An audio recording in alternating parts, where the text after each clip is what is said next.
Sasa wazee wa kanisa pamoja na deacons tunaweza fika tu hapa mbele. Tunaweza fika hapa mbele na ili tupate kubariki matoleo hayo. Praise and worship wanapokuja, wimbo mmoja wakifika tu hapa mbele. Mama Jeff wanapofika tu hapa mbele. Wimbo mmoja wanapofika tu hapa mbele. Wazee wa kanisa na deacons. Bwana usehemu yangu, rafiki yangu hakika.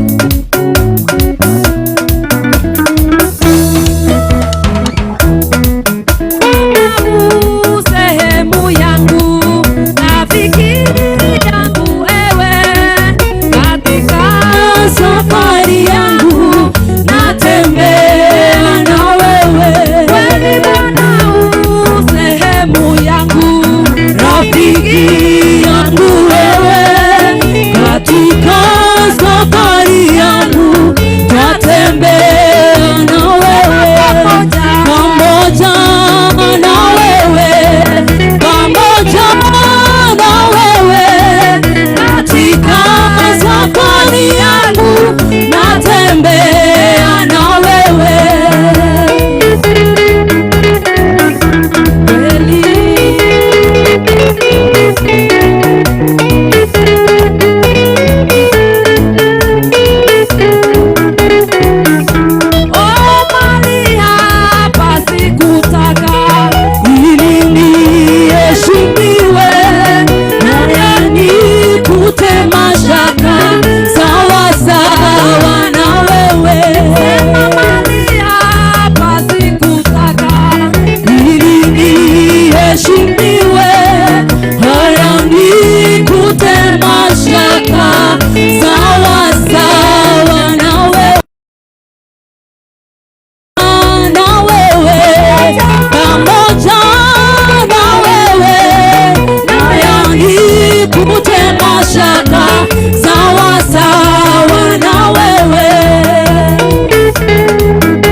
Wakiwa tu wamesimama hapa wazee wetu wa kanisa pamoja na deacons wetu, napenda kumkaribisha mama yetu Reverend Rahab apate kubarikisha matoleo haya na hata kutubarikisha nasi katika jina la Yesu Kristo. Karibu sana mama.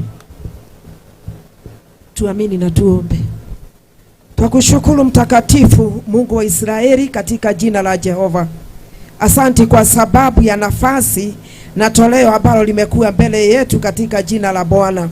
Twakushukuru kwa yeyote Bwana ambaye amenyosha mkono wake akatoa sadaka ili ajiunganishe na wewe Baba yetu. Twashukuru kwa sababu wewe umwema Bwana. Twakushukuru kwa sababu u pamoja nasi mpaka mahali tumefika, tumehizi, tumekuona mtakatifu. Asanti kwa nafasi hiyo Bwana. Bariki kila mmoja ambaye ametoa katika jina la Jehova. Ukamsidishie Mungu wetu kwa sababu wewe ni mkarimu kwetu. Na ni katika jina la Bwana tumeomba na tumeamini. Amen. Sasa wazee wa kanisa pamoja na deacons mnaweza enda tu mahali pale ambapo katika jina la Yesu Kristo tunaweza tuondoka tu pole pole. Tunaweza tuondoka pole pole. Tunaweza ondoka tu pole pole wazee wetu wa kanisa. The medical team wanapomshughulikia, takuwa ni vyema wanapomshughulikia katika jina la Yesu Kristo. Asante sana anaposhughulikiwa na wa medical team. Asante sana. Asante sana. Asante sana. Naomba kwa kipindi hiki kumkaribisha mchungaji Daniel na ili apate kutuendeleza na ratiba rasmi. Mambo yote yako sawa, madaktari wetu watashughulika na mambo yote yatakuwa ni sawa katika jina la Yesu. Mchungaji Daniel. Asante sana, thank you so much Pastor Jack. Tumepata mengi na sisi kama kanisa tu karibu sana ili tupate kupeana program, na ili tupeane program tuna nafasi dogo kwa sababu tutasomewa theology. Kwa hivyo ambaye anatusomea theology, please stand up, na tunamuita Kevin Kibet Kwa hivyo Kevin Kibet, simama. Kuna wale ambao watasema tributes, na kama kuna chache zitapeanwa. Kevin, kama kuna chache ashas watapeana. Tutasomewa tributes ya mama yetu, itasomwa na Lucy Kibet. Praise, ujitayarishe. Pia tuna ile ya sons, na wao pia Joroge namuona pale, Joroge Muhia, yeye ndiye atasimamia mahali pale. Pia tuna ya daughters, tuna Mili Waligia. Mili Waligia pia ako sawasawa namuona. Vile vile tuna ya in-laws, Lucy Jologe, ajitayarishe ili tupate kukamilisha upande wetu. Kwa hivyo Kevin, asante sana, you are most welcome. Soma eulogy.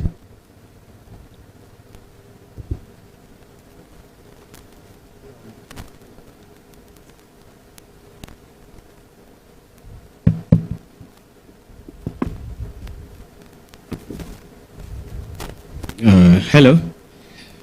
Gaine mwega na edesho the hamaretwa jetagwa Kevin Kibet Tunduria. Now this fine gentleman here, John Muhia Njoroge, is my grandfather. I'll take you through the eulogy.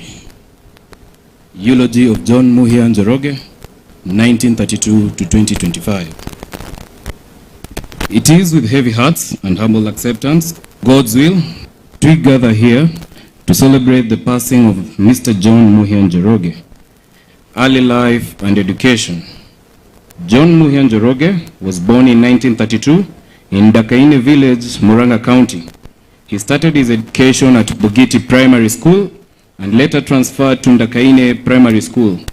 He performed well in his examinations and was admitted to Gituru Intermediate School, where he obtained a certificate laying the foundation for a life of service, leadership, and dedication. Faith and church life. Raised in the African Christian Church and schools, John later joined the Full Gospel Churches of Kenya, Kahama, in 1969. He was baptized at Turasha Church by the late Pastor Joseph Maina. His faith remained a guiding pillar throughout his life.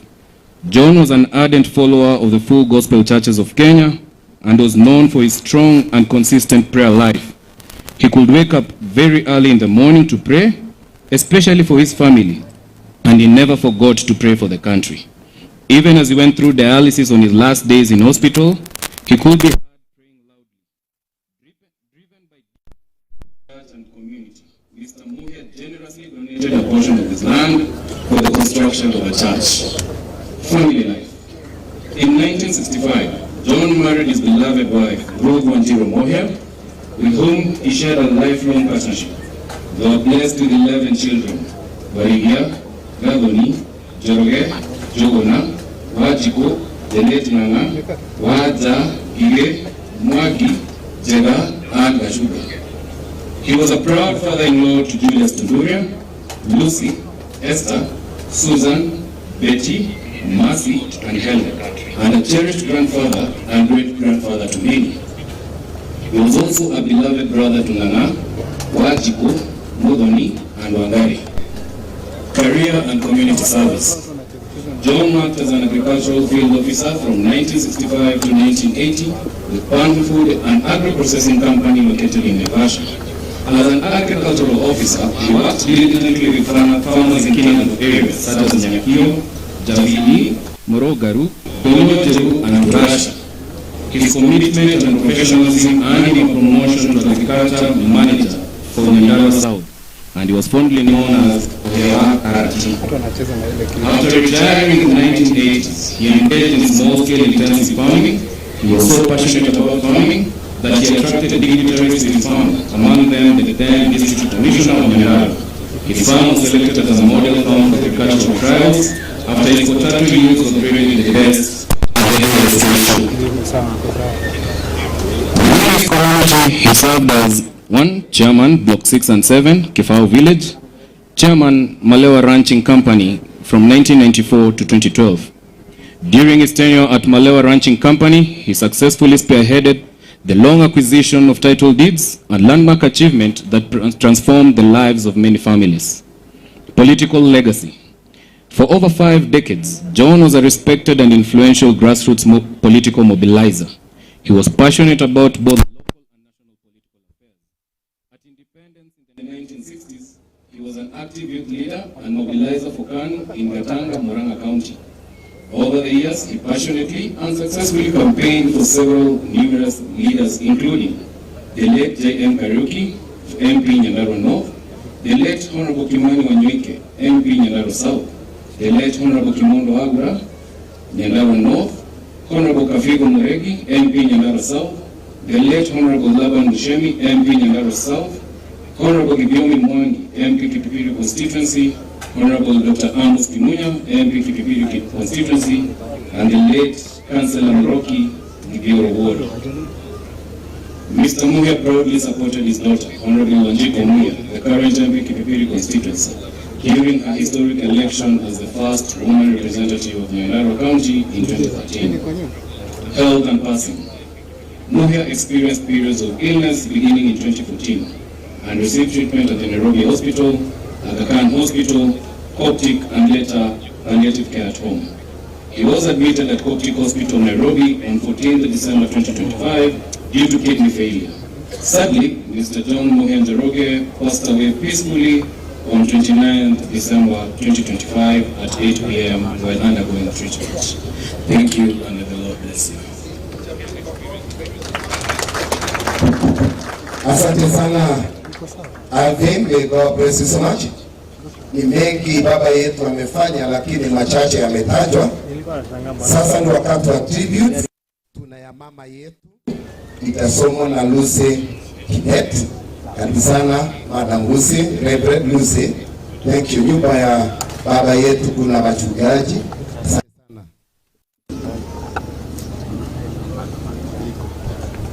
Praise God. Amen. Naitwa Pastor Lucy.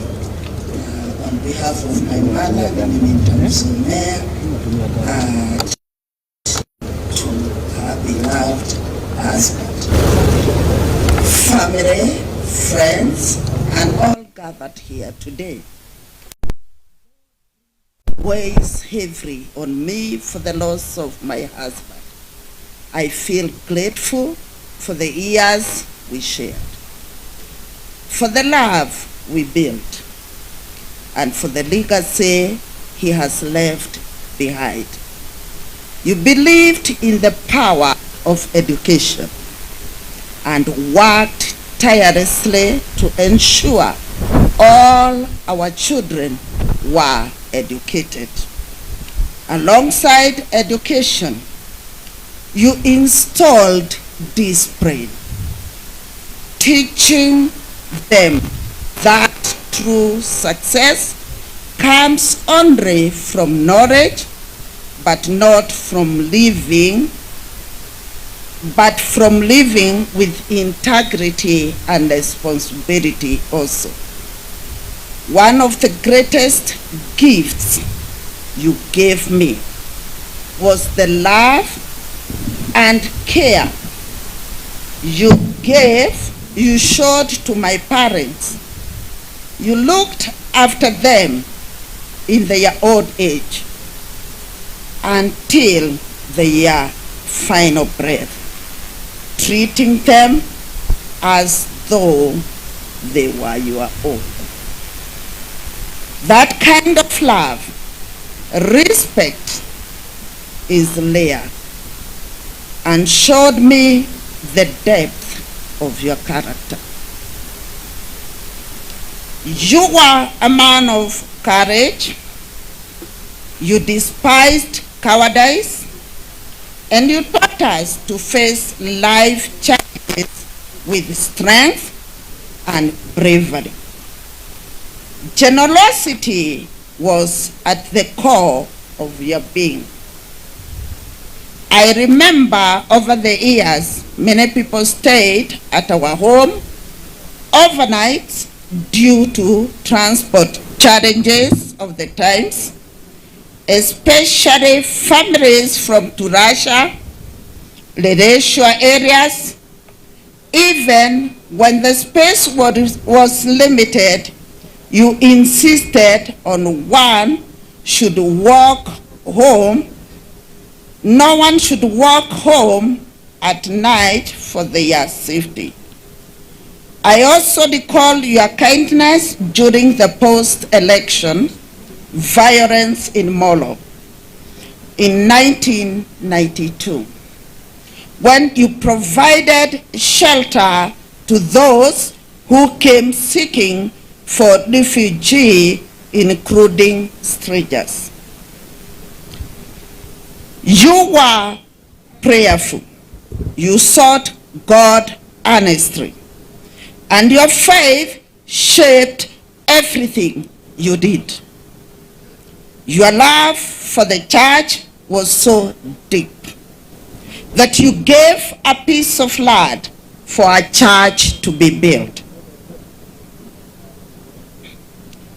ensuring that generations to come would have a place of worship.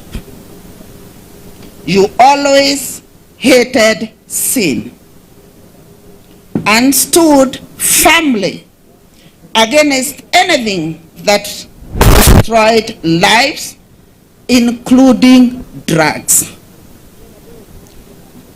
This is the man I loved,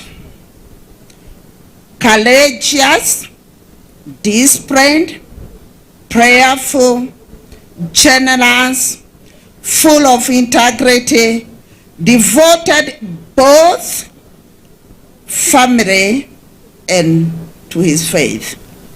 His legacy will live in our children, in our community, in the church he cherished.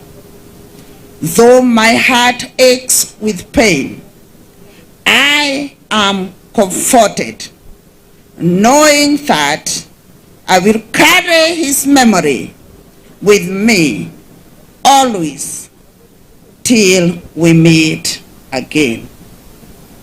Thank you so much. Tumchapie makofi mchungaji, usiondoke hapa kwa sababu sasa ni watoto wote wa baba yetu watasimama hapa, sons and daughters, ili sasa Mr. Njoroge asome tribute kwa niaba ya wote, all sons and daughters wa mzee baba yetu ambaye tunampenda sana, watasimama hapa naye Mr. Njoroge atasoma kwa niaba ya wao. Thank you. Praise God. On behalf of Moher children, I'm going to read the tribute, and I read that one on sons.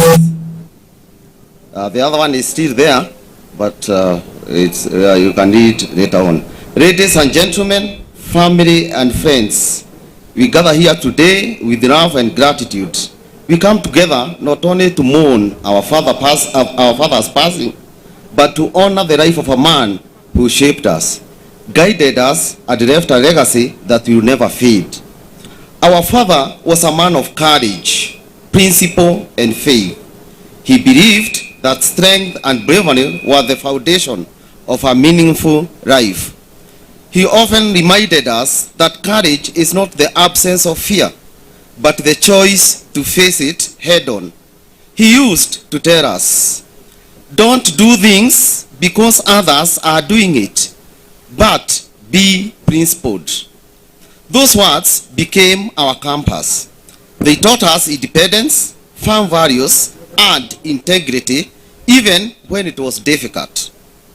As sons, we saw his courage not just in grand gestures, but in everyday choices, in the way he worked tirelessly, stood firm in his principles, and protected his family with unwavering love. He showed us that true strength is quiet, steady, and rooted in responsibility. Dad believed in God's protection. He was a prayerful man, a trait that he passed on to us. We remember that he always prayed for us whenever we visited home and before departing back to our homes and places of work. Dad showed us that true peace comes from God's protection. His faith gave him strength, and it gives us comfort now as we remember him.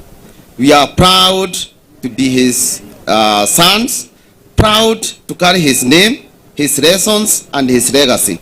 His voice will always echo in us, reminding us to stand tall, to speak the truth, and to never shrink from what is right.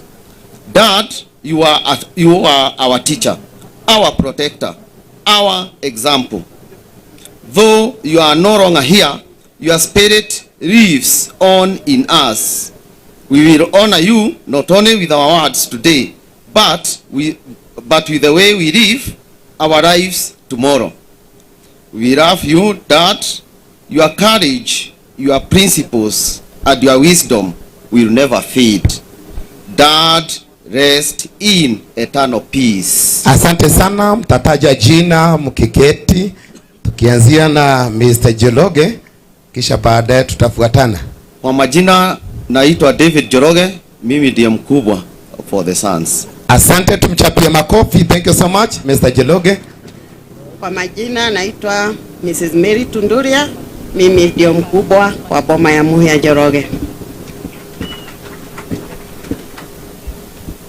Kwa majina ni Pastor Lucy, famously also najulikana hapa kama Gathoni pia, na mimi ndio second born ya Muhia Njoroge. Asante, makofi. Thank you so much.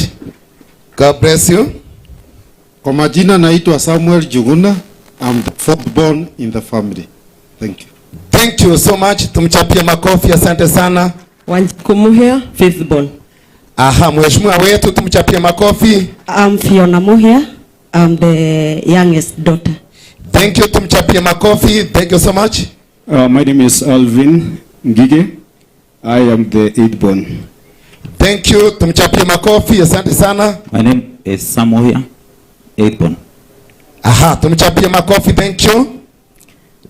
My name is Peter Njenga Muhia, and I am deaf, and I'm happy to be ninth born in this family. Thank you so much. Asante, tumchapie makofi. Thank you so much. My name is John Kashunga. I'm the last born. Aha, tumchapie makofi. Thank you so much. Your grandchildren, tuna Alvin Kibet. Praise Alvin. Step forward. Thank you. Alvin Kibet. Asante sana, si tumchapie makofi anapofika hapa ili alete tribute ya glad children. Babu amekuwa na miaka mingi. Asante sana Alvin Kibet. Aha, wengine wakifuata wasimame na yeye hapa. Thank you so much. Asante sana. Yeah, toguka. Muriega. Muriega. Turiega. Mwathani agosho. Amen. Najua mimi ni Kalenjin, msifikirie ni ya ule mtu mwingine. Mwathani agosho. Bwana Yesu asifiwe.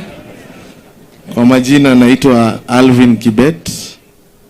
I'll be reading the tribute on behalf of the grandchildren, and then I will proceed to introduce them. Our tribute to Guka. Grandchildren's tribute to John Muhia Njoroge. Today, we stand together as grandchildren with heavy hearts, but also with deep gratitude for the life of our beloved grandfather John Muhia Njoroge. Guka lived a long and meaningful life at 93 years. His life was a testimony of endurance, faith, and grace. Though he endured illness for several years, he remained to be a pillar of strength within our family. Steady, dignified, and deeply rooted in prayer. Above all, our Guka was a very prayerful man. Prayer was the foundation of his life. He believed deeply in God and entrusted every season of his life to him. Through his prayers, he covered his family, spoke hope in difficult times, and taught us the power of faith, patience, and trusting in God. To us, he was more than just a grandfather. He was a spiritual guide, a source of wisdom, and a loving connection to our family roots. He taught us not only through words, but through examples, by showing us that a life anchored in prayer is a life anchored in peace. The Bible tells us in Psalms 91:1, Whoever dwells in the shelter of the Most High will rest in the shadow of the Almighty. This verse reflects Grandpa's life, a life anchored in God, trust, and prayer. Even in the moments of silence, his presence spoke volume. His calm spirit, humility, and faith left a lasting impression on all of us.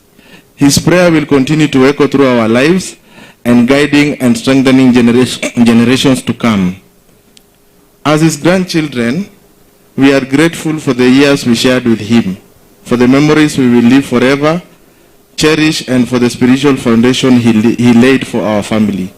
Though we will miss his voice and gentle presence, we take comfort in knowing that he lived faithful and has now found his eternal rest. We say goodbye with love, respect, hearts full of gratitude. Rest peacefully, our Guka. Your prayers and legacy live on us through. I will start from pia mimi ndio nimeleta great grandchild peke yake kwa hiyo watu yote, so I'll give my sister to read the tribute on his behalf. Habari yenu? My name is Lynn Cherono, Alvin's younger sister, Mama Kibet's only daughter. So I'm going to read the tribute from the great grandchild, and he's the only one, so that's the 4th generation. He's there. To my great grandfather, though I am too young to remember you, your life and love will always be part of my story. You leave behind generations who will carry your name, your strength, and your memory forward. Thank you for the life you lived and the family you built. You will always be remembered. Rest peacefully, my great grandfather, from NH Sky. First, nyumba ya Mary Tunduria, tuko na Kevin Tunduria, firstborn, and then Evans Tunduria, and then followed by Ian Tunduria. Eugene Omalo huko na kura ya Trans Nzoia hapo. Next family ni family yetu. Niko na myself Alvin Kibet, firstborn. Niko na my sister Lynn Cherono. Alafu kuna young one ako America, anafanya mambo ya Venezuela. Alafu tuko na kijana yangu ndio huyo, great grandchild. Simunipigie makofi.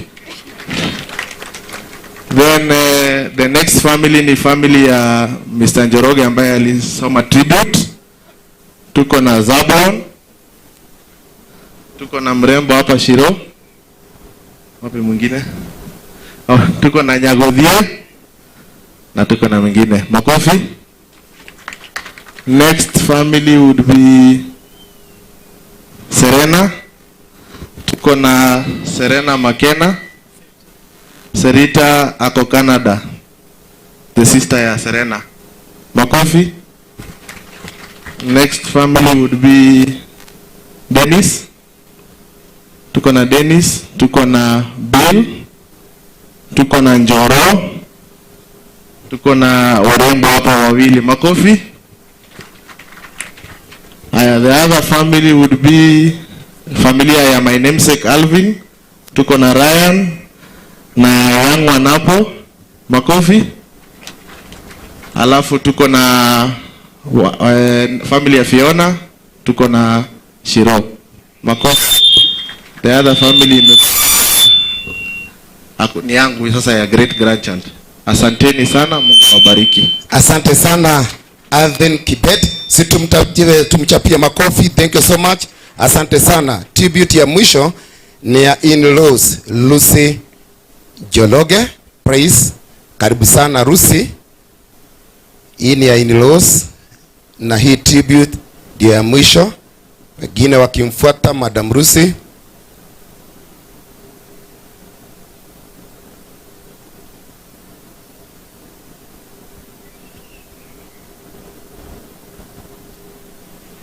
All protocols observed.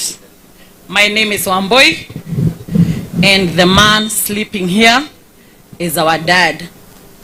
A man I came to know 25 years ago when I became part of his family through marriage to his firstborn son, Njoroge Muhia. On behalf of my sisters here, I'm going to read the tribute. Today, we honor and remember a remarkable man, a loving and caring father-in-law whose kindness touched everyone who knew him. He welcomed us not just as in-laws, but as his own children, offering guidance, support, and unconditional love. Dad's presence brought peace, and his actions spoke volumes about the values he lived by.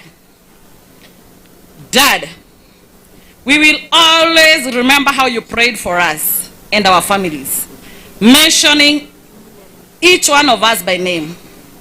You would wake up in the middle of the night and pray, and whenever we had visitors, we had to alert them.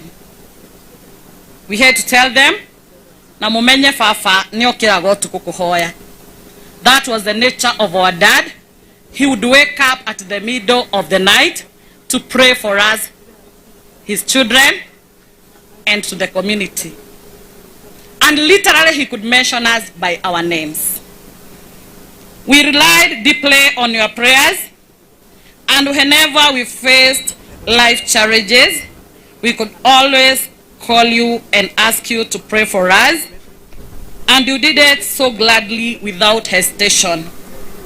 You always made us feel appreciated, and you constantly reminded your sons to honor us by paying dowry, often saying, "Mutumia daheyanago." You actively participated in each of our dowry negotiations, and later spoke about them with great passion and pride. You valued the birth of your grandchildren immensely, and you celebrated, prayed for them, and blessed them during their memorable moments. You closely followed up on our children's school performance, and you always challenged them to do better, pushing them to strive for excellence. Dad, your prayers and guidance will forever live in our hearts. We are deeply grateful for the life you lived and the legacy you have left behind. Rest well, our prayer warrior. Rest well, our dad. From where I'm studying, I'm the eldest wife to Njoroge Muhia. She's Esther, wife to Jogona Muhia. She's Susan, wife to Gige Muhia. She's Mercy, she's also she's wife to Jenga Muhia. She's Betty, wife to Mwangi Muhia. She's Helen, wife to Gashunga Muhia. Thank you so much. Asante sana, tuwachapie makofi. Thank you so much. Familia ya baba yetu John Muhia Njoroge, tunashukuru sana sana sana kwa nafasi hii, kwa sababu sasa tunataka kuendelea. Mimi nataka nifikishe hapo ili nipate kumkaribisha our able bishop wetu, Bishop Daktari James Mwangi, ili yapate kuendelea katika jina la Yesu. Situmchapie makofi anapofika na ili apate kuendelea. Thank you. Hallelujah. Tusimame kidogo tafadhali, tujinyoshe. Tujinyoshe.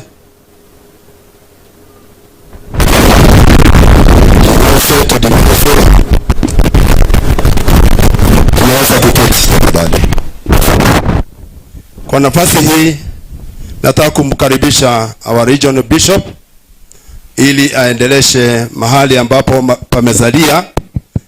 Yeye ni baba yetu, na kwa hivyo pia ndiye atakayeombea familia. Kwa hivyo tumkaribishe kwa makofi katika jina la Yesu. Karibu askofu.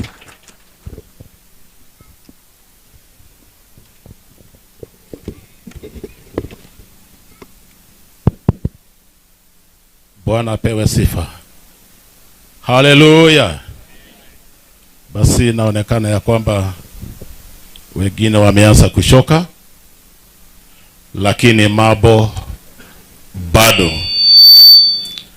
Nami majina yangu sitayarudia, mumeelezewa. Nataka kusema ya kwamba Your Excellency Rigathi Gachagua, Your Excellency Kalonzo Musyoka, mama wetu Dorcas, na gavana wetu badilisha rafiki yangu na chemeji. Basi rafiki yangu Medhu ameenda, sio ameenda wapi, na protocol sub. Bwana asifiwe, Bwana inuliwe. Mimi ni mtu ambaye si wa maneno mengi, ni mtu wa maneno machache. Wanjiku Muhia ni rafiki yangu na nimekuwa askofu wake, na pole sana kwa sababu ya kuondokewa na baba mzazi. Ninaona ushungu uliona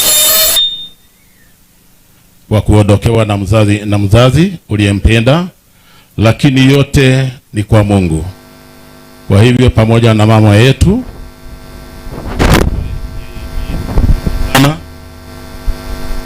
katika mambo hayo, nimwambia kwamba binadamu yeyote aliyezaliwa na mwanamke yeye anaenda, lakini Mungu anadumu milele na hata milele. Yeye haondoki. Kwa hivyo yeye Mungu ambaye amebaki na yataendelea kubaki, atakuwa Mungu wenu na atawaangalia na atawahifadhi na atawaongoza.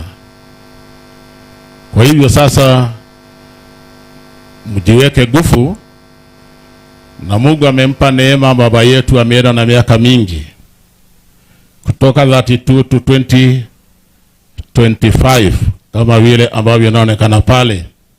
Ni miaka mingi. Ameona watoto wake, wajukuu wake, amewaona, na kwa hivyo hiyo ni baraka. Sasa mimi kusimama, nataka kusema ya kwamba upande wa kanisa unaendelea. Ukifika sasa karibu ukingo, ili tuweze kukaribisha upande mwingine, pande ile nyingine, ambao na wao watasimama mbele zetu. Maombi ya kuombea jamii tutaomba baada ya mambo yote kumalizika hapa.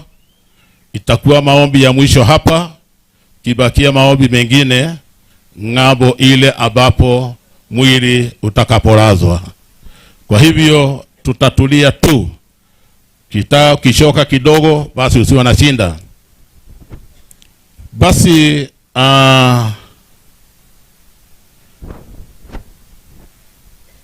Rigathi, na kuenzi sana. Ulikuja katika siku yangu ya inauguration yangu pale Olkalau, sitasahau. Na kazi unaifanya ni kazi nzuri. Hiyo naye ambayo ulifanya nitalipa. Nyuma yangu kuna watu wengi sana. Nimeshika Nyandarua yote, nimeshika Kiambu yote, nimeshika Murang'a yote, nimeshika sub county ya Naivasha ni kwangu. Sasa nyuma yangu kuna watu ama hakuna? Kuna watu. Na tena sisi watu wa Full Gospel Churches of Kenya ni wengine. Sisi hatujui mpira wa juu. Hatujui. Mpira wetu ni wa chini. Tunachezea chini chini.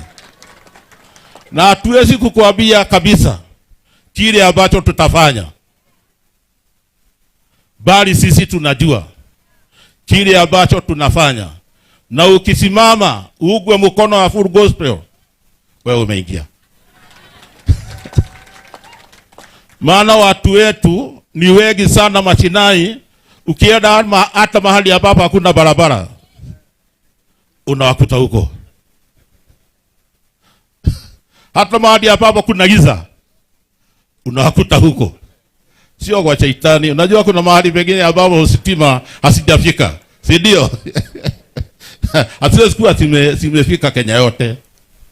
Lakini nataka kusema hivi, kona yote ambao Full Gospel iko, sisi tunajua yale mambo yanayoendelea, na tunajua na tumeona ile mambo inayoendelea, na tumeamua vile ambavyo tumeamua, na tutasema leo. Kwa hivyo msiwe na shida, nyinyi fanyieni watu kazi, hiyo tu peke yake. Na tena umeonyesha ujasiri mwingi sana. Egadi, wewe ni shujaa. Na mulima uko imara. Mulima uko imara.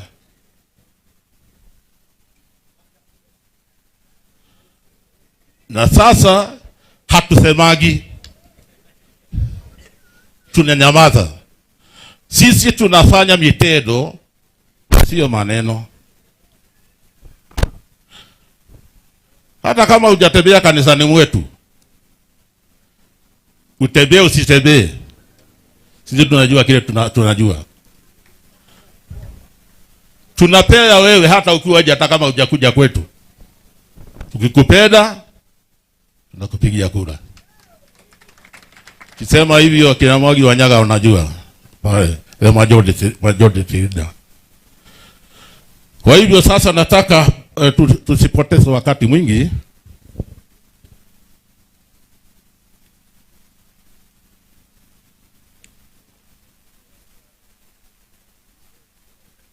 Bali sasa tuweze kufuja protocol kidogo. Maana sasa nikisimama hapa, mkubwa amesimama wa dini, na upande ule mwingine niite mkubwa mwingine, ili awe MC. Nyuto asio Nyuto. Nyuto, asante sana Nyuto. Nakuonaga mara nyingi sana, ndio jina lako, hata wewe ni mtu wa maana sana. Ndio umekana na baby top.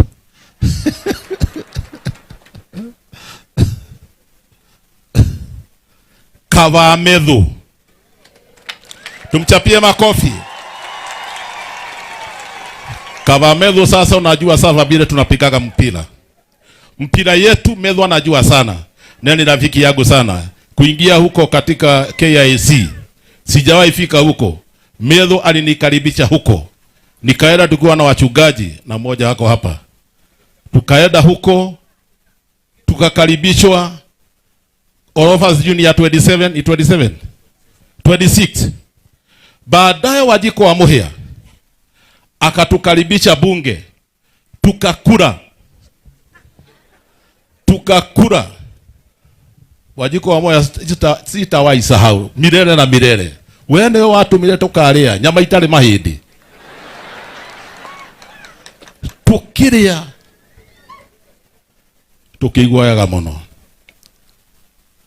tugikena muno. Ndigikaingira bunge ugituma nyingire bunge, Ngai arokurathima. Ndigikaingira KIC KICC no Medhu akigarija ku ndikariganirwo niwe na kura yakwa ni ndirecia tanga kuhe na ndio kuro karoga makwanja ndiramenya ngene kiriko kwanja watu ndauga niga kuhe ndiramenya ni kiriko no warigire kunjira itukwaria thutha wa hema tuananilie. Basi karibu sasa uendelee, utawaita hao wengine MCA na wengine sasa nimekupatia nafasi hiyo. Karibu. Asante sana Regional Bishop wetu Bishop Dr. George Gathari pamoja na bishop wetu ambao wanatuongoza Bishop James Mwangi na Reverend ambaye ametuhubiria Reverend Dr. Kafono. Hapa kila mtu ni doctor. Mimi na Rigiji ndio hapana doctor na wengine tuko hapa. Kiongozi wetu Your Excellency Deputy President Rigathi Gachagua, party leader wetu wa chama chetu cha DCP pamoja na Her Excellency Pastor Dorcas, Your Excellency the 10th Vice President na party leader wa chama cha Wiper Patriotic Front Mheshimiwa Dr. Stephen Kalonzo Musyoka, party leader wetu wa chama cha DAPK Mheshimiwa Your Excellency Eugene Wamalwa, Your Excellency Governor wa County ya Nyandarua Dr. Moses Kiarie Badilisha, Speaker wetu Speaker Emeritus wa National Assembly the Right Honorable Former Attorney General JB Muturi, familia ya mama wetu na familia ya baba yetu Mzee John Muhia, my namesake, Shushu hamwe na Mheshimiwa Wajikwa Muhia na familia yote, watu wa hapa Kipipiri, watu wa Nyandarua, watu wa Kenya yote. Bwana Yesu asifiwe. Nyandarua oye. Nyandarua oye. Bwana Yesu asifiwe. Nataka mnipungie mkono. Bwana Yesu asifiwe. Bwana Yesu asifiwe. Mimi ndio John Medhu. Mimi ndio John Medhu, na mnaona kama vile mliambiwa na askofu. Mimi ni mtu mwenye anachana nywele yake sawa sawa na mpaka ananyoa. Leo askofu ameona mpaka kunyoa nimenyoa. Lakini askofu nilijua askofu mkuu anakuja. Sikunyoa, nilichana na nikafinya. Wewe nipatie tu masaa kidogo unione pale engineer, utaona vile inakaa. Tukisha kutoka hapa itarudi ile hii hapana kawaida, hii ni ile tu kwa sababu niko na heshima ya mzee. Nikitoka pale nje uliza Bishop Mwangi ananijua. Anajua vile nitakuwa bila tai bila nini, na hapo mimi unajua mimi ndio chombo ambacho kimeumbwa cha kuhakikisha Mheshimiwa William Ruto anaona hapati usingizi. Na moja hiyo ni wakati anaona picha ya mtu mwenye hajachana nywele hawezi kupata usingizi. Lakini akiniona hivi anaweza ona kama usingizi itakuja. Hata Rigiji tukifika pale kwa barabara utaona atatoa tai. Ndio tupambane na shaitani, kwa sababu hiyo ni kazi yetu ya kupambana na shaitani. Na tunataka tuchukue nafasi fupi sana ili tupate nafasi ya maongezi. Kwanza kabisa nitampatia Ruth ambaye ni MC wetu ambaye alikuwa amepatiwa nafasi kidogo sana na familia. Very quickly in under 2 minutes Ruth ungekuwa umefika hapa ndio tumalize. Hapa kila mtu anaongea dakika moja na kumaliza. Kwa sababu nataka tuokoe muda.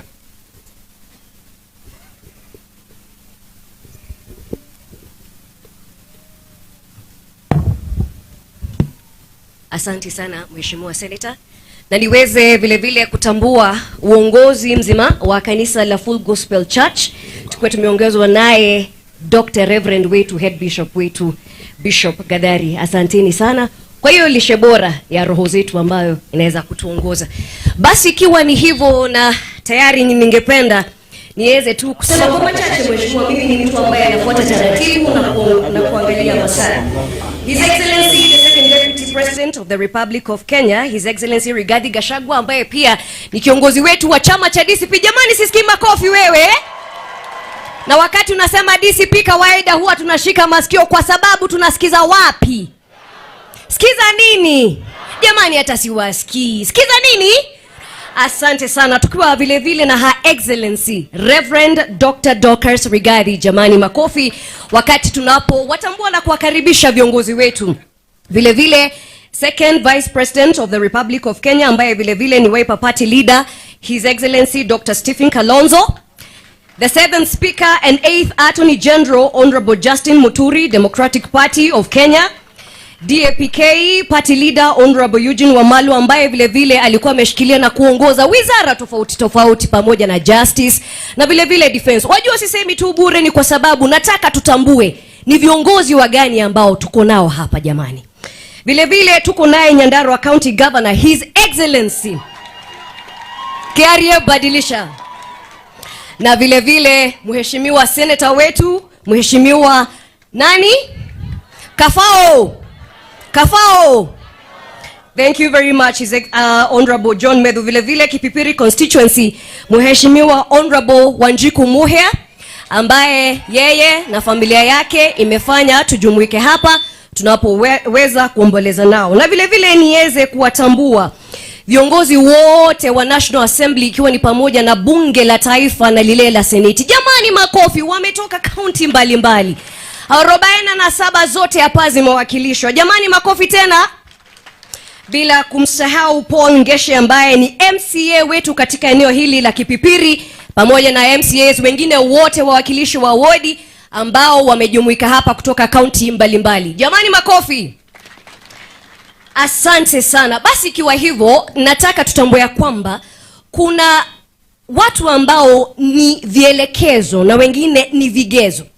Basi mzee wetu John Muhia Njoroge alikuwa ni mojawapo wa kielelezo. Kwa nini? Sababu kama ilivyo desturi katika Kiafrika, wakati mtoto anazaliwa anatamkiwa baraka.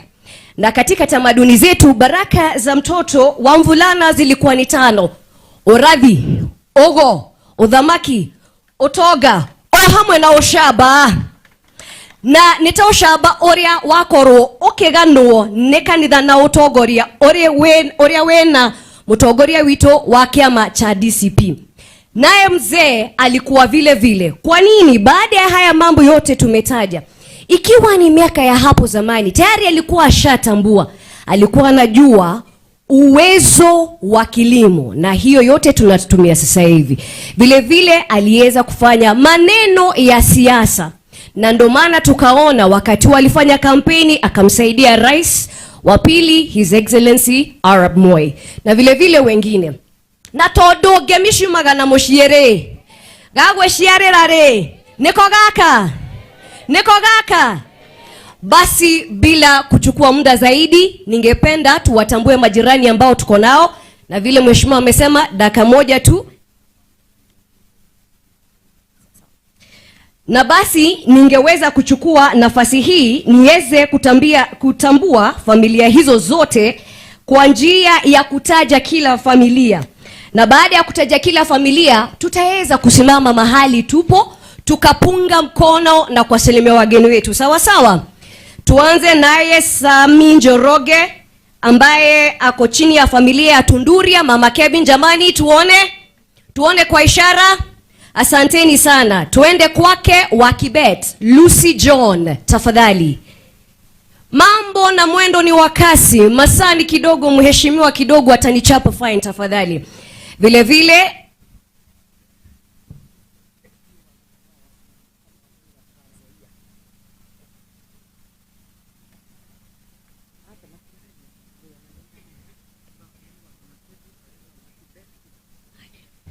asante kwa mwelekezo. Basi tutaendelea vivyo hivyo. Tuanze na familia ya Njuguna Muhia. Na iwapo umefika hapa kwa kumsindikiza Baba Dennis, familia yake Njuguna Muhia, simameni tu jamani, msichoke. Bado muda ni kidogo. Asanteni sana. Ile familia ambayo imeweza kuongozwa naye Alvin Gigi Muhia, marafiki wao wote ambao wameweza kuwaleta siku ya leo, tupunge mkono. Asante sana.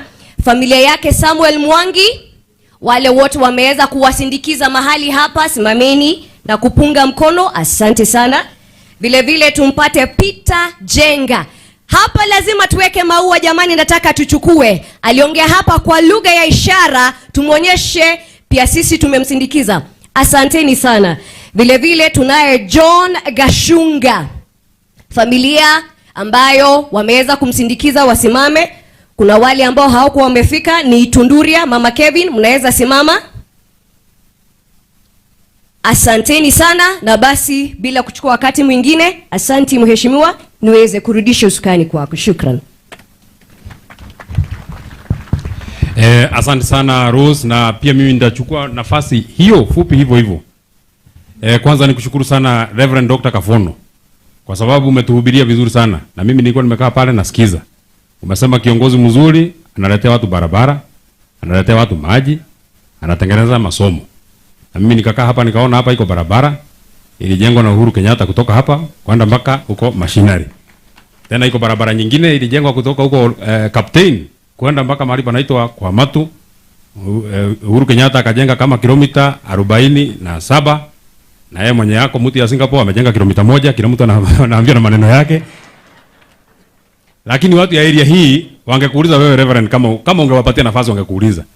Sasa watu ya area hii kwa serikali hii ya mtu ya Singapore kwa miaka 4 ambayo wamekaa, the only thing amwaya aitiwa watu ya hapa wakaambiwa kujieni maendeleo. Ni siku moja tulito pale kwa Kahiga tukapatiwa maharagwe. Sasa hiyo maharagwe kweli ulisema kiongozi mzuri hukuweka maharagwe, mimi sikusikia maharagwe, mimi nisikia barabara na maji. Na hiyo maharagwe mheshimiwa Karungo iko na hasara. Kwa sababu hiyo maharagwe yao wanakausha na stima.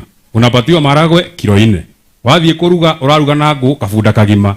Weka mathabu ukona kabongedirie kabuda kangu uthio karie mukawa.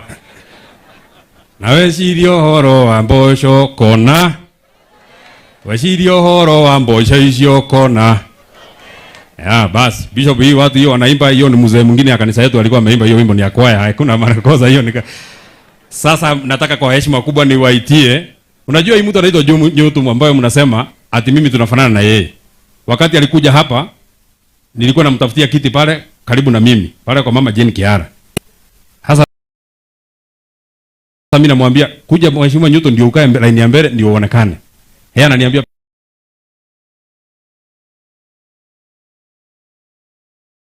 msichana yetu ya area mwiletu wa Roja kailetu makofi yake atusalimie kwa dakika moja so that we just go directly to the political class.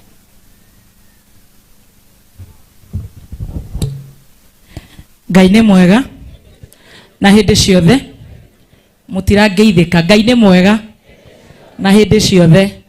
Nĩ ngũcenjia ngeithi icio Kenya Benjuge kanitha bishop family ya mheshimiwa Wanjikũ wa Mũhia na maitũ witũ haha, His Excellency the second deputy president wa Munyoro, murata wako mundu wa muci hapa ni kwetu. Karibu sana Your Excellency na atongoria othe, governor huko ni mucii ngeithia iyo gwa ndwa mucii noga ndakiuga tigwito guku muri okuo andu itu muri okuo kwamba kuheana pole kuri mheshimiwa my sister ni gutigwo ni baba wao Njoroge, ona baba itu etagwo Njoroge wa Roja kana Roja. Njoroge rugama wiki uguo tukage kuhe matumbi ma gucoka nyanda kuria Nairobi. Roja Roja ni okaga guku muno kuhoya kura na ni mwamuhe rimwe na rimwe na Kiruba witu nake guko nake no Njoroge. Thank you so much Kiruba witu, mwamukere pole citu guku ni mucii kuma haha nginya haitu ni ndagika 5 na ni njui ni mwi haitu haria haroja. Nyambe ndimwire happy new year. Ni murarogirie mwaka wega, maundu ni mega maundu ni mega no ni muragithikiriria kameme ndimwiriga ma ndimumisite no ni ndiramutindikira maundu manyu. Ni muraigua ngiaria kana ni ndacungire ni njungite koguo ni thiete wega nyongerere kana nyihanyihie atetea no riu inyu ni nyumuheaga wira ni ndihetwo wira ni methu na gavana witu ni hetwo ni inyu ni inyu ndirenda kuigua na riu ndina shambiki mwiro witagwo wa Munyoro riu ndari ofisi arokaga gwa kameme agatuthikiriria njarie kana njige kwaria barabara cianyu ni ciathie wega guku gavana witu aratutwara atia niguo njuragia ona riria ngarehe kabagara niguo ngoria gavana aratutwara atia gavana witu sawa ni mwega twikira githimini tigai kuyugithia ati arabu ndacoka mwanje kunyandikira message ni ndimo inyui senator yo aramutwara atia ni arathi wega ndacoka njire nginya gatonye sawa no aragithire kuria kwa wa muthendeko arazubana niwe turugite ni akwetoka na wa muthendeko no ni mundu mwega ciria andu acio ni marimiti sorry guko wa muturi witu ngatho sorry mheshimiwa women rep witu hiana atia ndiramuigua hello Wanjikũ witu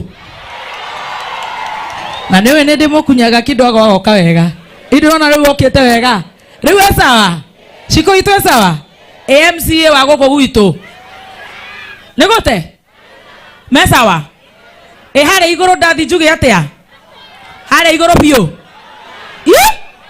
iraigua ate no igua na uroni ndakigua Ngai amwende rucio tucemanie Kameme-ini ni ngatho tuikare twiritho ni mugwikara mweritho guku gwitu ni turi irio guku ni turi migunda ithui ngece na kungu na Wanjiku mutingi turehera micere na mboco na noe na korokoro ithui ni twirutagira wira ithui turenda maendeleo ona inyuĩ mwathi kuria mwathie ona mathie tondu ni marathie muno metho agokira agatiga akama niguo wega uma naku ciko itu agatiga ahingurira tucui magatiga matuthondekera maundu nigetha ona magithi na kuria tukauga ihoya na tukamahoera ni ndire na maingi njaragiri kuria ninganyuira cai kuria nganyua cai no mwega wago kwa ndinyua mwega. Thank you so much. Haya, asante sana. Muthoni wa Kiruba wira ucio waruta ni mwega uria ingienda wongongerere to nae ni hathimirwo nae wongere wa gucambia kacogo ngiongerera ucio ni ukona muoyo wa tene na tene na maundu maku ni meguthie wega muno makiria. Tukifikia hapo kwa sababu tunataka tuende haraka sana, wacha nione watu wote wa hapa ambao wanaomba kiti cha MCA kwanza tusimame tuwaone mara ya kwanza. Very good. Hawa watu wanaomba kiti cha MCA, wengine Kipipiri, wengine Olkalau, wengine Nyandarua. Nataka tuweke makofi yao. Makofi, makofi, makofi, makofi. Hapana, hiyo makofi yenu haitoshi. Hii watu lazima mpigie makofi. Makofi, makofi, makofi. Asanteni sana. Thank you very much.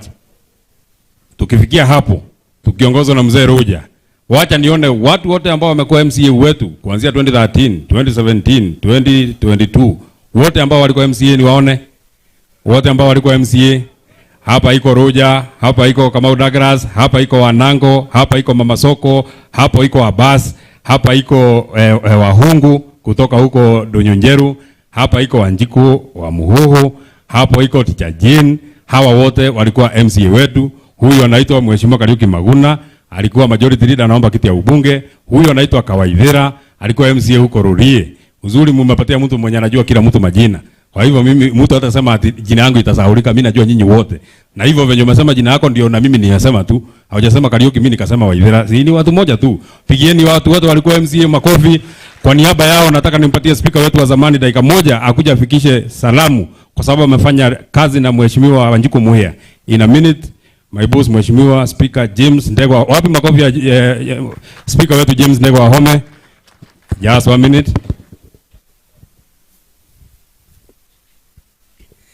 Thank you very much, my senator, the clergy, our leader, Your Excellency Rigathi Gachagua, Mama Dorcas, Your Excellency High Cousin, High Shemeji, the family of Wanjiku Muhia, Mom and Wanjiku Muhia, we thank you and Dad here for giving us Wanjiku Muhia, because Wanjiku Muhia is a person who listens to the ground.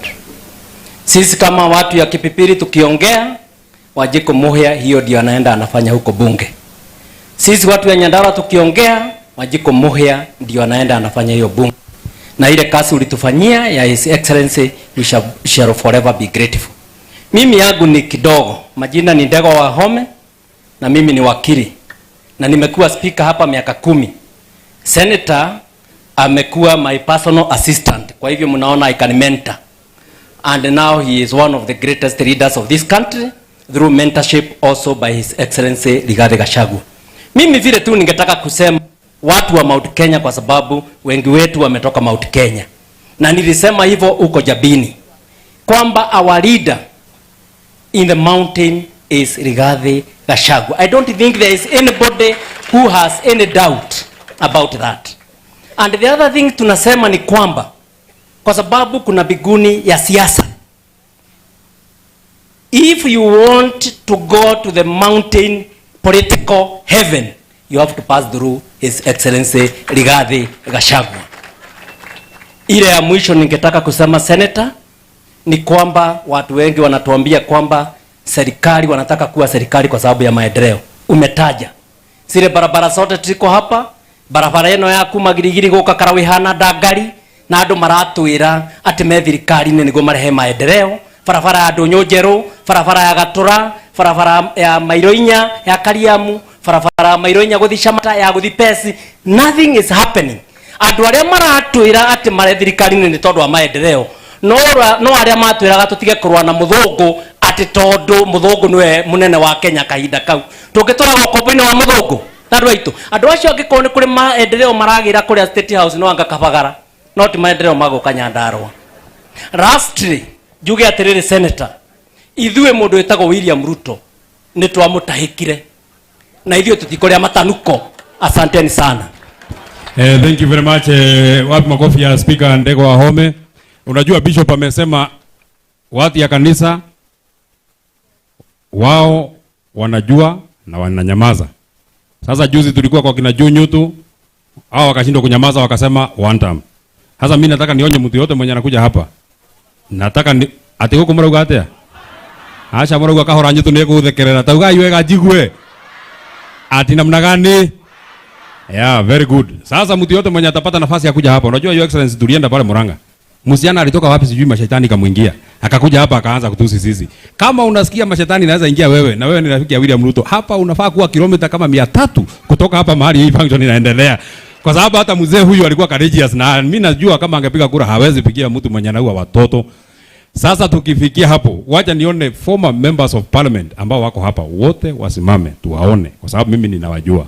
Former members of parliament number mara ya kwanza, mara ya pili, mara ya kwanza, mara ya pili. Huyu anaitwa Mheshimiwa Florence Kajuju, alikuwa former member of parliament kutoka Meru County, mpigieni makofi. Huyu anaitwa Mercy Gakuya, former member of parliament from Kasarani, mpigieni makofi. Hapa iko Samuel Gishige Kamunye, former member of parliament for Kipipiri, mpigieni makofi. Kwa niaba yao tukubalisha mzee wetu ambaye amekuwa mbunge wetu tambili, Mheshimiwa Waithaka Mwangi Kireka, former deputy governor. Nimeona wazee ni kama kuna kitu wanasema mzuri. Speaker amesema mtu anataka kuingia mlango wa Mount Kenya ako pana mbili, mlango ni moja, inaitwa Rigathi Gachagua. Wacha nisikie mzee huyu na yeye atasema namna gani. Kwa sababu naona wazee wanashika laini sawa sawa. Na sisi vijana tutafuata hawa. Na hata huyu mzee najua ni mtu ya kusikiza ground. Na mimi najua amesikiza ground kwa sababu tutieregaine. Wacha aseme vile amesikia kutoka tueregane. Ndio kama Mheshimiwa Medhu, our senator, Your Excellency, the People's Deputy President, former Vice President, my learned senior, Eugene Wamalwa, party leader, Governor Nyandarua, my also senior leader of the Democratic Party, ile chama Mwai Kibaki, Mheshimiwa Wanjiku na mama yako, mimi nimekuja kuleta rabirabi zangu binafsi na za wajumbe wa zamani na pia na watu ya Kinangop na familia yangu watu ya Nyandarua. Nikataka niongee kwa niaba ya wajumbe waliokuweko kwa sababu hata kwa irojia yenu mmewaandika. Kuna watu wengine wataenda wakiuliza kama Muhea ni mtu ya Kipipiri na Kipipiri kwa Nyandarua South alisaidia JM Kariuki namna gani? Hiyo itakuwa swali kubwa. Na mimi kwa sababu najua Nyandarua, JM Kariuki was the first member of parliament for Nyandarua. Kutoka Kenton mpaka Karampton. Kwa ile katiba ya kwanza ya uhuru. Naye mtu alikuwa anaitwa Gigi Gaturu Kago. Alikuwa senator wa Nyandarua. Wakati mvumo wa vyama vingi vilivunjwa 1964, Nyandarua iligawanywa mara mbili. JM akawa mjumbe wa Nyandarua North na Kago akawa mjumbe wa Nyandarua South without a by-election. That's how he assisted. He was actually the MP for the entire Nyandarua, so we put it very clear. Kwa hivyo, hiyo ndivyo ilivyo. Yele Medhu amesema, unajua watu wakati mwingine watu wanatumia maneno na hawajui anasema namna gani. Uchaguzi uliopita tulisema mlima ni bedroom ya mtu. Ni bedroom ya nini? Mtu anawezaje kuja kuingia bedroom yako? Hata kwa sheria, I think section 44 of the Civil Procedure Act, hata auctioneer akija kuchora kupora mali yako, to auction your things, an auctioneer cannot enter your bedroom and take your matrimonial bed. And it is there in the law, and Marand Senior is very aware of that. You cannot allow anybody kuingia bedroom yako. Sasa we uchunge mlima kama area yako, kwa sababu tulikosea. Hiyo ndio shida ile tulipata kwa kukubali mtu kuja na kusema mlima ni bed. Na mlima una boma yako ni chama cha DCP. Kama mtu anataka kuingia mlima apitie huko. Tuko pamoja. Kwa sababu pili, tunataka sasa tuwe tukiongea juu ya kiongozi wetu. Unajua hata mara nyingi ni vizuri kuongea maneno ya ile chakula unakula. Sio sana kuongea maneno ya ile chakula utatupa. Mnanisikia? Huyu mnaita Kasongo tumemaliza na yeye. Sasa tuongee juu ya yule tunataka. Na sisi mlima tumesema na nani? Ni wani mwakikubaliana na mimi mlima ni Rigathi Gachagua, mkono juu. Umejionea. Kwa hivyo Kalonzo akija, Eugene akija, Muturi akija, hata mwingine akija, ni vizuri tuongee, na si vizuri kusema wewe umeingia bedroom ya mwanamume mwingine, ni makosa. Tuko pamoja? Nikimalizia ni ya mama. Mama, nilikuambia ukubali mzee ameenda, na usiulize Mungu maswali. Ukubali mzee amefanya nini? Kwa sababu Mungu ako character mingi, ana characteristics za Mkikuyu. Ukianza kusema Mungu amekosea kwa kuchukua bwana yako na kulalamika Wajiko, Mungu atakwambia ohoro iga yota jogoma ukaguhero ohoro hakuhi na ni uguthi na ihenya etekerai mutikae wikiri ohoro ta jogoma kwa macio maingi Ngai wa mwanathime. Thank you very much and God bless. Asante sana. Inaona wazee wako sawa sawa. Thank you very much, Your Excellency Mwangi Kireka, Your Excellency Kalonzo Musyoka. Vile hawa wazee wanasema kwa niaba ya watu hawa, wamesema sisi kama watu ya region hii tuko na presidential candidate wetu anaitwa Rigathi Gachagua. Sasa nyinyi muende huko mwelewane. Wewe Rigathi Gachagua tumekutuma uende ungangane na hawa kina Kalonzo, ungangane na hawa kina Eugene. Wewe tumekutuma na huko na watu wengi, enda ngangana na hawa. Mkikuja ule mtu mtatuambia. Hata mkisema ni mimi Medhu, nitachana nywele yake ya Mungu na mimi nitafukuza Kasongo nyumbani. Bora tu muelewane, mtuletee mtu mmoja na sisi tutasukuma kazi hiyo na tutasukuma sawa sawa. Wacha nione watu wote ambao wanataka kiti cha Women Rep wa Nyandarua na mahali ingine. Kwanza tuanzie watu wa mahali ingine wenye nitajua mara ya kwanza, mara ya pili. Huyu anaitwa Mheshimiwa Mama Soko, anaomba kiti cha Women Rep huko Nakuru. Wa hapa Nyandarua. Haya, Kasharia amefika, kwa hivyo kujeni hapa niwaone. Sitawapatia microphone, nitawasema kwa sababu mimi nawajua.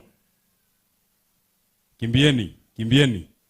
Haya, sema jina yako very quickly kwa sababu umefika. Kwa majina ni Njeri Kahiga, kwetu ni Ndaragwa Kireta Ward, na sisi kama viongozi na Gen Z, Your Excellency, kama tunasukuma Kasongo, hata hizi viti ambazo watu wake wamekalia tutawasukuma. Karati adu Nyandarua.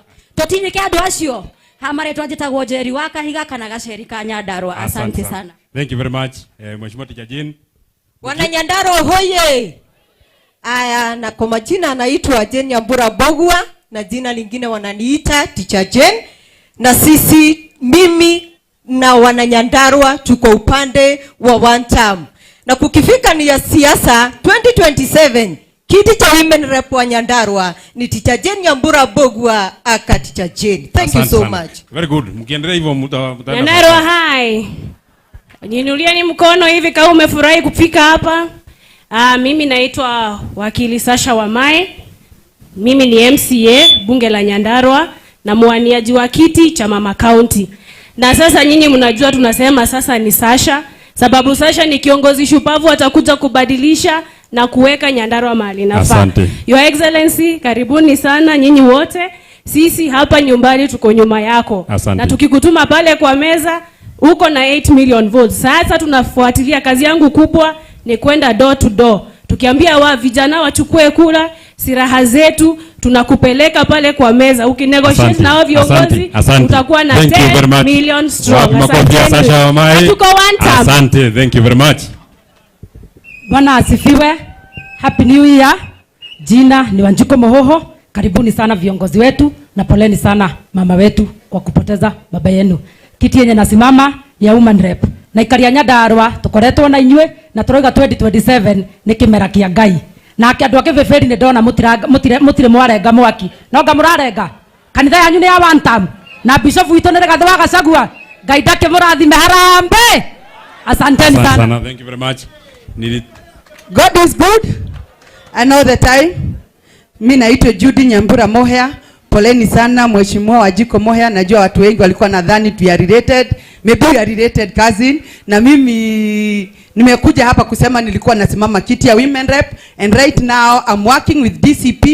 I'm in the Dispute and Resolution Committee. Si mnataka nishikilie mzee? Atatoka ne DCP, ne DC? Kutoka MCA wote, MP wote, Nyandarua governor and all our MPs will be DCP. Si ndio? Asante. Emotioga doga mena kiama. Na doga merera kiama. Thank you very much. Na nitakuja hapa ground demwere bosho tijega ule atogoteitheka na mafarafara na mai. Asante sana. Thank you very much. Mama Soko, hapa hakuna watu wengi wanakuru. Just your name. Nyandarua hoye. All protocols observed. Mimi nimekuja hapa kusema pole kwa mheshimiwa. Naitwa Eunice Mama Soko Mureithi. Nimetoka maeneo ya Nakuru County. Na Nakuru County chama chetu tunasema ni DC. Tunasema sikiza ground. Na kiongozi wetu ni mmoja Rigathĩ Gachagua. Kwa hivyo nikienda Nakuru niwaambie watu wa Nakuru aje. Nyandarua wamesema aje. Tuko pamoja, semeni one time. One time. Asanteni sana, Mungu awabariki. Thank you very much. Tukiendelea na mkondo huo huo, wapi watu ambao wanaomba kiti ya governor hapa? Ngoja nimesahau. Wapi watu wanaomba kiti ya senator? Mara ya kwanza. Msimchekere, mara ya pili. Msicheke, wacha akuje tu, hakuna shida.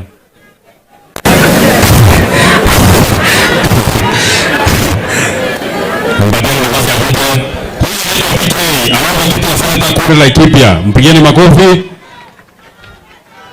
Sitapatia mtu mwenye siwa hapa microphone. Kwa hivyo nikisha kutaja, tafadhali utakaa mahali huko. Mimi nataka watu ya Nyandarua kwa sababu muda umetukimbia. Tafadhalini. Jina, kiti. Bwana Yesu asifiwe kanisa. Mimi naitwa Masharia Mkuu, Masharia na Mkuu. Nasikia mkisema hivyo, lakini mimi rafiki yangu na kama vile amesema Your Excellency Mheshimiwa Rigathĩ Kalonzo na wao wengine, vile mtakaa chini mseme ni huyu. Hata mimi Medho hakuna shida. Tumepigana na yeye before, saa hii si ati tutakosana. Ile nyingine mheshimiwa, mimi unaona mimi ni wa Jubilee. Nilikuwa natarajia deputy party leader wangu angekuwa hapa. Kwa sababu hao watu wa one term hawezi sema saa hii, lakini wanaomba nyinyi wote including Matiang'i mshikane mkue kitu moja. Na hiyo ndio maombi yetu, ndio tuweze kupeleka Ruto one term. Asante. Sisi ni watu wa one term. Thank you. Na Mungu awabariki. Asante sana. Huyu anaitwa Kiragu wa Dhuta, anaomba kiti ya bunge huko Olkalau. Makofi yake. Makofi mheshimiwa Kiragu. Hapa unajua sasa mimi ndio mkubwa na nikishasema makofi unapigiwa makofi na kukaa chini na Mungu anakubariki sana. Huyu anaitwa David Ragui, anaomba kiti hapa ya Kipipiri, hapa mpigeni makofi. Huyu anaitwa mheshimiwa Kamato, anaomba kiti huko Laikipia West. Huyu anaitwa Njuguna, anaomba kiti Cherengani, mpigeni makofi. Huyu anaitwa Wambugu Sonko, anaomba kiti huko Kinangop. Huyu anaitwa Manabei, anaomba kiti huko Bahati. Nimewambia ile kitu mmewakosea ni kwa sababu mimi najua nyinyi wote. Kwa hivyo mtu atasema ulisahau jina yangu, mimi nitasema jina yako. Wacha nione watu wanaomba kiti ya governor Nyandarua. Mara ya kwanza. Mara ya pili. Huyu anaitwa Idhaka Kereka, ameshaongea, mpigeni makofi. Hayo wametosheka, hata wataki kuja hapa. Huyu anaitwa mheshimiwa Wakili Kinyanjui Theuri, mpigeni makofi. Huyu anaitwa mheshimiwa Wakili Nderi Diani, mpigeni makofi. Sasa niko katika MCAs. Huyu anaitwa Mama Sisiri Kariuki. waziri wetu wa zamani, na anaomba kiti ya gavana, mpigieni makofi. Thank you very much. Hapa anaitwa Dr. Gikonyo, anaomba kiti ya gavana hapa Nyandarua, mpigieni makofi. Na huyu anaitwa Mbote, anaomba kiti huko Ndaragwa, mpigieni makofi. Your Excellency, unajua ile kitu mzuri hapa Nyandarua, ile kitu inanifurahisha. Mtu yote mwenye anaomba kiti, hata kama ni ya huko nyumbani, hata kama ni ya mtaa, hata kama ni ya Itora, lazima aombe na DCP. Hapa hakuna mtu, au magavana wote umesikia wote ni DCP. Au maume ndio wote umeona hapa ni wa DCP. Au mmoja tu ndiye amepotea, huyo kijana, na msamehe tu, hakuna shida. Huyu kijana unajua, Your Excellency, usikasirike na yeye. Huyu kijana anafanya na NGO. Na hiyo NGO haiwezi pata pesa NGO kama hajasimama. So kila term lazima asimame, kila term alisimama 2022, 2017, 2007, 2013, ndio na yeye apate kitu kidogo. Ndio maana amesema ni rafiki yangu, mpigieni makofi. Na ni lazima ekei ndio mtu tokinya agithukuma Kanyamu hali agithukumaga. Ekei mwana kioshe the Kanyamu, just say your names. Naitwa wakili Kinyanjui Theuri. Naomba kiti cha gavana 2027. Mimi niko DCP. Na hii Nyandarua naona Medho anaogopa kusema ati hao watu wako chama zingine. Nyandarua chama ni moja tu. Hakuna chama kingine. Mimi nimeona viongozi wote wa nchi hapa. Na mimi naomba nyinyi muingie kwa nyumba moja pamoja. We are waiting for the white smoke. Lazima Kasongo aende nyumbani. Mungu awabariki, tuko pamoja. Asante sana. Na ndugu yangu Chuchu, na kuona tafadhali, Mungu akubariki sana, na unajua maneno vile tulikubaliana, tafadhali. Your Excellency Rigathi Gachagua, all protocols observed. Jetago Deri Deani, ndararugama giti kia gavana thiini wa Nyandarua. Kindu kiria ngwenda kuga ni ati ithui turauga no one term, hari movement ciere igire ni ndi wa one term, na turauga uguo kwirwo ni bishop witu uri kuhunjagia ati nyumba twedirwo cie kuria matu-ini cia Kasongo tutiraingira, na thabari ya Singapore tutirathie. Deri Deani 2027. God bless you. Thank you very much. 1 minute. Mkienda na 1 minute hivyo maono iko sawa sawa. Amjambo wote. Kwa majina ni Dr. Wainaina Gikonyo. Mimi natafuta kiti ya gavana Nyandarua. Ile kitu nafikiria na chemka kwa kichwa yote ni uchumi, na tunajua shida ya Nyandarua ile kubwa sana ni uchumi. For the first time tunakuja kufix uchumi ya Nyandarua. Asanteni sana, Mungu awabariki. Nipatie kura kwa Dr. Wainaina Gikonyo. Hata yeye ni wa DCP. Hii ni mtu ya DCP. Na mimi nataka watu ya Nyandarua. Kanisa, viongozi wa kanisa, Excellency Rigathi Gachagua and Pastor Dorcas, Your Excellency Wiper party leader, colleagues, the other party leaders, familia ya Mheshimiwa Njiko, na ndugu zangu, dada zangu wa Nyandarua. Bwana Yesu asifiwe. Bwana Yesu asifiwe.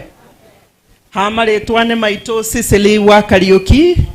Nini ndiguko kugate mafarama ya Kakamega aragweta ni ithuĩ twa mabangire, ni ithuĩ twa marutire maĩ maria me matũra-inĩ maranyuo gũkũ wakati ya serikali ya Uhuru Kenyatta. Hiyo kazi ndio tulifanya. Kwa hivyo kazi tukipatiwa nafasi tunaielewa sana. Mheshimiwa Rigathi, ukanituma juzi niwe pamoja na kiongozi kazini yako pale Bondo, na waliponiona pale wakasema huyu ameruka ameenda Wiper.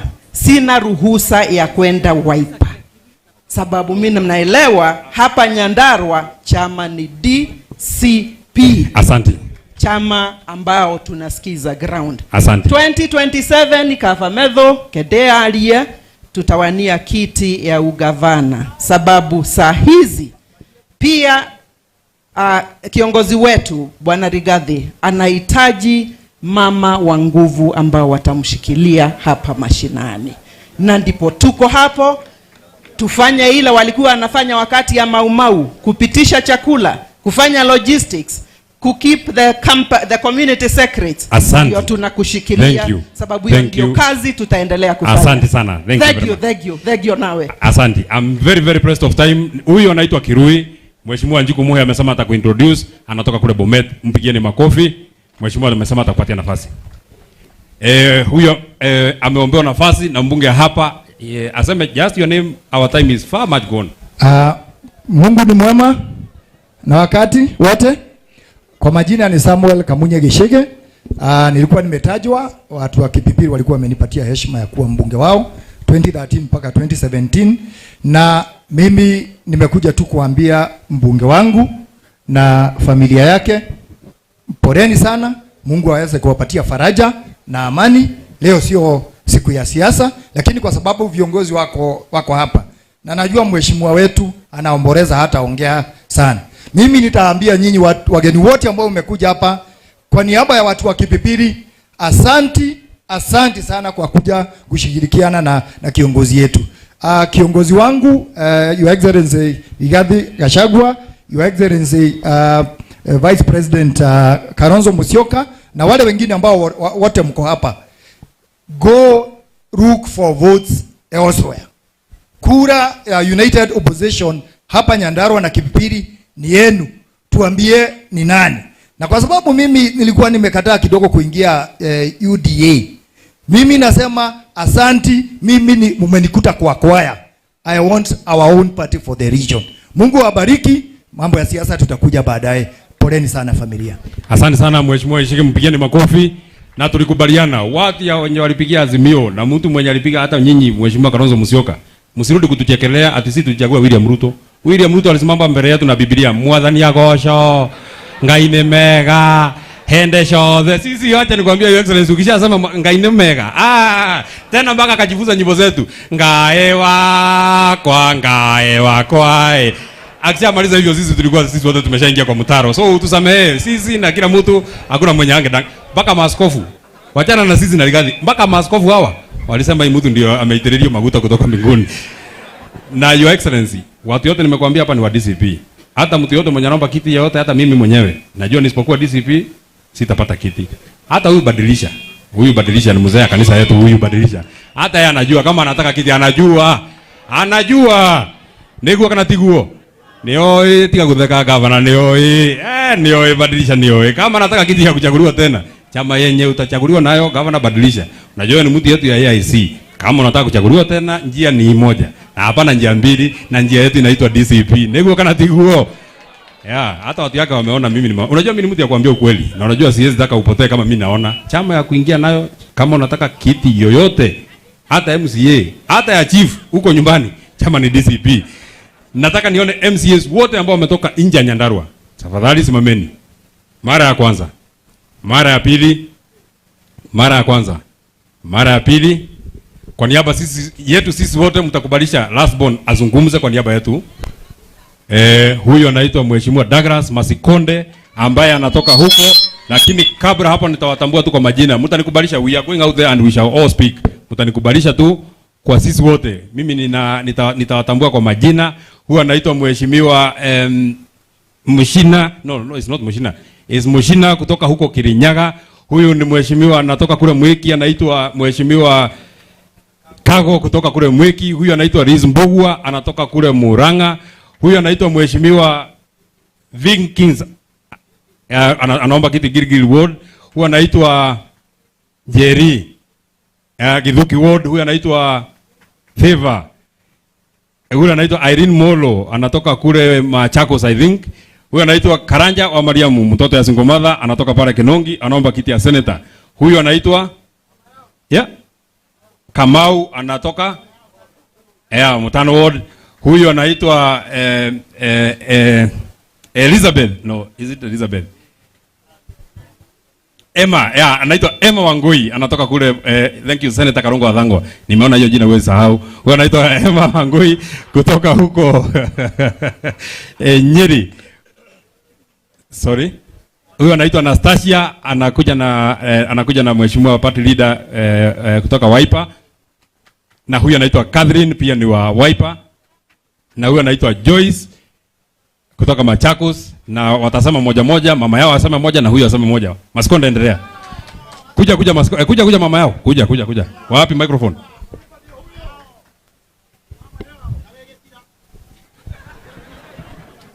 Asante sana Senator pale Narok, tunamuita Senator Mandevu.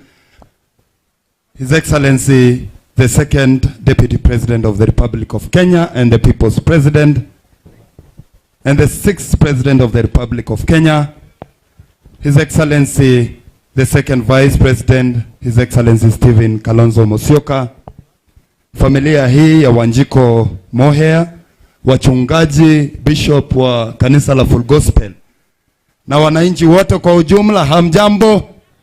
Hebu salimieni shemeji yenu. Najua hamjui mimi niliiba msichana wa hapa Nyandarua. God is good. Kila mtu afanye mkono namna hii ya firstborn wa DCP. Fanya namna hii, fanya namna hii, fanya namna hii, fanya namna hii. Harambe. Harambe. Pale Narok sisi tunasema ni one term na hatubembelezi, ni one term, one touch. Harambe. One touch. Thank you very much, His Excellency. Kwa majina mimi naitwa Douglas Twala Masikonde, MCA wa Narok Town Ward, ambaye niliweza kuchukua ushindi recently katika ile siasa ambaye Kasongo alikuwa akitupiga kama mahindi ya gunia, lakini tuliweza kumuonyesha kivumbi. Niko na furaha sana kufika hapa na nimekuja kuomboleza na mashemeji, kwa sababu mimi pia ni shemeji wa hapa Nyandarua. Nilitoa msichana ambaye ni mke wangu hapa Heni. Kwa hivyo mashemeji hai. Ya pili, His Excellency, ninaleta salamu za pale Narok. Na kwa sababu sijakuja peke yangu, niko na mheshimiwa wengine ambao kwa sababu wameanza kukuja DCP. Narok huko tumedeclare kama sio DCP wacha ifanye nini? Wacha ikae. Tuko na mheshimiwa Kirimboti na tuko na wengine pale. Medhu naomba tu akaribie tu asalimiane. His Excellency, niko na ujumbe wa pale Narok. Nimesikia juzi Kasongo alikuja bila kupiga hodi, siku hizi halali. Hata anasahau kuamsha wale assistant wake na security wake. Anakuja tu anaanguka mahali kwa mkutano anahutubia. Kwa sababu Narok County tulideclare juzi na tulionyesha ulimwengu mzima kwamba tumeamua tunaubadilisha uongozi wa nchi yetu ya Kenya. Asante. Na His Excellency, sababu moja ya sisi kutaka kubadilisha huo uongozi ni hii tu. Kasongo pande ile anatuangamiza na masuala ya mashamba. Pale Narok siku hizi ni vita, vita, vita kila mahali. Asante. Nyinyi muende mkae na His Excellency, mfikirie jinsi ambavyo mtakomboa hata jamii yake ya Wakalenjin. Asante. Swala lingine ya pili, naomba tu kidogo. Mimi ni last born na ni first born wa DCP. Swala lingine la pili, His Excellency, mchungaji hapa amehubiri, amesema mahali hakuna stima, mahali hakuna barabara na mahali hakuna maji, tafadhali usijaribu kununua. Pale Narok, His Excellency, watu wangu na jamii kwa ujumla bado wanamulikia watoto wakisoma na Geshinga. Mnajua Geshinga?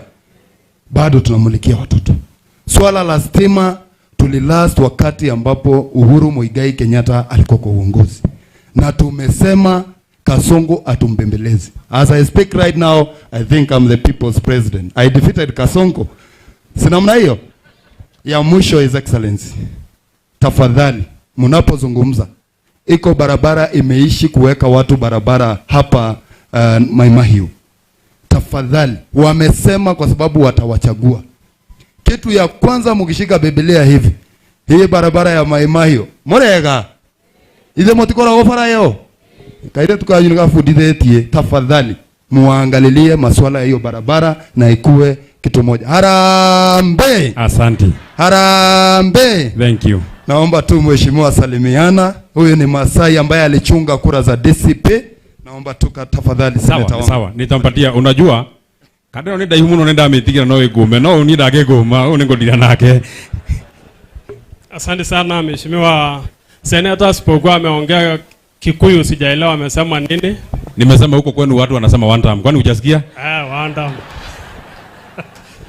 Ninataka tu kusema poleni sana kwa familia kwa naitwa Muhea. Muhea. Poleni sana.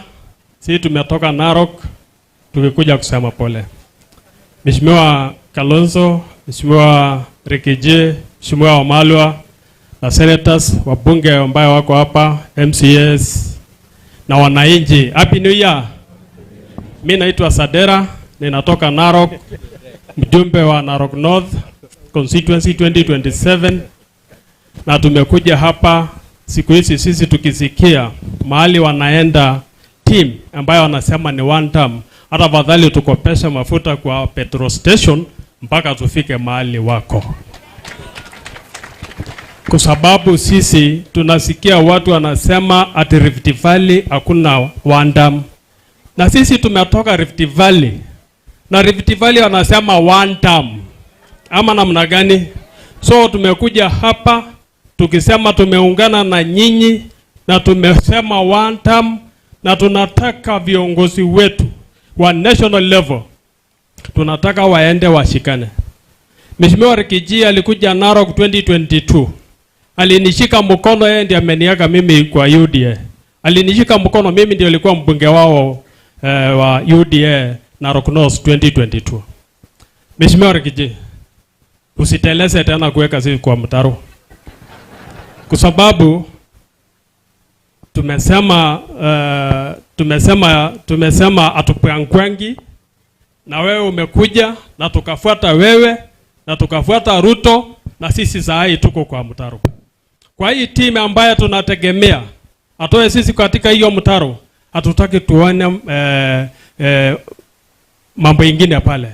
Mwende uingie kwa hiyo nyumba na mtolee sisi mtu mmoja ambaye tutaunga mkono. Ya mwisho, wango imekuwa mingi sana kwa hii serikali. Nasikia senator akiambia Bishop, mtu mzuri ama kiongozi mzuri ni mwenye ataleta barabara, mwenye ataleta nini na nini na nini ambaye atasaidia community.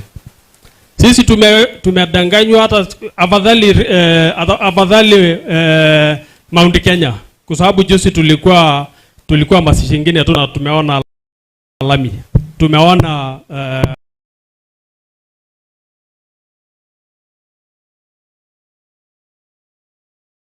ya Narok. Asante sana. So tunashukuru na tunasema asante, na tumekuja na tuko pamoja na tunasema one time. Asante. Thank you very much. Saa 8 imebakisha dakika 5 na sisi wote tunafaa kumaliza by saa 8. Kwa hivyo mheshimiwa mama yao, dakika moja, just a minute.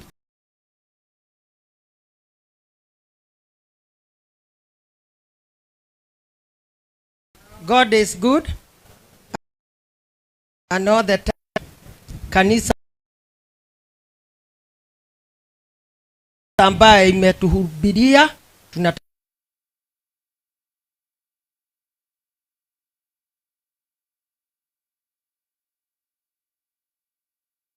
Iguamete ward is in Laikipia County, Laikipia West.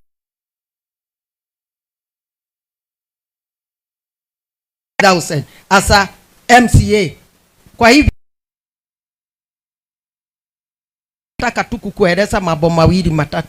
Uko na mheshimiwa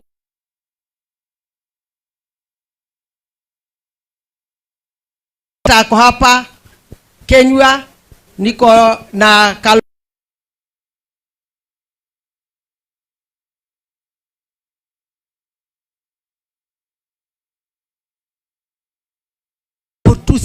shaitani nani au nani, sisi tutam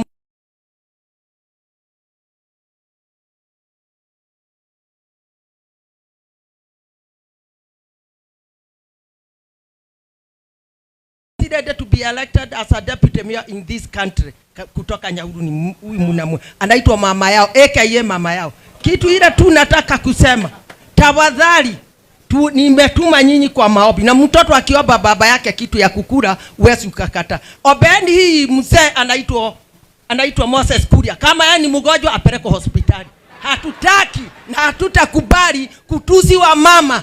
Awe mama ni kabila gani, anauza boga, hatutaki matusi. Na kama si hivyo Rigiji utupatie ruhusa. Leo isipokuwa nilikuwa nakuja hapa Masichi, nilikuwa nitoe press. Hatutakubali kutukana wa mama.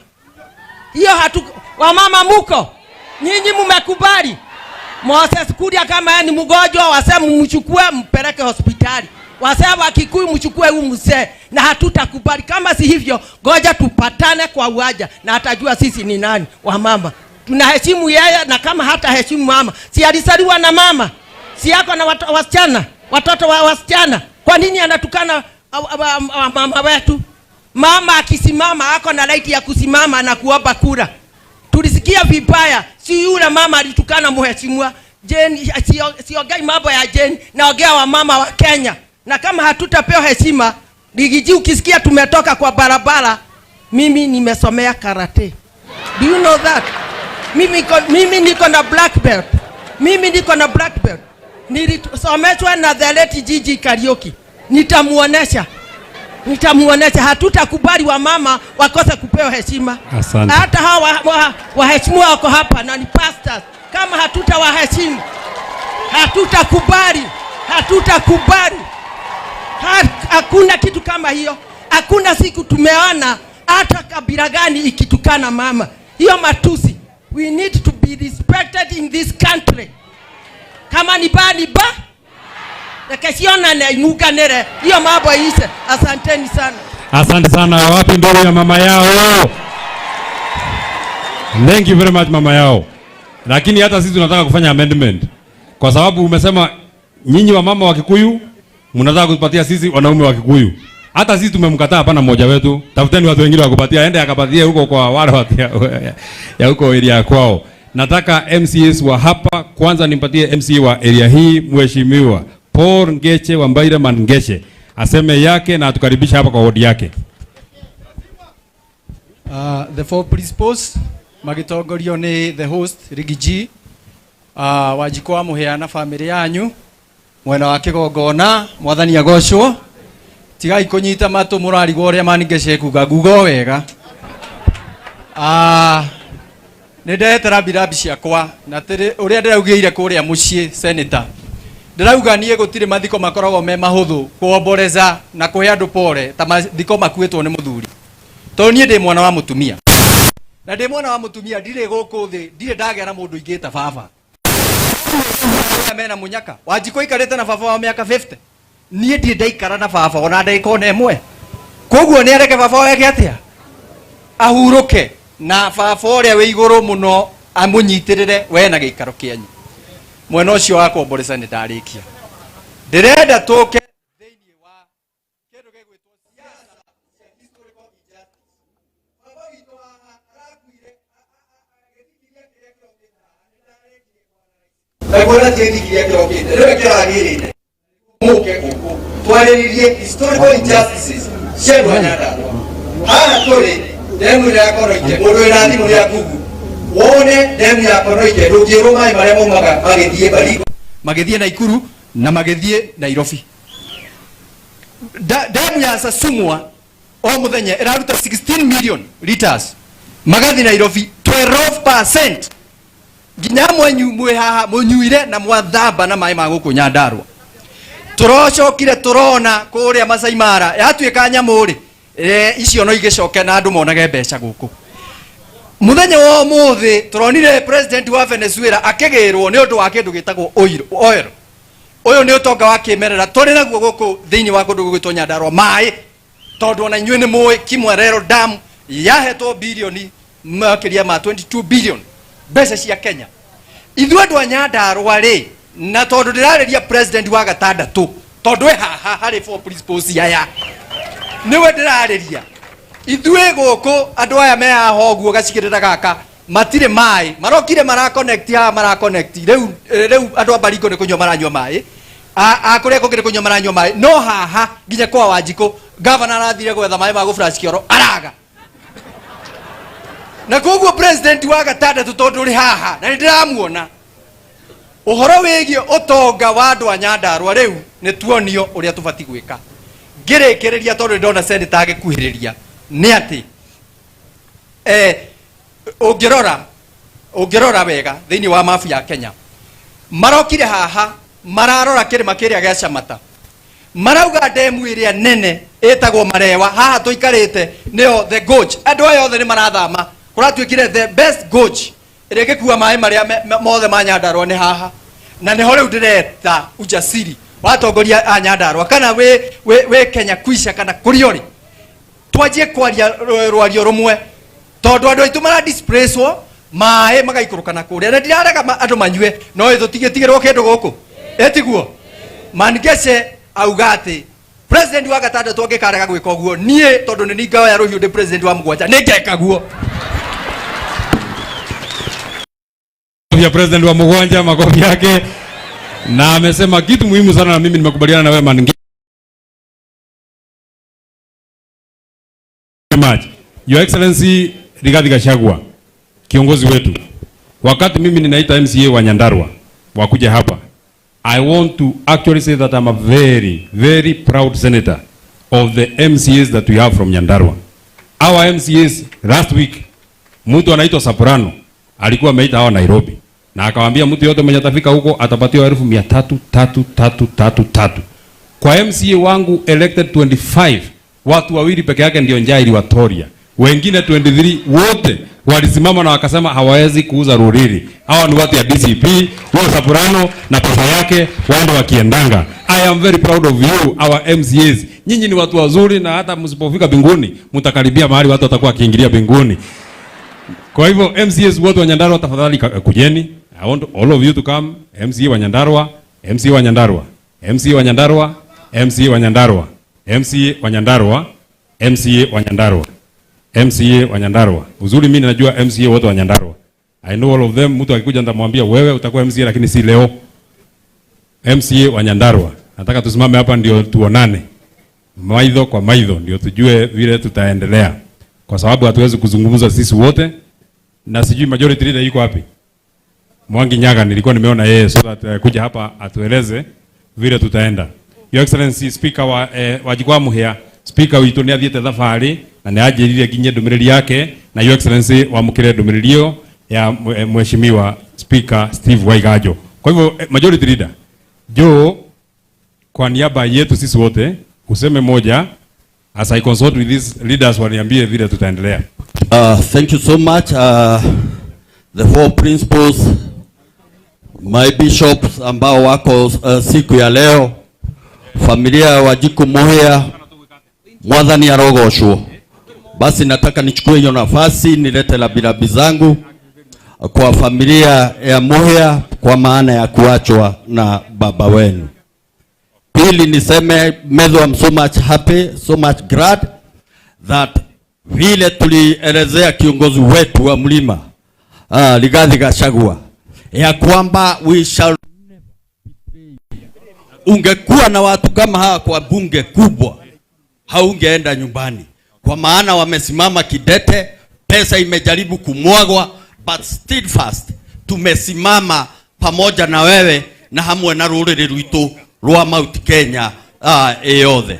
Lastly niseme ya kwamba ngoro citu, roho zetu zimechafuka. As we stand here, watoto wameanza kuingia grade 10, wengine university, wengine college. Kama Nyandarua County tumeweka milioni 200, lakini serikali ya Kasongo negiretie tuheane basari. Watoto wanaumia, wazazi wanaumia, na tunasema ya kwamba wakubali kama wameshindwa kusomesha watoto wa ile county ambazo zimeweka pesa ya basari, tukubaliwe ili tupatie hawa watoto. Otherwise Ligeji, promise made, promise kept. Asante. Tunaendelea kufuata. May God bless you together with the four principles. Thank Asante. you so much. Thank you very much Your Excellency sir. MCA hawa wa Nyandarua ni wazuri sana. Wamekubaliana wote. Mimi niwataja majina kwa madakika ambao wangejitaja. Wamesema wawili wa hapa wajitaje tu majina pia, then the rest nitawa mention moja kwa moja. Huyu anaitwa Mheshimiwa Karaja wa Mariamu, MCA kutoka Kinongi. Huyu anaitwa Mheshimiwa Wabugu Kingori, MCA amechaguliwa huko Donyonjeru Tambili. Mpigieni makofi. Huyu anaitwa Duncan Githinji, MCA wa kutoka huko Gatimu. Mpigieni makofi. Huyu anaitwa Sasha wa Mai. Huyu ni wakili, anaomba kiti ya Human Rep na ni nominated. Huyu anaitwa Geoffrey Kamwana, MCA wa kutoka huko Gadhara, huko Kinangop, na ni rafiki yetu na ni mzee wa kanisa yetu ya AIC. Huyu anaitwa Peter Kamau Gathungu. Huyu ni MCA wa Tambili kutoka huko Ndaragwa, anaomba kiti ya ubunge na alitusaidia sana huko Mbeere. Huyu anaitwa Dhuo Mheshimiwa Dhuo, anatoka ward ya Gathanje, alikuwa na sisi huko Mbeere. Na ni MCA kutoka huko Jororok. Huyo anaitwa Ibrahim Maina, Deputy Majority Whip. Alikuwa Minority Whip, sorry. Alikuwa wa chama ya Jubilee zamani, sasa ni kiongozi yetu wa chama ya DCP. Huyo anaitwa Mwangi wa Gishoki, Minority Leader huko County Assembly. Zamani alikuwa mtu ya Jubilee, siku hizi ndiye mtu anafunza watu kuingia DCP na kufunga masikio. Anasema si kuchukulia juu, ni unaweka hapa chini. Yeye ndiye anajua maneno ya masikio sawa sawa. Huyo anaitwa Dhuo Gashino. Huyo ni MCA kutoka Kanjwere huko Olkalau. Hii ni mtu ya DCP. Huyo anaitwa Caroline Jarara. Kwa wale MCA ambao walikuwa wameitwa kwa Kindiki, hata wale wanasema ni nominated wakaogopa. Huyu msichana mwanaume alisema yeye hawezi kuenda, akasema hiyo 300 tafuta na njia nyingine. Kwa hiyo tunajua njia ya kutafuta, hata mimi sina, so hata wewe ujue vile utatafuta. Huyo anaitwa Mheshimiwa Gitau Jamba. Huyu anatoka huko Shamata, MCA wa kuchaguliwa Tambili. Yeye hakupata memo, bishop huyu hakupata memo, hakujua leo ni siku ya kuchanua, yeye alidhani ni ile siku hatuchanui.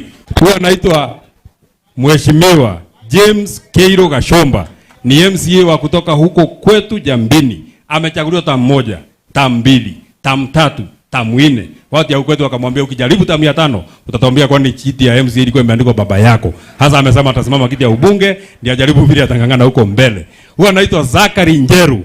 Zakari Njeru ni MCA kutoka Nyakio, amekuwa Deputy Speaker, Chairman Committee on Finance na ni MCA wa Tambili huko Nyakio.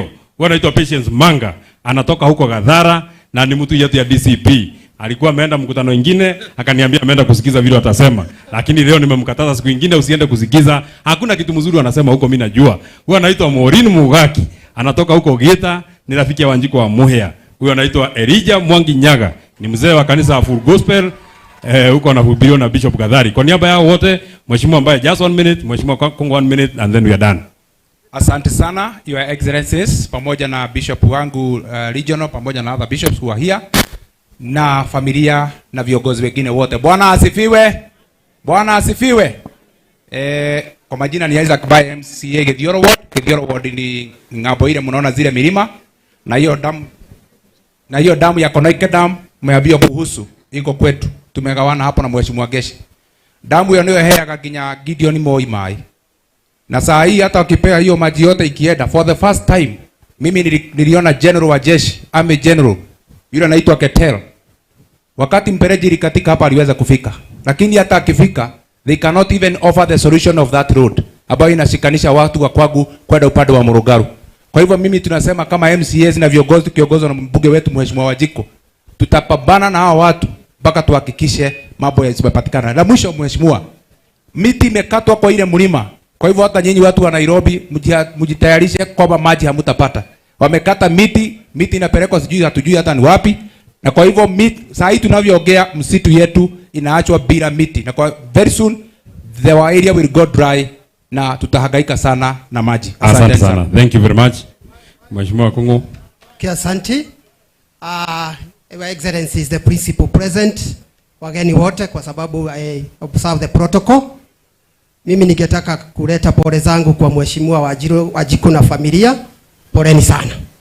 Najua nimekuwa huko nyumbani na tumeleta pole zetu. Mimi ningetaka kwa kifupi sana kuongeza mambo mawili. Kwa sababu this is a national event and we have our national leaders present. Nitasema hivi kuhusu Kipipiri. Sisi tulipewa barabara na Medho alisema na His Excellency the President Uhuru Kenyatta. Barabara ya kutoka Captain kwenda Wajohi, kwenda Kuamatu, kwenda Gita, kwenda Lunyujero. Hiyo barabara Kasongo na serikali yake wakatoa matinga, hatujui ni makosa gani walifanyia hii serikali. Sisi watu wa Kipipiri tulipewa milioni 300 kwa project ambayo ni kubwa sana Kipipiri, inaitwa Muhonia Water Project. Ina member more than 5,000 ya kupea watu maji pale Murongaro na pale Turasha. Wakatoa pesa. Watu wa Turasha na kwingine wanateseka na maji, hatujui walifanyia Kasongo nini. Sisi watu wa Kipipiri nasikia wanasimama wanasema wanajenga masoko. Ile soko moja tu ambayo tulipewa kama Kipipiri inajengwa pale wodi yangu Wanjohi. Walikuja wakatoa watu kwa soko, lakini hakuna soko inaendelea. Contractor alienda, hatujui watu wa Kipipiri walifanyia Kasongo nini. Sasa nauliza Senator, hii ndio safari ya kwenda Singapore? Mimi nimesema shidwe. Asante sana, thank you very much Mheshimiwa Mariam. Asante sana all protocols observed. Mimi naitwa Karajo Aboi wa Mariam, mtoto ya single mother.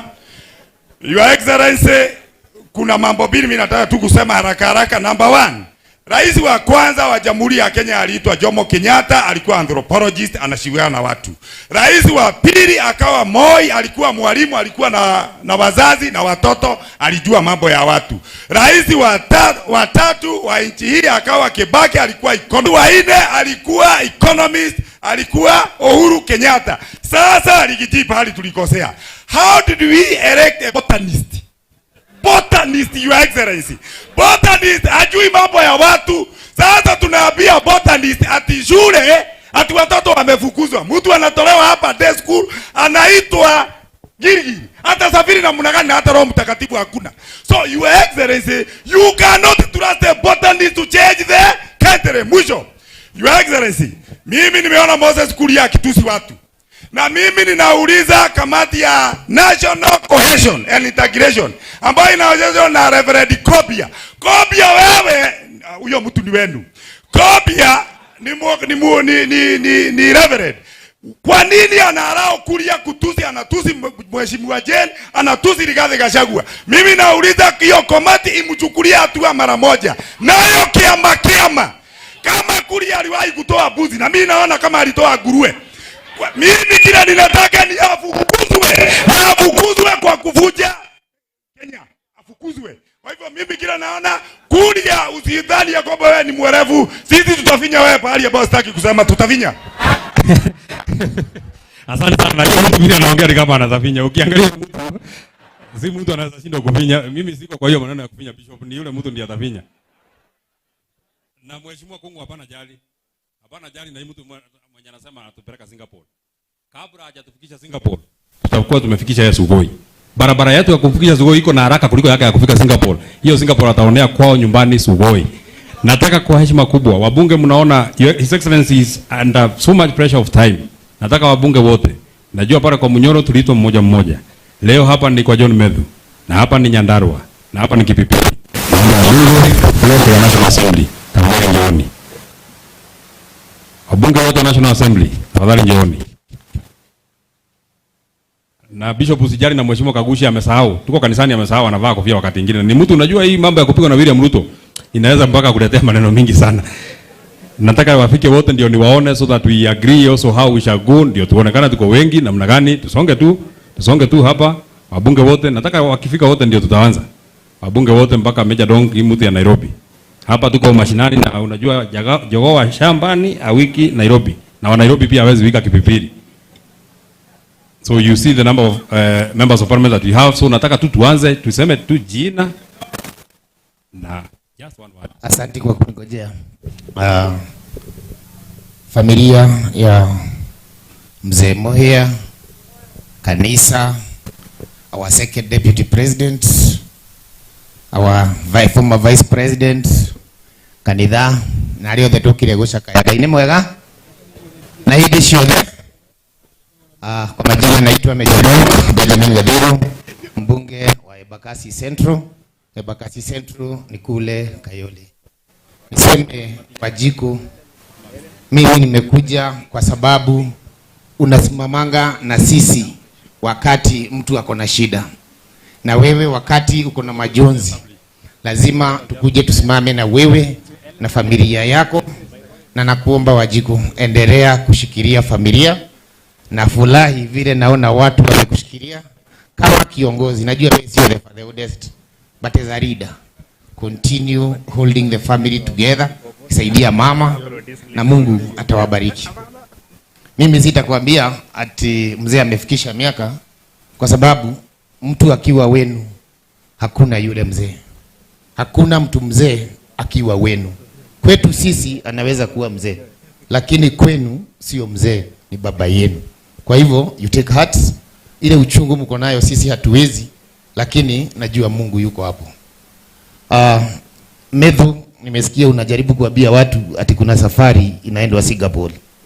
Wewe tumekuwa na wewe hapa wakati tumekuwa tukiuziwa hasa bottom up. Uliiona? Na hii Singapore yenye mnaogelelea, you still believe ati kuna Singapore inaendwa? And again, hii narrative ya Singapore sio yetu. Sisi wa Kikuyu tuliuziwa hii ya hasra, tukanunua ati biashara zetu zitafanya. Alafu wakati amefika hapo akajua amedanganya wa Kikuyu, sasa ametafuta kabila nyingine, sasa aanze kuambia nini? Maneno ya Singapore. Kwa hivyo hiyo sio yenu. Your Excellency, the deputy, the former vice president. Nimeona jamaa ameamua ni wewe sasa atakuwa na tusi. Usiwahi mjibu. Ni vile hii uhusiano yako na Rigathi Gachagua na hawa viongozi wengine, hiyo ndio inamuuma kichwa. Na hiyo kichwa inamuuma, he just want to distract you. Usahau tunafaa kumpeleka nyumbani. Kwa hivyo tafadhali, hata akisema hujajenga barabara, kwani uko na taksi yako? Si sisi tunalipa tax. Hiyo anajenga hatumii pesa yake. Ni ile sisi tunalipa tax ama namna gani? Agoje tukupatie kazi, tulipe tax, utujengee hiyo damu inaambiwa hapa. Zile barabara ziko huko, ama yeye mwenyewe atuambie ni gani alitengeneza wakati hakuwa kwa serikali. Kwa hivyo mimi nawaomba kama viongozi and our leaders, sisi tuko nyuma yenu. I agree with you Rigathi Gachagua that naming the presidential candidate sahi tutarimwa na watahakikisha wamesabaratisha sisi. And because we are behind you good people and our leaders, please yetu ni kuwaomba just stay united. Ile barabara mtatuambia twende, hiyo ndio tutaenda na tutahakikisha huyu Kasongo ameenda nyumbani. Mungu awabariki, Mungu awalinde, tunawapenda sana. Asante Mheshimiwa Mule. Asante. All protocols observed. Kwa majina naitwa Mheshimiwa Mule kutoka Matungulu, Machakos County. Tumefanya kazi na dada yangu na nimesema lazima nikuje kufariji nyinyi na mama, kwa sababu last year nilipopatwa na mambo ya mama yangu, you stood with me, na nikasema lazima nifike Kipipiri ili tuseme pole. Kwa hivyo kwa niaba yangu na watu wa Matungulu, pole sana mheshimiwa, na kwa kanisa yote ya hapa Kipipili. Mheshimiwa Rigiji na Mheshimiwa Kalonzo Musyoka, hii story ya Singapore ni wizi inapangwa. Na wizi inapangwa namna hii. Wajue nani atakuwa contractor wa barabara hizo wanajenga, wapore. Wajue nani anatengeneza hizo dams ili wapore. Wajue nani atatengeneza stima kutoka wapi kwenda wapi, wapore. Kwa hivyo story ya Singapore Kenya hii ni wizi ya kuibia wa Kenya, kwa sababu wanajua ile limit ya kuomba pesa kutoka nje imefika mwisho. Hii infrastructure fund unasikia, it's a backdoor borrowing procedure by Kasongo. And Kenyans must know this. This is the worst and the biggest scam which will haunt this country forever. We must stand firm and say no to the Singapore story.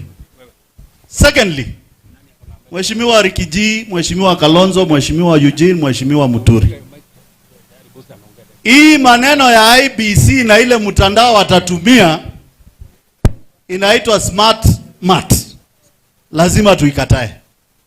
Lazima tuhakikishe Kenya imepata mtandao ya kupiga kura na hakuna kutoka kwa kituo ya kupigia kura. Tutamalizania pale primary school na ile resort itakuwa pale ndio ya mwisho, na ndio itatangazwa, na ndio itatangazwa mshindi katika hii group. Ya mwisho Bwana Medhu. Ya mwisho.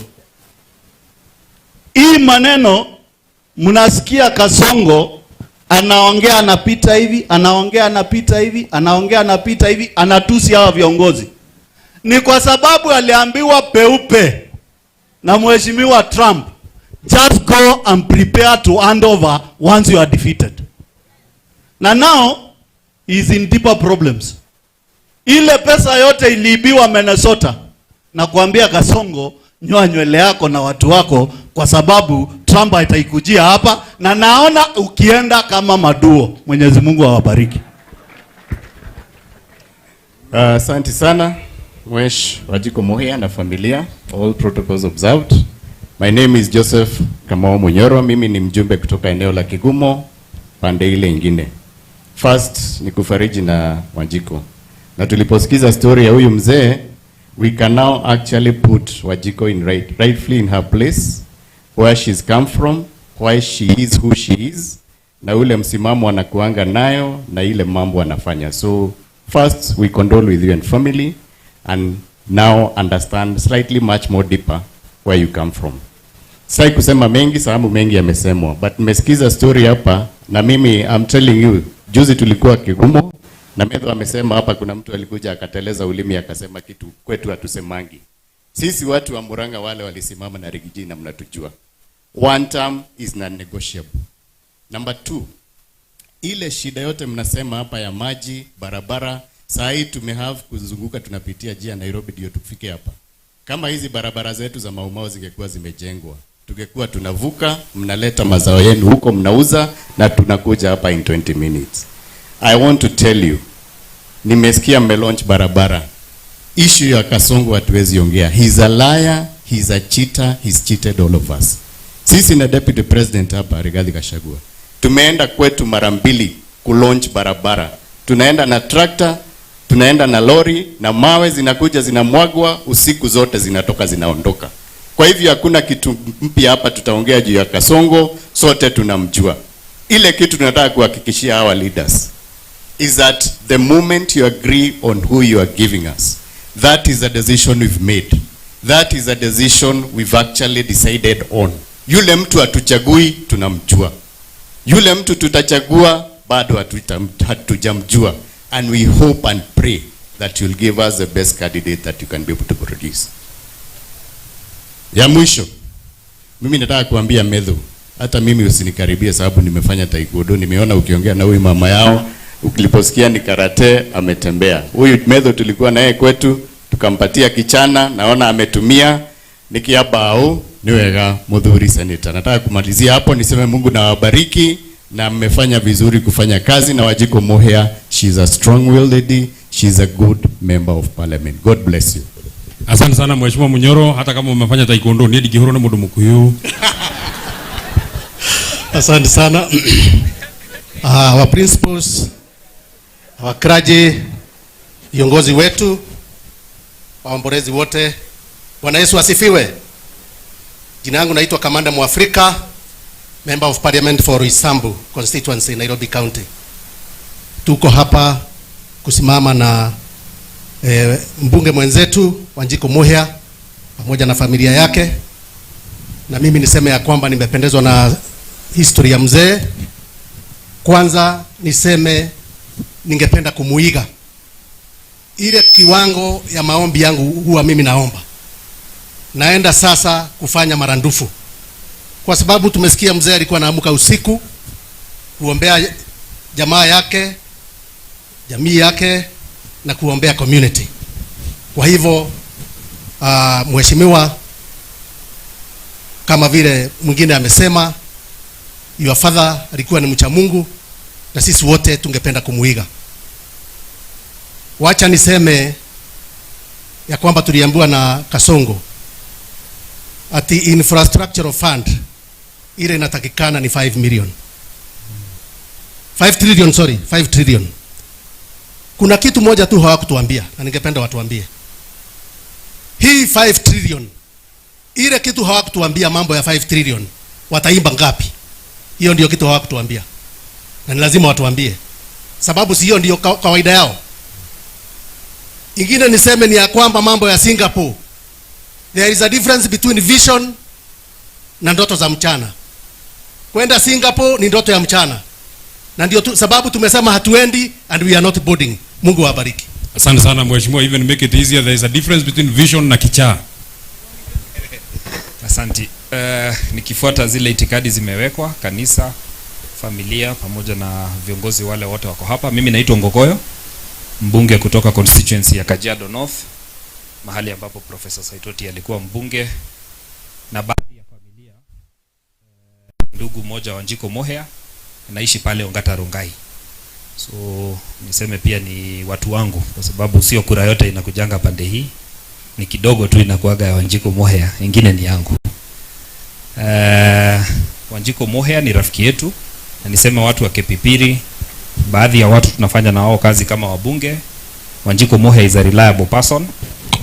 Tumekuja wengi kwa sababu pia ni rafiki yetu na pia anatutembelea kwa constituency. Tuseme pole kwa mama yako pamoja na familia yote, na kwa marafiki zako wengi unajua wamehusika na njia moja kwa mambo hii.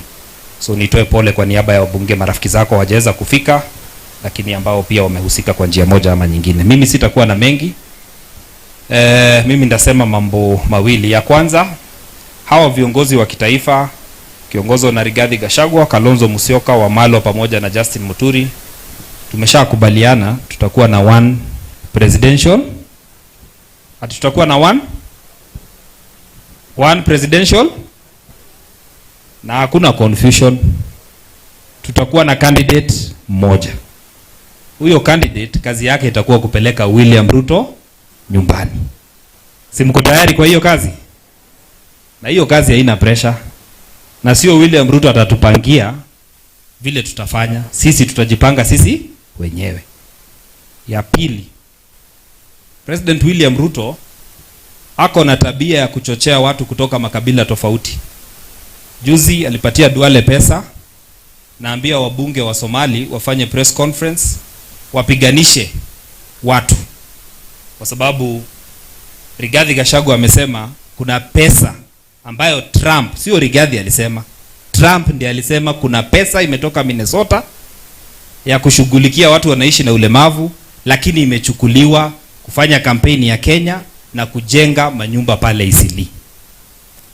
Na sisi tunawaambia hivi, President William Ruto, it is either you are the one who facilitated and who made sure that the proceeds of corruption landed in Kenya, and it is you in person, because if you cannot condemn the act of corruption, it means you are the facilitator of corruption. Kama yeye haezi kukemea ati anapatia wabunge pesa wakuja watusi Rigathi Gachagua, na tukuambia turudi nyuma, President Trump ndiye amesema kuna watu wachache wa Somali walichukua pesa ya Wamarekani. Si amesema? What we are saying is that you must come out and say where that money came in and how it came into Kenya. Otherwise, you in person has abetted corruption. Na nikienda kumalizia, hatukuogopi, wacha kutusi Rigathi kando kando. Hata sisi tunajua wewe William Ruto ni mwizi. Na sio mwizi wa kuku, sio mwizi wa simu, mwizi wa pesa ya Jamhuri ya Kenya. Wewe ni mwizi. Uzuri anaongea akiangalia kamera, unajua unadhani wewe anaambia wewe ni mwizi. Asante sana. Jina ni Kagushia, mjumbe kutoka pale Mukurweini constituency. Na nimekuja hapa pia kwa niaba ya watu wa Mukurweini, familia yangu na mimi mwenyewe, pia kuleta rabirabi zetu kwa Mheshimiwa Mohia pamoja na jamii yako. Mam, poleni sana na tunaomboleza nanyi. Na huyu Wanjiko Mohia ni mheshimiwa na mjumbe ambaye ni wa kutegemewa sana. Sisi pale bunge tunampenda kwa sababu ni mojawapo ya wale wamama ambao ni strong women. Hawa ni wale chuma ambayo Mheshimiwa Rigiji anasema ni chuma ya zamani, wakiwa na Mheshimiwa Jane Kihara hapa. Na kwa hivyo tunamheshimu sana. Ningependa pia kusema huyu Kasongo ametuzoea sana sisi kama Wakenya. Sijui wangapi walisikia mambo alisema pale Jamhuri Day. Alisema nyinyi muende Christmas, mkirudi after Christmas mtapata barabara ya Mombasa Road imetengenezwa yote na imeisha. Alisema, akasema itakuwa recarpeted, itafanywa beautification. Akasema mkishaenda matrakta zinaingia. Mpaka siku ya leo hiyo Mombasa Road hakuna trakta hata moja. Anaongea ukweli, anaongea urongo. Alisema anataka kufanya expressway pale Thika Road mwaka huu. Lakini ile kitu nyinyi hamjajua, wala watu walipiga kelele sana wakati aliposema anauza makampuni including Safaricom. Ni sisi watu wa Mount Kenya tulipiga kelele sana, tukasema hatutaki yauzwe. Akajua siku ya Jamhuri atakuja atudanganye ya kwamba ile pesa anataka kuuza Safaricom ni ya kutengeneza barabara ya Thika Road, ndio tunyamaze. Lakini tukishanyamaza auze Safaricom, hakuna barabara ambayo itatengenezwa Thika Road. Na mimi tuko hapa na nyinyi, alisema 2026 atatengeneza barabara ya ghorofa Thika Road. Tuko na nyinyi hapa, mtaona hakuna kitu atafanya kwa sababu ni muongo. Rigiji wakati alikuwa deputy president alipigana na pombe haramu na madawa ya kulevya kwa miezi 6, ikawa ameidhibiti kabisa. Huyu Kasongo amesema yeye ni mwerevu sana, anajua. Ako na NIS, ako na askari, ako na machief. Lakini mpaka siku ya leo anasema ataenda kugojea magari ambayo imebeba pombe kwa barabara ndio ikamatwe ikuwe confiscated. Hawezi kutumia hiyo yote ambayo ako nayo kuingia katika zile viwanda ambavyo pombe inatengenezewa. Na mimi ndio nauliza, kama we ni mwerevu, yani unataka kuniambia na NIS na hiyo werevu yako yote hauwezi kujua hii pombe inaundiwa katika kiwanda gani, uingie kule uharibu na uwashike uwakamate uwafunge vile unasema kimaisha? Huyu Kasongo ametuzoea na anatudanganya. Na ndio tunasema ya kwamba hiyo mambo yote mnasikia akisema ni ya kutudanganya, ni ya kutupotosha. Na sisi kama watu wa mlima, na sisi kama wa Kenya ambao tunakabiliana na yeye, hatutachukua uongo yake tena. Haria karo mbeirwo tutigekatia tutingishoka ho. Ngaya murathime na niĩ ndetekanĩra na metho ate thĩna witũ wĩ harĩa mboco-inĩ, tondũ mboco icio kũratuĩka nĩ ta njohi ĩno yarehirwo gũkũ Mount Kenya. Njohi ĩno twareheirwo gũkũ tondũ andũ nĩ maroria atĩrĩrĩ, mboco ici iraga gũtwarwo kũrĩa kwĩna ng'aragu nĩkĩ? Kũrĩa kwĩna thĩna iraga gũtwarwo kũu nĩkĩ irarehwo gũkũ Mount Kenya? Mũrĩ mũraigua igĩtwarwo kũrĩa North Eastern? Ona kũrĩa andũ mararĩra nĩ ng'aragu mũraigua igĩtwarwo kũu? Irarehwo gũkũ Mount Kenya nĩkĩ? Nĩ ngwenda mwĩyũrie kĩũria kĩu. Na nĩkĩ kĩratũma ciage kũhĩa? Nĩkĩ gĩkĩrĩtwo mboco-inĩ icio? Iko maneno hapo, muangalie sana. Hatutaki kusikia after 5 years hapa ndio tena tuko na mazishi mingi sana. Mungu awabariki. Asante sana. I'm very comfortable kwa sababu unajua mheshimiwa Ndeto ni mtu ya 1 minute. Utaona tu 1 minute 2 minutes atakuwa amemaliza. Mimi najua. Following all the protocols are observed, familia ya Wanjiko au familia ya Mohea kiongozwa na mama na ndugu na dada za Wanjiko, yangu ni kusema poleni kwa niaba yangu na wakazi wa Tetu. Ya pili ni kuambia watu wa Kipipiri, mmechagua kiongozi chupavu kwa jina la Wanjiko Mohea. Na ningetaka kuwaomba, kwa sababu kikwetu tunasemanga guneko lishajanagio nake na mushakwe dio kana muithi mweyo ndi wandu a Kipipiri no mukorirwo na inyue mwena kaundu mungite guneko mweke mwoe mushakwe uguo mucokie mutumia uyu witagwo Wanjiko wa Mohea. Ya pili, ningetaka kuongea tu kidogo, nielekeze Rais wa Jamhuri ya Kenya William Ruto. Wewe kila siku unaamka unasema huyu Kalonzo hana akili, na mimi nikakumbuka wakati Mwai Kibaki alikuwa anatengeneza serikali yake, alimfanya huyu Kalonzo Musyoka awe vice president. Wewe na akili yako mingi ulifanywa waziri wa agriculture. Hata hukufanya full term, ulifanya half term, ukaiba pesa ya mahindi ukafutwa kazi. Ya pili, hii safari ya Singapore unatupeleka, watu hawana chakula, watu hawana madawa kwa sababu SHA haifanyi kazi. Vijana wetu hawana ajira, watoto wetu hatujui watarudi shule namna gani. Sasa hii story ya Singapore sisi tunaona ni ile maongo yako. Ulidanganya mimi na Medho wakati ulikuja pale mazishi ya mama wa Dedan Kimathi, ukatuambia hii barabara yetu ya kutoka Ihithe kwenda Donyojero utaimaliza hii mwaka. Mimi na Medho bado tunagoja. Nakumbuka Medho alikuambia yeye ataongea na wanyama na wewe utafute pesa. Medho aliongea na wanyama, hana shida, bado tunagoja wewe ukuje na matingatinga utujengee Ihithe Donyojero road. Lakini hata ile shida kubwa, surely Singapore utafika na wheelbarrow. Toka kinyari. Ta imagine wekero haa wheelbarrow to Singapore. No to kinye. Ya mwisho, viongozi wetu, na vile wasemaji wengine wamesema, mimi naona rais wa 6 ako hapa. Ukweli uongo, watu wangu? Tunawaomba muendelee hivyo hivyo, mshikane. Huyu jamaa halali na atafanya mikakati juu chini kujaribu kuwagawa na kujaribu kusabaratisha muungano wa upinzani. Tuko nyuma yenu, kaeni gangare. Sisi pale Tetu na Nyeri, sisi ni watu wa one term, na tunagojea mtuambie at the right time, na sisi huyu Kasongo tutampeleka nyumbani asubuhi na mapema. Wapi watu wa one term? One term mpo? Watu wa one term mpo? Asanteni, Mungu awabariki. Asante sana. Thank you very much. Mwisho Mama Jane Kiara. Asante sana Senator. Mama Ruth na watoto wako na wajukuu, of course, na viongozi wetu na kanisa. Bwana asifiwe. Bwana asifiwe. Ikwe moko guku. Hii ni mtikenge. Happy New Year. Thank you very much. Mimi nikuja kama rafiki wa Wanjiku and my colleague. Tumekuwa na yeye hata juzi nilimtembelea. Unajua hii vuguvugu ya DCP, sisi wa mama tumebaki watatu. Wanjiku Muhia, Gasheri wa Kirinyaga na Jane Kihara. Hawa mama wengine wote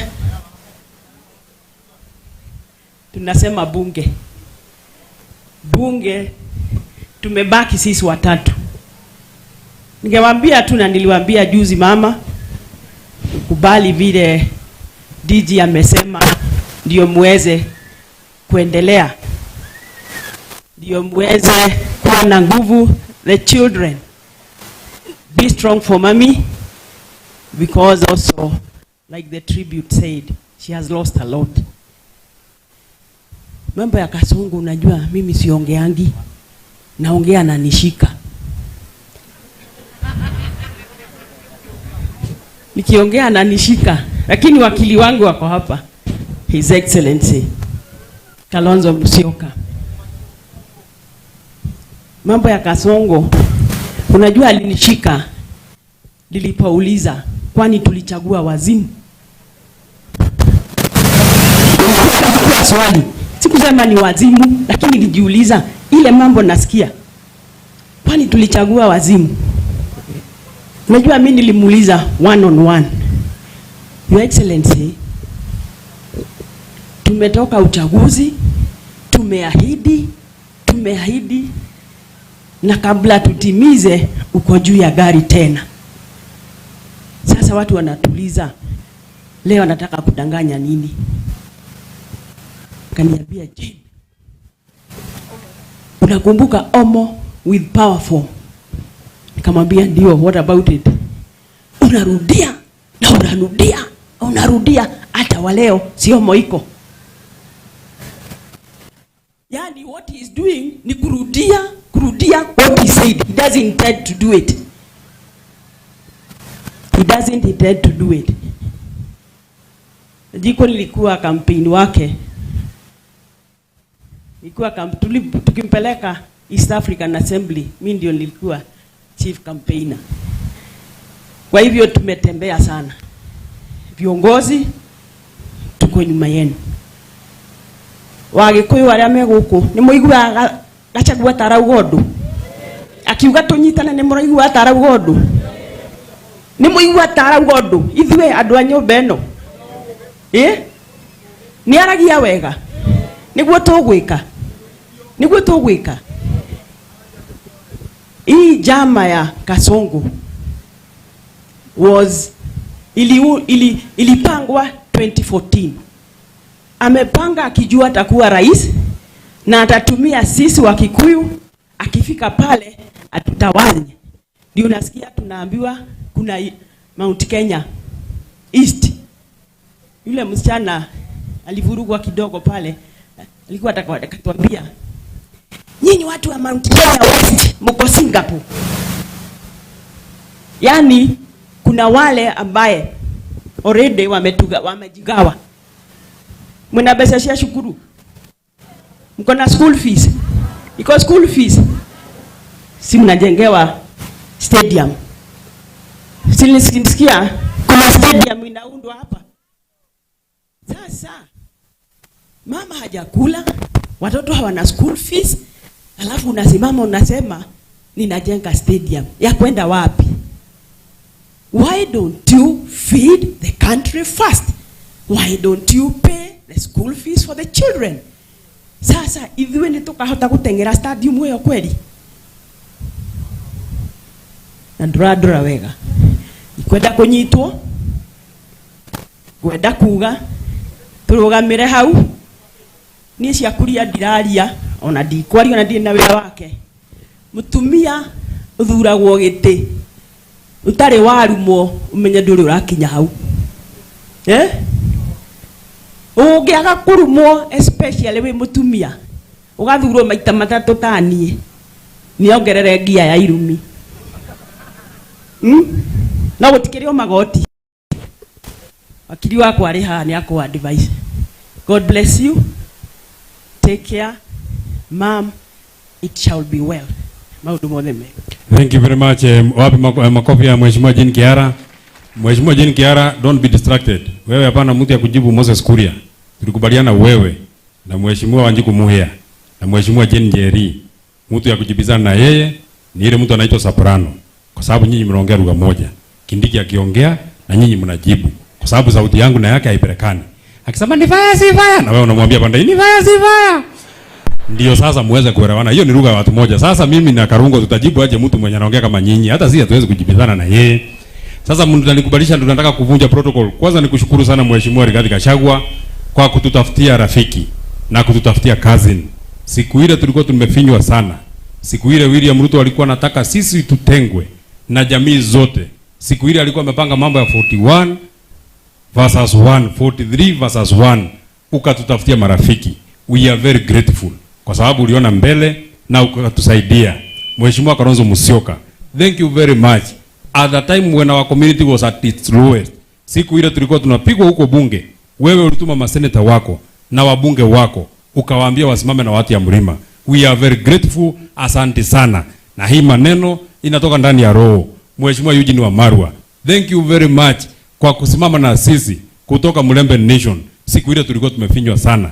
Zamani sana Mheshimiwa Kalonzo Musyoka, kwa kanisa ya AIPCA, kuna mzee alikuwa naimba wa kanisa hiyo, na alikuwa ameimba wimbo akimbia wewe. Na hiyo maneno ndio imefika saa hii. Muthoni we wangu iretha riria ndendaga guikio irima ria nyama nyumba no itu kwagire ono mungithondeka kirugo uiyaku hake no nie methu ona ingigakwa ngoma ciakwa no ikoigaga nguthinja ngoima na turie nao thu icio cindengeretie imenye ni gwatura thu icio citutengeretie ta ruriri citokoretio ni Kasongo imenye thiko ciao na maundu mao ni maharaganita ni mathirite.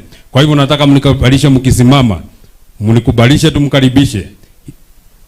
Sorry, hapana, hapa ni kiongozi yako, kiongozi wetu ametuambia wakati unakuja hapa tunakupatia heshima kama yeye. Kwa hivyo nataka mnikubalishe, sisi wote tusimame tumpokee vice president wetu wa 10 Mheshimiwa Kalonzo Musyoka.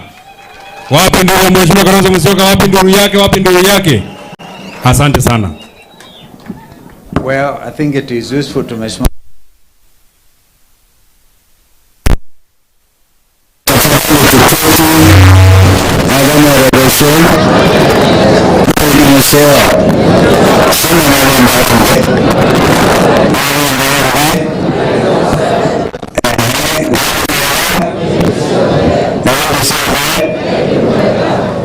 basi tumekuja ili angalau tuone mama ambaye amefiwa, and I can see you are keeping very strong. We didn't come all of us basically because of your number 5. Wanjiku ni mahesabu ni wastano, na tutaki ambao wamezaliwa pamoja naye waone kama sisi zote hatuwajali hawa. And really very impressed by the young man whose wife is also deaf or dumb or deaf. and they speak with sign language. Mimi naona tumkabidhi makofi yetu pia kumwambia we are with him, we are with you. Something very unique in this family, and I think we have learned the sign language kufanya hivi. So Mama Wanjiku, let me call you that. Poleni sana pamoja na familia, and our sister Wanjiku in particular. Truth be told, when we heard over Christmas period kwamba mzee amelala, zote tulihuzunika sana. And I want to thank my brother Rigiji and my brother Eugene and my brother JB Muturi, because uliona how do we handle this, because also the mzazi wa ndugu yetu MP wa Embakasi Central ambaye alikuwa analazwa upande wa Murang'a, Mheshimiwa Gakuya.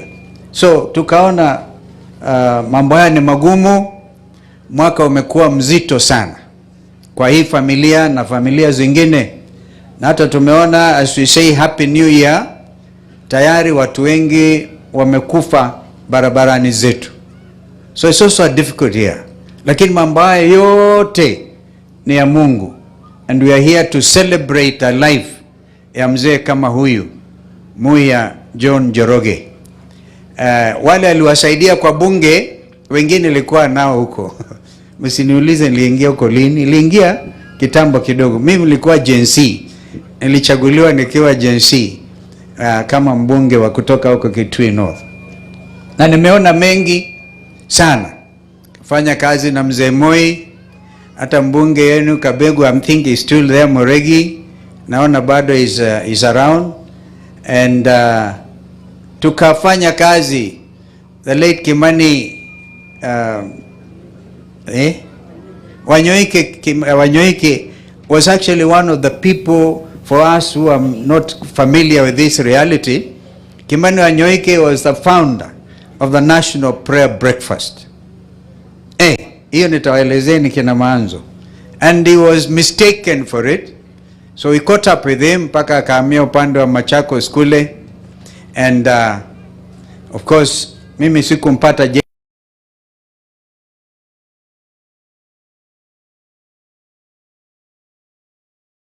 the widows of the late JM Kariuki. Sasa huyo mzee niliposema aliwasaidia hawa wote, nikaona a real freedom fighter. Na nikaona mtu ambaye kusema kweli anaishi roho ya watu wa Kipipiri. Kipipiri hoye. Mweriogo, mwehobo Kipipiri. Karibu niongee ile Kikuyu yangu nusu. Yote naelewa, by the way. You can imagine, I can pick 90%. Kwa hivyo, huyu mzee living the spirit of Kipipiri, which now continues, and I can see it exhibited in your member of parliament, our sister Wanjiku Muya. Because it was not easy those days to say like JM Kariuki alisema hatutaki inchi ya millionaires watano na milioni 50 ya maskini. That is the Kipipiri spirit. Because you have also been told by my learned friend how the split happened between Nyandarua North and South. Nyandarua is a bedrock of the freedom struggle in our country, and of course the entire mountain. Kwa hivyo akawasaidia wote hawa, ingawaje alizaliwa huko Murang'a mpaka akawa mkulima mashuhuri sana. Kwa hivyo tumekuja kumwenzi, na mimi mwenyewe nimebarikiwa sana kusoma hii historia na kuona mama watoto 11. Tumshangilie mama, amejaribu sana yeye. Mmoja tu ndiye amelala.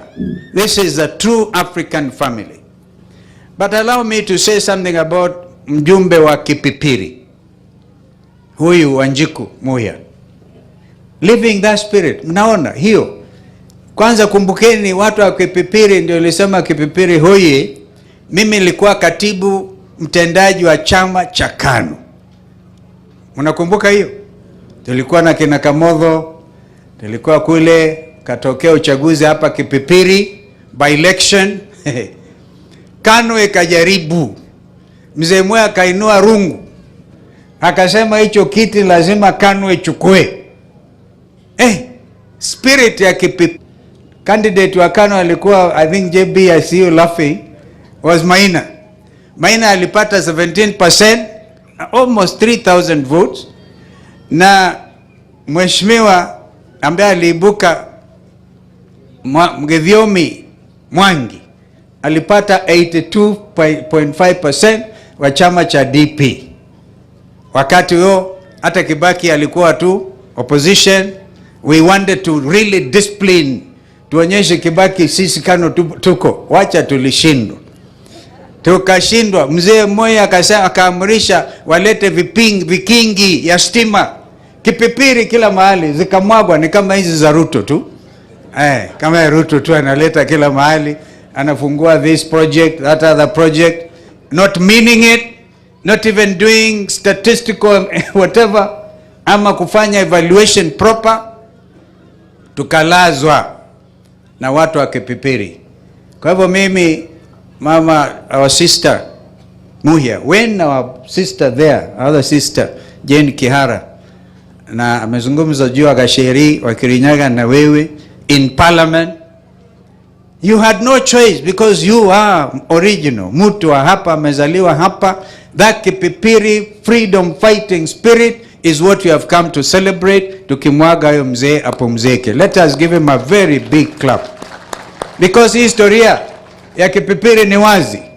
You cannot bribe the people of Kipipiri. They know their basic rights. Na they live that freedom. The spirit of freedom.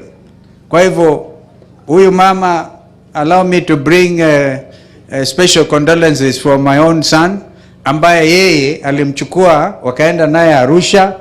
The young man is behaved. Hata amepata mke huko sijui. Kennedy amesaidiwa sana because both of them were members of East Africa Legislative Assembly. Na kijana mlimchagua nyinyi kina mama kwa bunge, wakati mimi nilikuwa mpeleka mama yake hospitali. Kina mama from across the board, you are not even in the same party, lakini huyo mama akachukua Ken akamsaidia, wakafanya campaign. Kennedy would have really wanted to be, and he also made sure I come and tell you pole sana. And also to tell the people of Kipipiri, mkiona tukimuenzi mheshimiwa huyu Wanjiku Muhia, msione kama ni ile kawaida tu kumsifu kiongozi kwa sababu mko pamoja naye. This lady has seen the region. Anaelewa na Uganda, anaelewa na South Sudan, anaelewa na Burundi, Tanzania. I'm quite sure you're also feeling the pain of what happened recently in Tanzania. Umekuwa upande wa, have I left Rwanda? All these countries, and now recently Somalia, ambapo Mheshimiwa Uhuru alijaribu sana hakikisha in order to have peace and harmony in our region, akaona expand, aka recommend DRC. I forgot about DRC Congo. And akasema DRC Congo na Somalia au waliingia membership of the community wakati wa President Uhuru Kenyatta. Mambo haya wewe mwenyewe ulikuwa ndani. So watu wa Kipipiri, mimi naomba tu kama ninakosea mnisamehe. This is a leader ambaye hatuwezi Kenya kama Kenya to afford to lose. We need this lady in the struggle ahead, ambayo sasa hivi imeanza. Struggle hii ya kuliberate nchi yetu properly and to isolate viongozi ambao wanaongea uongo, na to make the country believe kwamba what they are saying is true. First of all, mimi ni mwana diplomasia. You can't literally, because there's such a thing as equality of state. Hata kama nchi yako ni maskini, you cannot compare your country to another one. That is serious breach of protocol. I'm quite sure watu wa Singapore are themselves embarrassed. What William Ruto should have started by saying, ni yale Kibaki tulipanga na yeye on Vision 2030. Aongei hayo, hata katika issues zao ya bottom up, sijui hasla, Because this thing about Singapore is a diversionary tactic, so that Kenyans can forget the problem we are currently experiencing in terms of leadership, in terms of corruption, in terms of misuse of people's rights. This is why speaking in Kipipiri today, I feel honored. Because hawa watu hawezi kukubali watoto wao waendelee kuuawa. Bwana Yesu alimwaga damu. And we celebrate him all the time. And that was enough. Hakuna binadamu anaruhusiwa kumuua mwingine kiolela, kinyume na sheria, and expect you can come and hoodwink. Uwafanye tu, ufanye mambo yako pata potea, watu wasahau kwamba in 2023 vijana wa Kenya ambao walipata I think about 69, we lost them in the demonstrations, police brutality, kupigwa tear gas na kuuawa. In 2024, we all know in 2025 vijana vile walifanya, wakajaribu kuokoa nchi yao, because wao they are leaderless, they are faceless, they're even tribeless. All they want is a country that is ruled in accordance with the rule of law, kufuata katiba ambayo Kibaki na sisi wenzake tulijaribu kuweka pamoja, Constitution 2010. Kwa hivyo sisi tukimwenzi huyu mzee hatutalala, hatutapumzika. Ama mnataka tupumzike? Wangapi wanasema tusonge mbele? Ni kama umechoka, sijui naongea It is very good to have it conversational, because I'm talking to you and I'm talking also to myself. Mwaka huu una maana sana. Sasa tuseme 2027 ikifika, we have to talk about next year. Mwaka ujao. Mwaka ujao, the change that Kenyans have been waiting for, Mungu akipenda, itapatikana. And we are going to isolate truth, falsehood from truth. Kwa mfano leo, nikija hapa nimekumbusha ni birthday ya our late brother Raila Amolo Odinga. And if he was alive today, he will be celebrating his, I think, 81st birthday. Sasa kilala, tukumbushane. Angekuwa hai Raila Odinga hasome yale tumesoma leo, ndugu Rigiji, nikija barabarani, and I called my brother JB, because as a learned brother I had to do that, and I also called, I don't know whether Wakili Ndegwa Njiru is in the house.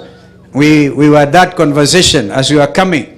Tukaulizana, now how do you go and tell ODM kwamba ati unataka wao utakubali waingiliwe, na huku sasa mtu alikuwa anaitwa Kamarago, what is the name? Kamargo. Yani kura zilikuwa zinatekwa nyara between the polling station and the server. Forget it, my brother Rigiji, you know you are with William Wakatuo, but this is the truth, it has come out. Very interesting things are coming out of Venezuela. Hii ilikuwa timu ya Venezuela. The truth is now known. Viparanga va computer was real. And definitely, Ruto himself alikuwa product ya computer, sio product ya watu. And I saw Mheshimiwa Rigiji akisema for the first time the mountain gave in honor of a thing, because Mheshimiwa Uhuru Kenyatta aliweka msukumo wa kusema Raila apate kura in order to do a deathly blow to negative tribalism. Lakini hata hivyo akapata 1 million votes. Zingine William alisaidiwa na my brother here, akazipata. Lakini all that notwithstanding, akasaidiwa na computer, mpaka tukaenda kwa mahakama kuu na Chief Justice akasema hot hair. I hope my learned my good learned sister, the president of the Supreme Court, given an opportunity, could even review that judgment, that ruling, because it ails this country, because this country must know the truth as it was. Kwa hivyo sitaki niongee sana, lakini mimi nataka niseme tutafanya kazi pamoja na huyu dada yetu huyu, ambaye I want to congratulate you for holding my brother when he was at his lowest point. You know, we are all human beings. Huyu Mama Dorcas vile amesimama na bwana yake at that time. And you know, you know the whole thing about if you are a follower of Jesus Christ like me, you have to have compassion and empathy. Fikiria wale watoto sasa hivi hawezi kwenda shule. Hawezi, they can't. Wazazi hawana namna. Na huku naimba tuende Singapore, tuende wapi?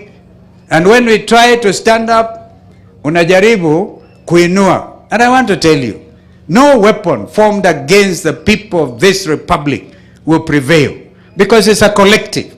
I'm now paraphrasing Madam Dorcas. You know, you are now Reverend.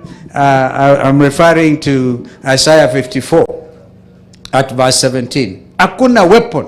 Hata mkitumia weapon ya Singapore, haitafaulu. Mkitumia weapon ya aina gani, haitafaulu.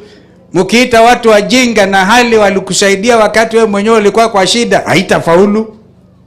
Kwa hivyo, bishops, we thank you for honoring this family.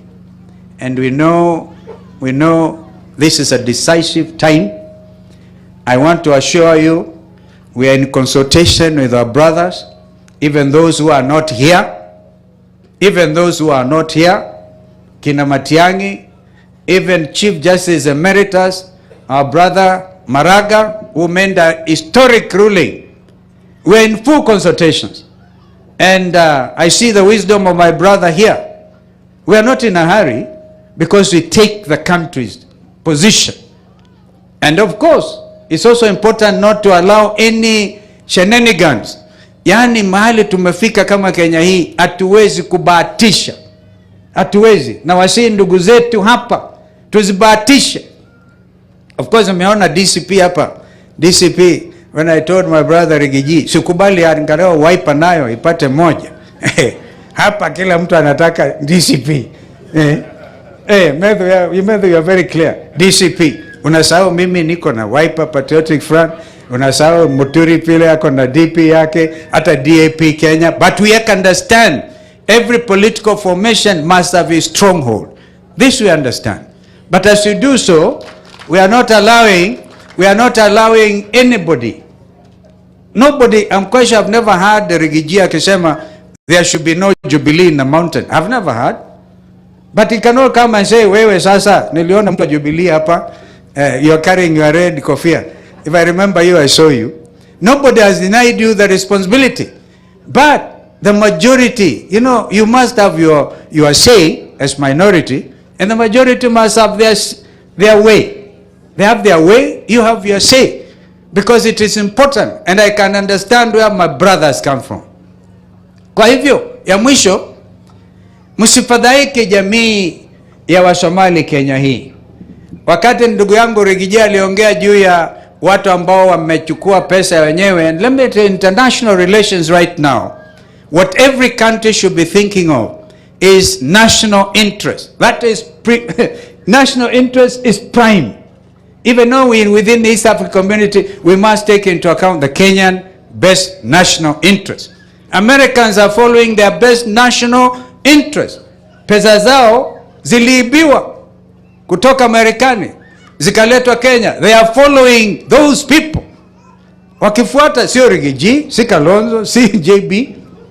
We want to assure Somalis and every other Kenyan who are not criminals, that we are together. We are working for the unity, real unity of Kenya. Sio hii ya kubabaisha hivi, kupigwa karata na kufanya hivi. And I'm quite sure the majority of Kenyan Somalis appreciate the good work that our brother Rigiji is doing, exposing it. Because unajua mengine anaongea mimi nashtuka. Anaongea kwa sababu he knows where is coming from. Na kama ukiona basi mtu ameumwa na mamba. Ameuma. Ukiona ile jackal, what is it? Kale kakitu ina climb nyumba. Unaona sasa mamba ndio huyu. So we understand, and we are going to work very hard. So huyu mzee alale, my sister Jane, don't worry, you will give me instructions. You know, they charge you with a misdemeanor. Misdemeanor. Kama yule mtoto mwingine alisaidia National Assembly akina Imani Ichung'wa because they didn't know how to do public participation. Mtoto anaitwa Njeri akaenda akaweka mtandao public participation on finance bill 2025, akashikwa pia, akashikwa, anasaidia watu wa bunge hao. Kwa hivyo honestly don't worry, and I can tell you one time the strongest man in the world, sometimes I read a book by Ibsen, is he who stands alone, and I must stand. You're not going to stand alone, Brother Rigiji, at your lowest moment.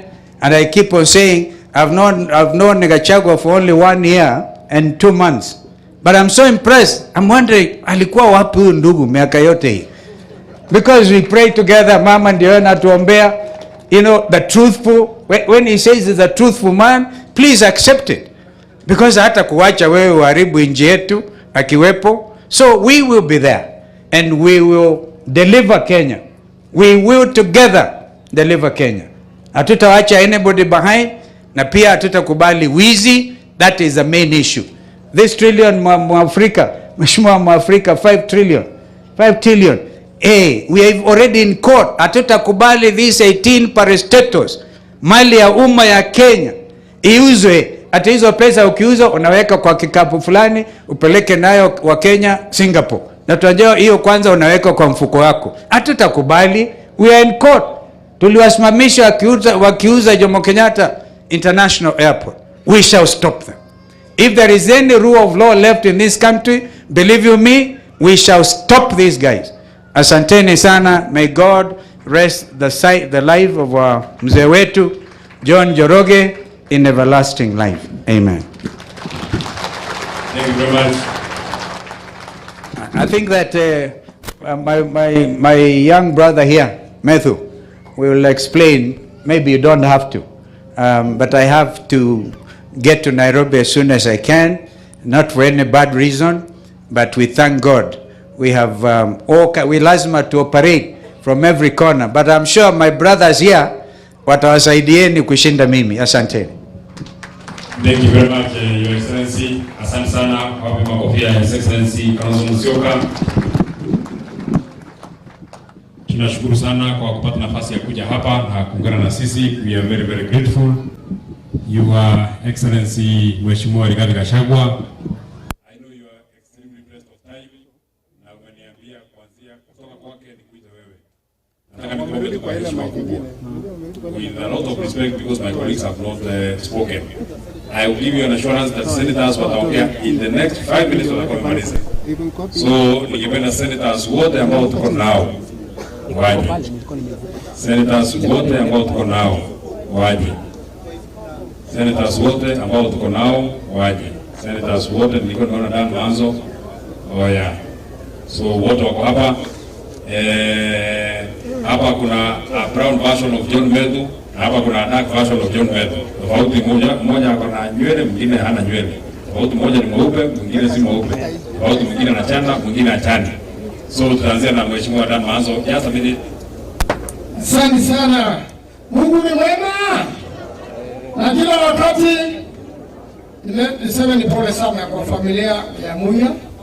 Nasema kwamba Mheshimiwa Muya, nimelete pole sana kutoka kwa familia yangu. Najua watoto wetu walienda shule moja, kwa hivyo tumesema pole. Ile ingine niseme ya kwamba vijana wa Kenya na waomba milioni 14 hesabu yao sasa. Tafadhali jiandikishe kama Mkenya, chukua kitambulisho, kisha uchukue kura. Maanake upinzani ungependa sana vijana wa Kenya wasimame viti. Upinzani pia ungependa sana vijana wa Kenya watusaidie. IEBC itafanya kazi na vijana. Wale wamemaliza university, wale wataomba kazi pale. Kutoka number 1 mpaka number 6 clerks watakuwa ni vijana. Na hadi watachungia kura isiibiwe. Pia vijana wakiandikisha kura, tutakuwa wengi. Kura ipigwe nyingi, Bwana Ruto aibe. Bado ibaki na upinzani uendeshe nchi yetu. Ya mwisho niseme ya kwamba Bwana Ruto ameua vijana. Ameua hajaua.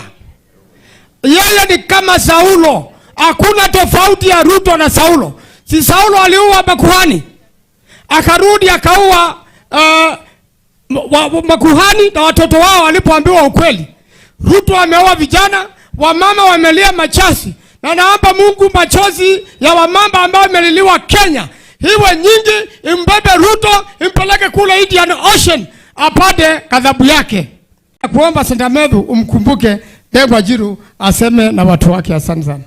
Asante sana. Siku ile tulikuwa tumeshikwa na Karungo, hii mtu na Ndegwa ndio walitusaidia. Tulikaa huko masaa 12 na ile rafiki yenu hatutaki. Kama ingewezekana tukutanage huko ndani, hapana maneno mazuri iko huko ndani. Leo gũciandĩte wega thaa 9:13 njĩtagwo Karungo wa Thang'wa, senator wa Kiambu.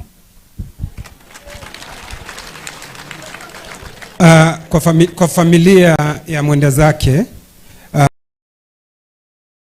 mbunge wetu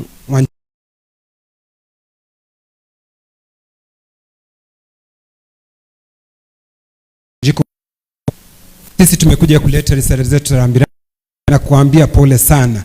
Tunajua wakati huu ni mgumu, mama yetu.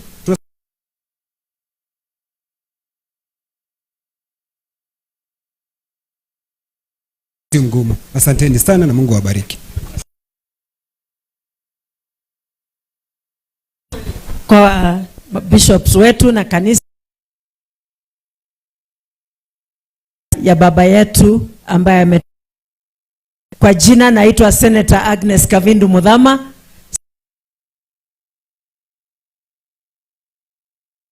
leader kuja nataka kukushukuru. Naona mama mmemtunza vizuri zaidi ya vile mlikuwa mkimtunza, kwa maana acha nao maandiko ya kwamba Yesu ndiye Bwana wa wajane. Kwa hiyo zaidi Matthew na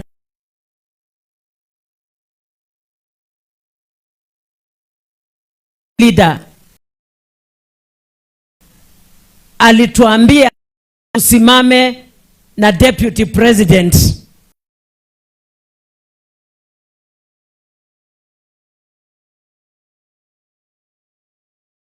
na yeye. Nataka kusema tiende ya bere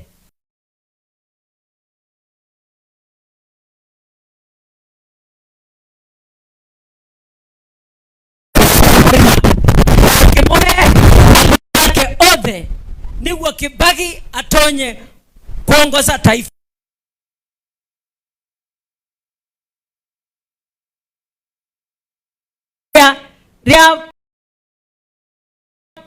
Ria president huyo twenake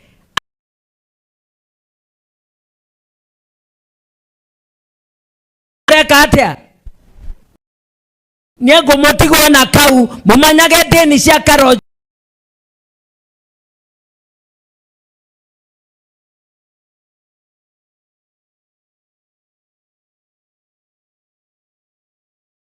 kana twina deni yari ya mbere ya na Mheshimiwa Ruto. Watoto wetu hawajaenda shule kwa maana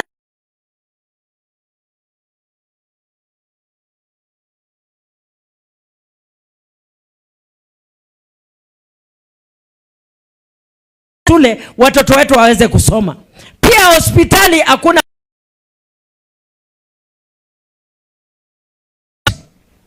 police station, atisha haifanyi kazi. Twende police station.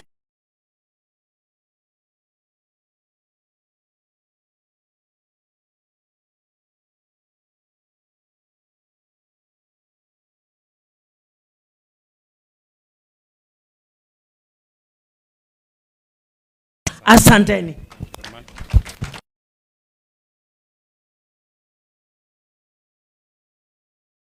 Pamoja na watoto wako, poleni sana tena sana. Hatutaki kusema mengi.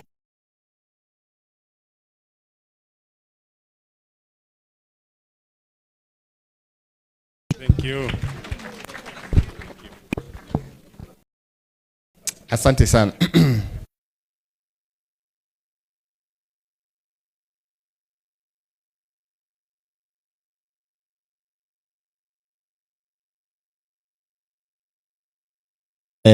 Kwa familia ya Muhia tukiongozwa na mama wetu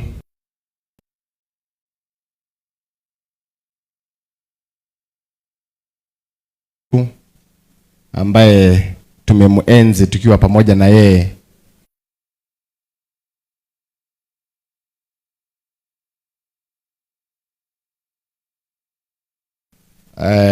Nataka kusema mambo matatu ama niseme mawili kwa sababu hii matatu imekaa mbaya.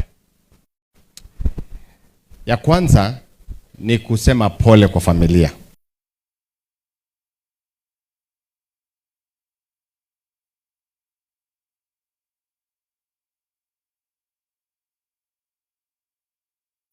Tunasema ya kwamba Mungu akupatie nguvu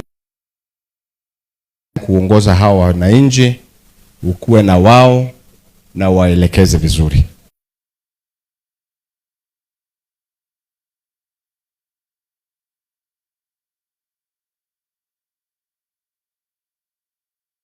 Na nafikiri na mambo alikuwa anasema wa Kenya si wajinga. Yeye mwenyewe si wajinga. Na bado wale wa Kenya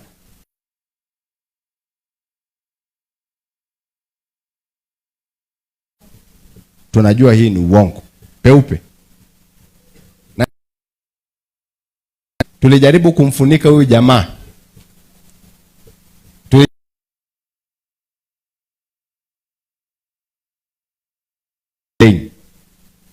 Maana hao wa Kenya bado tu walikuwa wanajua ni muongo. Watu wanatuambia yenyewe huyu jamaa ni muongo. Hao wa Kenya walikuwa wanajua kwamba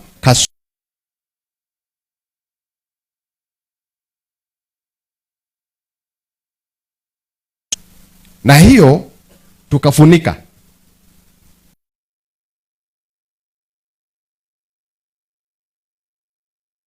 Mheshimiwa Methu, katika pembe zote za Kenya nimetembea, kila mahali ninaambiwa tumedanganywa barabara.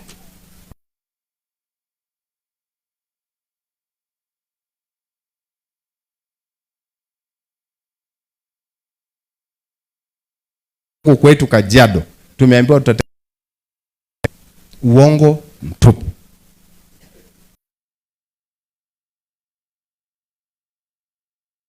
Si wajinga.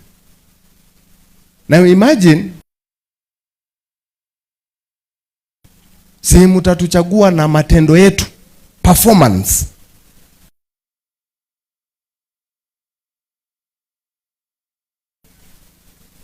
Kipipiri watarate Kasongo namna gani?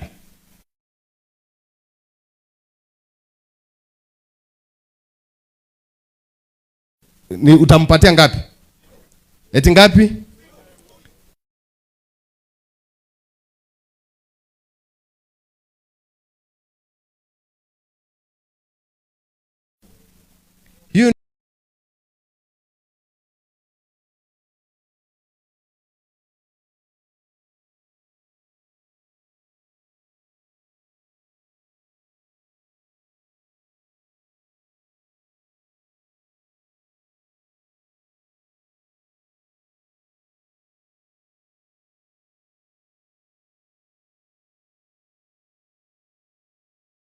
Ya kukimbia, sababu huyu jamaa ako na mambo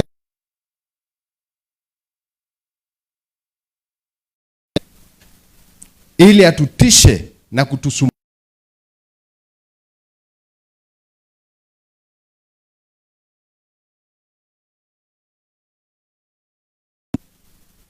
Imagine hata project ambayo ni wa Kenya. Ngoja tu niseme hiyo ya mwisho.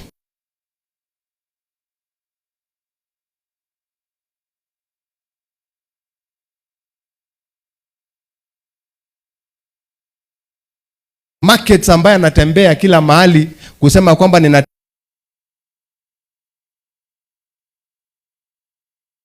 ya ushuru ya Kenya kwa mambo ya housing levy.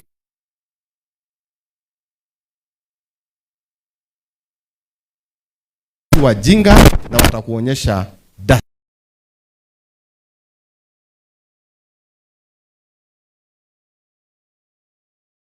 tutapata A minus kwa sababu ya seki, lakini kama kuna pata A ni senators wote wa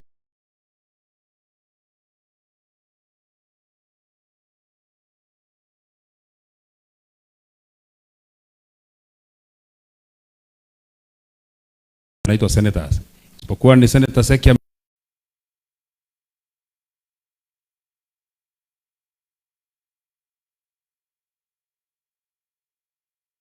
hata na yeye aseme yake. Askofu wangu, Your Excellency, na wageni wetu tino irio ni nyingi muno, turugeire andu makiria 3,000 irio, koguo na wahuta urahuta nigetha watu akuria urie wega, so msikue chini sana ili His Excellency asishangae kama mko. Nataka tu kusema kwa dakika 2 tunawashukuru sana kwa kuja, so mbarikiwe sana, lakini kwa sababu ninaweza pigwa hapa mkienda, na najua His Excellency yako hapa mwezi nipiga akiwa, kuna watu wachache tu wamekosa kuwa recognized, ningewaita hapa lakini kwa sababu ya muda sitaweza. Mwanzo naona my chiefs, the administration, simameni. His Excellency aone machifu wetu wote wako hapa, Margaret na timu yote, machifu wetu wapigiwe makofi, na hata security team isimame kama iko hapa, lakini najua anashughulika kule nje. Naona walimu wetu wale wako hapa, hata kama hawasimami mu appreciate walimu wetu tafadhali. Nataka ku appreciate the team that was taking care of my dad. That is the caregivers, 24 hours caregivers, wali Daktari Kenywa, Daktari William, and in absentia Dr. Muturi from Coptic Hospital. We appreciate you. Kina Kenywa, sijui mmekaa mbali. These are the people who are taking care of our dad. We appreciate them. Thank you very much. Relatives walitaka kuongea, wakiongozwa na Sami, wakiongozwa na Kirui kutoka Bomet, wakiongozwa na watu wa Murang'a, lakini kwa sababu ya muda mimi nimeomba dakika 2 mnikubalie, pia mimi ni relative, so naongea on your behalf.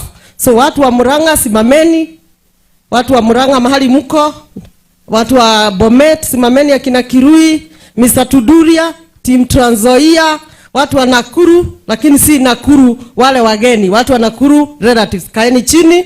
Thank you very much. Then our MC was not able to capture what we had guided her, because we had this a critical issue of a sick person for more than 10 years. From 2014 tulihitaji usaidizi kutoka kwa watu wengi, na hii usaidizi ilikuja kwa madugu na dada zangu. So these people came all the way from their destination. If my brother is working in Mombasa, they came all the way from Mombasa. If another one is from Uganda, they came all the way from Uganda. So Team Gigi and Susan, the Museveni team, watu wa Uganda, we like to appreciate the people from Uganda. Where are you? Kindly stand. The Uganda people, Susan, where are your people? Maybe, they are there. Thank you. We appreciate you. Thank you so much for all your support for all these years. Thank you. Your Excellency, Natebea sent a big team here yesterday. They've been sleeping here, I think, the day before yesterday, through the directors. So, Trans Nzoia, Team Mama Kevin and Mr. Tuduria, watu wanatembea. Na hata nimeona kama mheshimiwa mmoja ameingia. Watu wa Trans Nzoia, where are you? Kariara and the team, we appreciate you. Thank you so much for supporting us until today. Finally, we have diaspora. We've received a lot of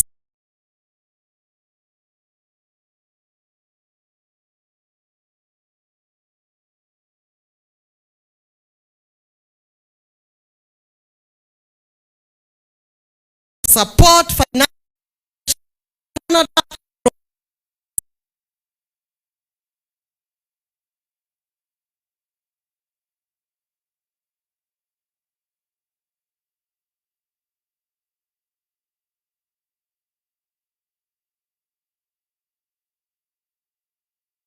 see that you are representing them, and that is the diaspora. Wengine wengi wote ni wageni wetu. One very critical, the deaf community from Door International. The deaf community from Door International, we appreciate you through Peter, my brother, and Mase, the wife. We appreciate you. Thank you, and we love you.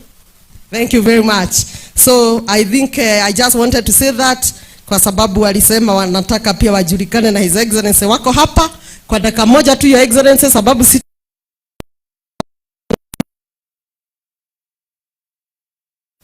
come if Bae doesn't make this announcement as the committee, when you leave there will be chaos here. Please make that announcement. Thank you.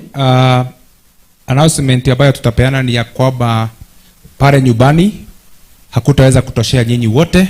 Kwa hivyo wale watu watafika pale ni familia, uongozi wa kanisa na kwaya, na kwa sababu hiyo kuna gari iko pale ambayo itabeba wanakwaya, basi mmoja iko pale, na pia wachungaji wetu najua wako na gari, wao wataweza kuteremka pale.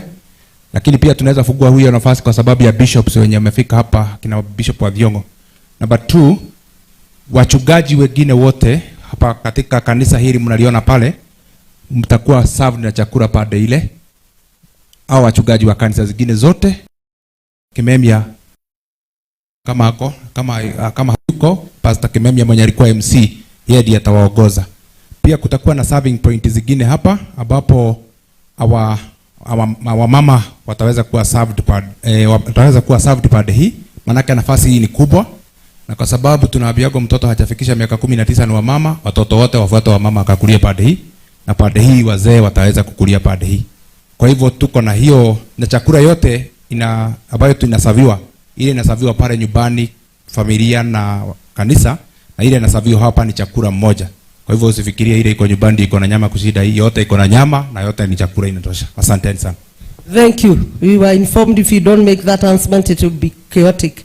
We finally have a team of aspirants, MPs. I think walisaulika na wamekuwa nyumbani every day being represented by the people. The aspirants from Nyandarua, MPs, aspirants. Wisaulika tu, simameni, we appreciate you. I think they are all over. Ama wengine walitokea, wengine wakutokea. Thank you very much, we appreciate you. Finally, mmesikia kwa historia baba alikuwa amepeana hii kanisa kwa sababu aliconsider all the churches ziko mbali na wale wazee waezi enda huko mbali, akasema watu wakizeeka wanaweza kwenda hapa karibu hii area. So that church is also well represented here by their bishops. I know some could be here. Hiyo kanisa, we appreciate you. Hatutawaambia msimame, lakini unaweza ni sawa. Hii kanisa ya nyumbani mnaweza kusimama. Thank you. Naona bishops na nafikiri hata bishops alikuwa ametambulishwa. Thank you very much, we appreciate you. Finally, mmesikia baba alikuwa the first chairman of Malewa Ranching mwenye alitoa the title deeds hapa. Hakukuwa na title deeds for all the years, na yeye ndiye alitoa 70% of the title deeds. Ndiye akaweza kutoa shule 3, there were no schools, there was no secondary school here. Courtesy of that, I see the Ratio Secondary have come, and the Ratio Secondary, we appreciate you. Wamekuja kusimama na siku ya leo wakijaribu kukumbuka baba kama mwenye alipeana shamba ya Ratio Secondary katika kazi yake ya kusava hapa. Sababu Medho na timu yote wameongea, sitaweza kuongea. Again, I appreciate you. We thank you so much, JB. We know you had a court matter, ukasuspend. My daughter is so happy, Pastor Dorcas. Kwa hivyo wale watu wa Uganda mmeleta wageni wengi. Serena simama. Serena ameleta Pastor Dorcas. Mpigieni makofi. Thank you. Asante sana Your Excellency, hata sisi hatutasema kuzidi hapo. Wanjiku amesema, mimi nimesema, hata mimi vile wamesema nimekubaliana na hivyo, hata mimi sitasema. Governor His Excellency alikuwa ameomba aongee atoke. Lakini mimi na wewe tunajua akiongea atoke mkutano itakuisha. Kwa hivyo ni wewe mwenyewe upunguza maneno yako, useme kidogo, uite JB aseme kidogo, uite Eugene Wamalwa aseme kidogo. Nimewaombea ruhusa kwa party leader yangu kwa sababu ni baba yangu na ni mzazi kwangu, na mimi najua mambo ile inaweza mfurahisha. Kama mtakuja hapa msema maneno ya kufukuza William Ruto, anaweza kupumzika kidogo na anaweza kuongeza dakika 10 ama dakika 15. Lakini mkisema maneno mengine roho yake itachafuka. Kwa heshima kubwa mlikubalisha tukaribisha Governor wa Nyandarua, Dr. Moses Kiarie Badilisha, na yeye aje aseme yake.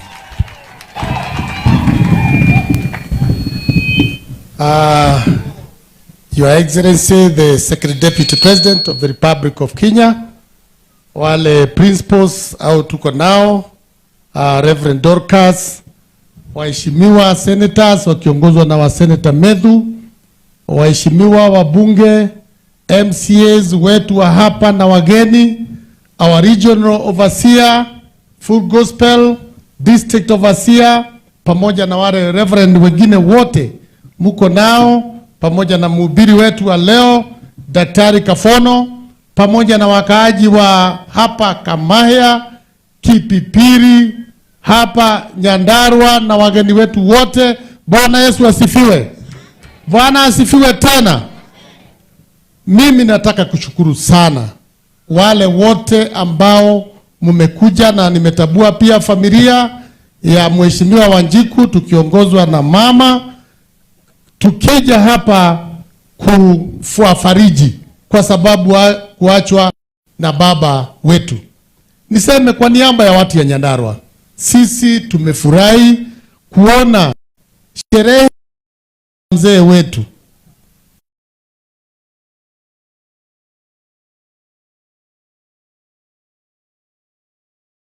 tukiwa na Mheshimiwa Rigathi Gachagua, tuko na Mheshimiwa Wamalwa, tuko na Mheshimiwa JB na Mheshimiwa Vice President pia kama watu wa Nyandarua, na tunashukuru sana sana sana kuwaona mmekuja tushikilie huyu mheshimiwa. Huyu mheshimiwa Wanjiku ni rafiki yangu. Nafikiri mimi ni pekee ndio nilikuwa mtu wa siasa ambaye alienda kule Arusha kwenda kusimama na yeye wakati alikuwa anatawazwa huko, na tumeenda na hiyo safari, na nimeshukuru kwa sababu ya kuja kunisaidia kusimama na hii familia. Hata mimi sitaongea maneno mengi, nataka tu wafanyikazi wa serikali muko hapa ya Nyandarua, simameni tu mahali mlipo, hatutawaita hapa mbele. Hawa ndio tunasaidiana nao kazi kuleta maendeleo hapa, apigiwe makofi. Na niko na deputy governor wangu hapa. Hebu kuja hapa na ujue leo umesikia vile kunaenda. Wapi hiyo Kamero? Jina tu Mheshimiwa Deputy. Kwa niaba ya wengine wote jina tu leo atuongei.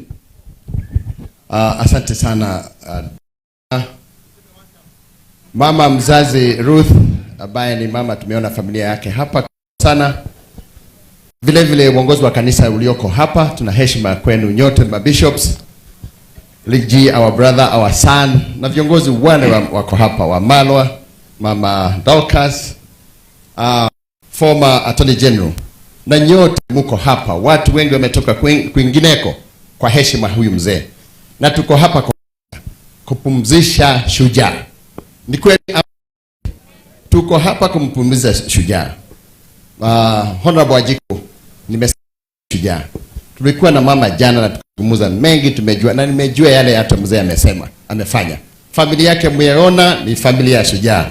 Vile vile mmesoma urejea yake, mkaona yale mambo yote alifanya, kazi nyingi ya kilimo ambayo ndio uti wa mgongo katika hapa Nyandarua yetu.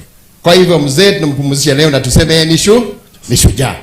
Ya mwisho niseme hivi governor, na ninataka niseme hivi sababu our brother is Ligi na wale viongozi wako hapa. Kuna methali ya Kikuyu huwa inasema kwamba nyati wakati ziko kwa poli haziendangi pamoja sababu zinapendana, sivyo? Wetu zinaenda pamoja kwa ajili ya hatari yenye iko mbele yao. Kwa hivyo nyinyi viongozi, mundu mwingine na mihere yake lazima muungane, ndio basi nguvu yenu ipatikane. Asanteni sana. Jina ni Mathara Mwangi, naibu wa gavana hapa Nyandarua. Asante sana. Mgeni wetu, kiniruhusu, niko na mambo mawili pekee.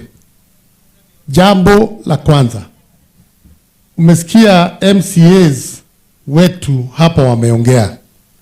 Hilo jambo ambalo limeongewa na MCAs ni jambo la kweli na ni jambo limetukela, na tungependa tuseme hapa kaunti yetu watu wanafurahi sana kusema hapa, na tumekubali sababu viazi vinatoka hapa, chakula kingi kinatumika katika nchi hii. Tumeona vibaya sana kuona one of the 5 water towers ambayo inaitwa Aberdare Regis. Wameanzia mwisho, wamefikisha mwisho. Wamekata miti yote. Na ningependa kuambia wale mnaishi Nairobi, wale mnaishi Ukambani huko, wale mnaishi ambaye mnategemea ardhi, mnategemea Tana River na huko, mjue kuna hatari mbele kama hamtatusaidia. Mnajua forest ni devolved function, lakini leseni ambao zinatolewa za kukata miti yote ya Nyandarua, kumaliza misitu yetu, sisi tunataka sheria ituchunge, na sheria ikishindwa kutuchunga tutajichunga, kwa sababu hata sisi ni watu ambao tuna majukumu ya kuhakikisha watu wetu hawatakufa njaa na wataishi.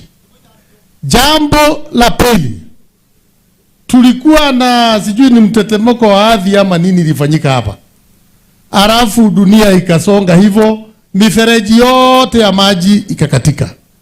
Tuliona watu walitoka Nairobi, wengine wakatoka huko sijui kwa jeshi, sijui wako wapi, wakatengeneza maji yao yenye inaenda kule.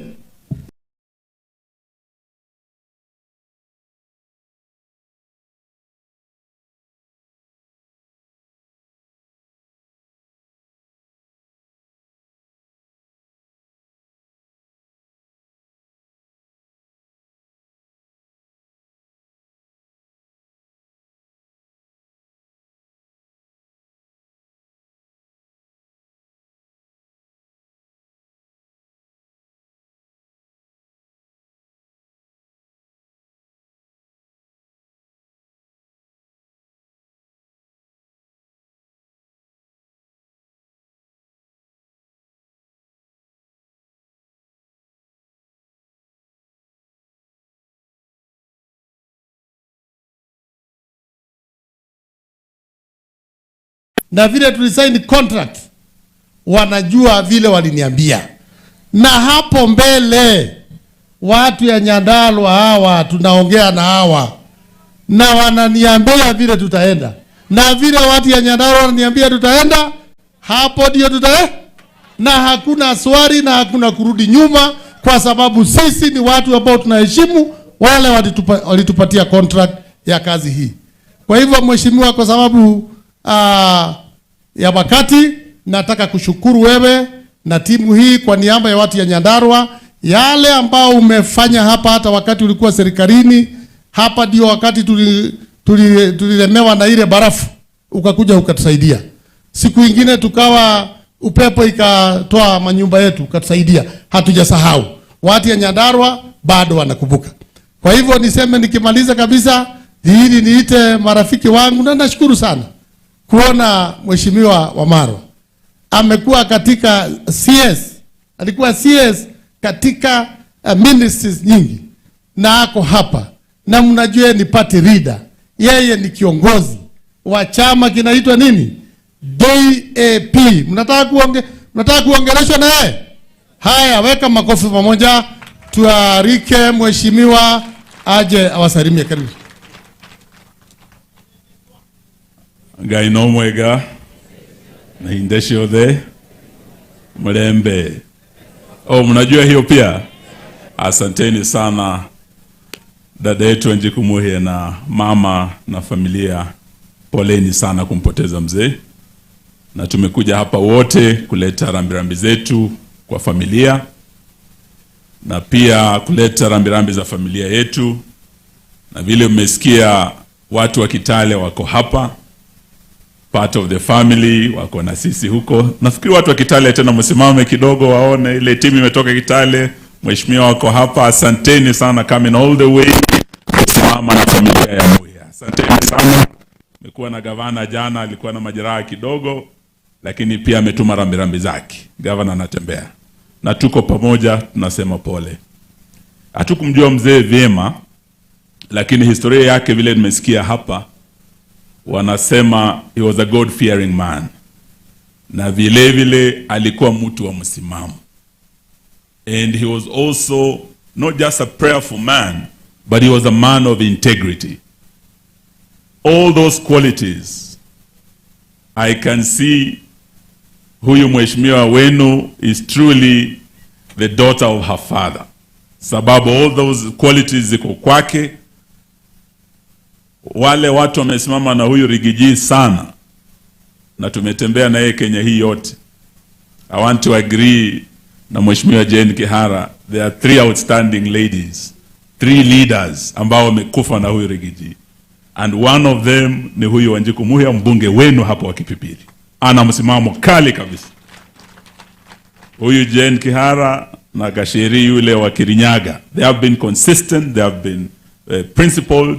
Huyu Jane amefungwa mara kadhaa akisimama nyuma ya Rigiji. Na nakubaliana na mama yao, rafiki yangu kutoka Laikipia ameongea hapa, kuambia yule jamaa anaitwa Moses Kuria akuwe na heshima.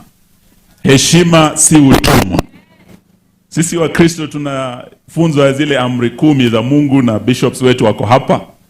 Na kuna amri inayosema heshimu baba na mama. Na haimaanishi tu yule mama wako mzazi, inamaanisha mama wengine pia, si ndio?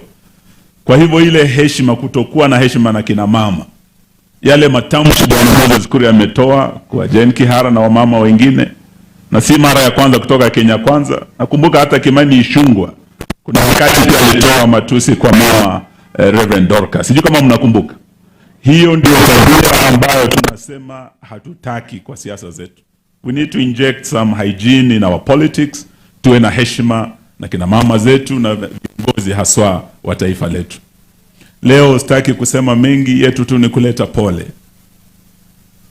Yale umesema hapa, the concern ambayo nimesikia hapa Nyandarua ni je, hii team ya upinzani, will we remain united up to the end? Ya pili, concern kubwa nimesikia hapa, je, tutakubaliana tutoe mgombezi mmoja? Masuala hayo mawili kila sehemu ya Kenya tumeenda.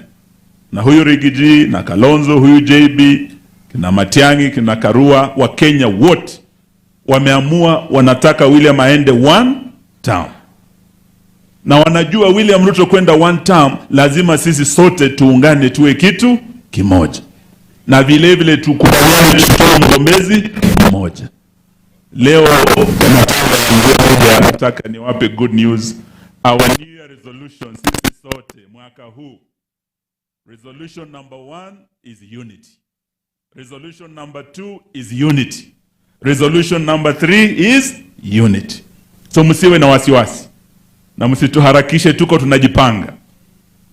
When the time comes and we unveil the team ambayo itapeleka huyu Kasongo nyumbani, hata ninyi hapa Nyandarua mtafurahia. I have no doubt we have what it takes. So pale mlipo muendelee kutushikilia na sisi tunaendelea kujipanga. Lakini vile vile lazima mjue ya kwamba sisi kushinda lazima tuwe na IEBC. Lazima tuwe na referee aliye sawa. Juzi tumekuwa na by elections na tumepata ya kwamba the new team ya IEBC walikuwa na mtihani kidogo. Uchaguzi mdogo pale Malava, uchaguzi mdogo kule Mbeere, and they failed miserably. Walikuwa na nafasi nzuri kuonyesha wa Kenya ya kwamba they can be independent, but they fell short. They mishandled the by elections. Lakini vita vimekuwa kule Venezuela, vimelipua sasa, ukweli umejulikana. Kule kwetu tulitaka kujua kama kuna mchawi kwa kijiji, kukiwa na moto pahali. Moto ingie pahali, unapata ya kwamba watu wakikimbia na wakifunga virago vyao, unapata kuna mchawi, kumbe kuna nyoka kwa hiyo boma. Vile Trump ameingia kule Venezuela kushika yule rais wa huko, sasa ukweli umelipuka ya kwamba ile mtandao tunayotumia, teknolojia tunayotumia hapa Kenya is Venezuelan. Hiyo teknolojia ina kasoro. Baada ya huyu rais wa Venezuela kuchukuliwa, now we have evidence ya kwamba the smartmatic technology ni teknolojia ambayo inakuwa manipulated. It's a tool of electoral fraud. na hii ni clear evidence imepatikana sasa. Leo ingekuwa 81st birthday ya Raila Odinga, na ukweli tunasema sasa on Raila's 85th birthday ni kwamba baba, you are right and you have been vindicated. Alikuwa na wasiwasi na vifaranga vya computer, manipulation of this mathematics electoral system. Now we have the evidence and we are demanding, because we know we are sending William Ruto home, we are demanding ya kwamba smartmatics must go. Smartmatics must.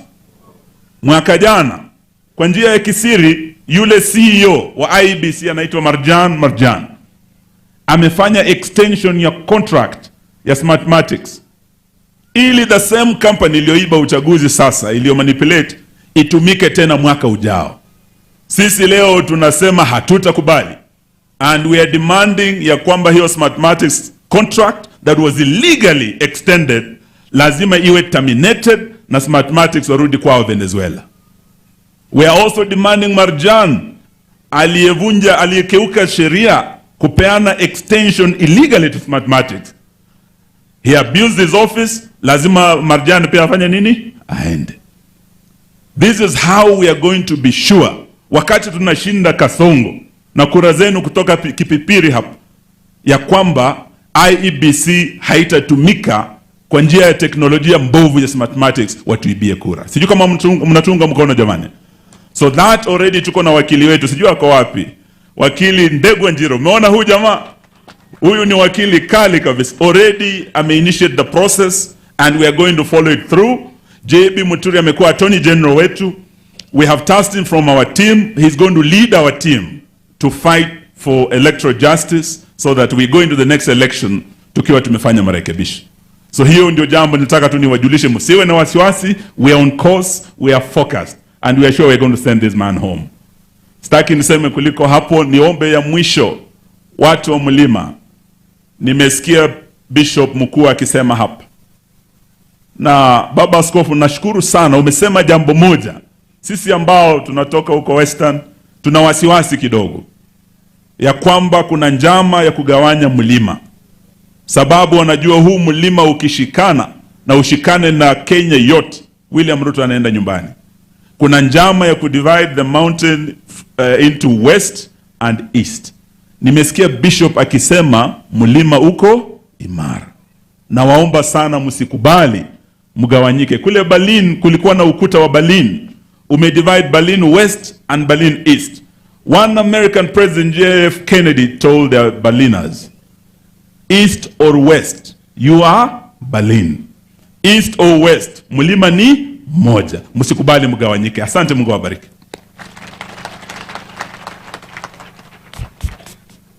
Asante sana, tumuongezee makofi mengine. Sasa tuko tayari tumpokee emeritus speaker wetu ambaye pia ni kinara wa DP. Makofi kwake. Karibu sana.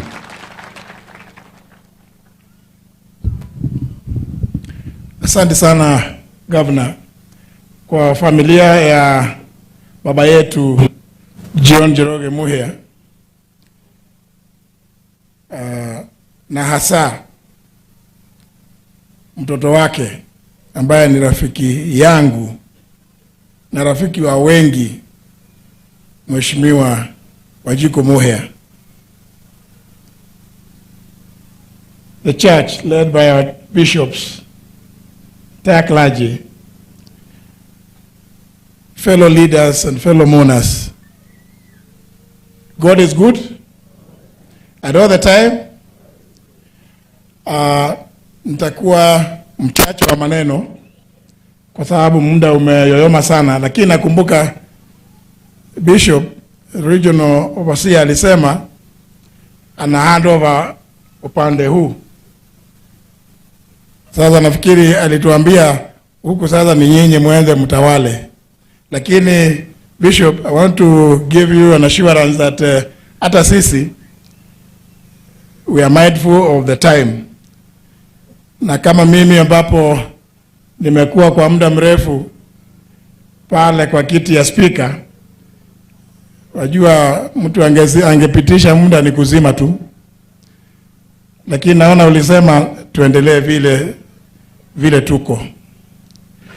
We've read a very encouraging story about your mom, your dad, Mheshimiwa. And looking at his age, he was born just a few years after my late dad. But I've looked, ile mambo, ile kazi amefanya. I think we cannot now ask na Wanjiku anatoa hizi nguvu wapi. Iko pale. Tunaona kweli it is reflected in you.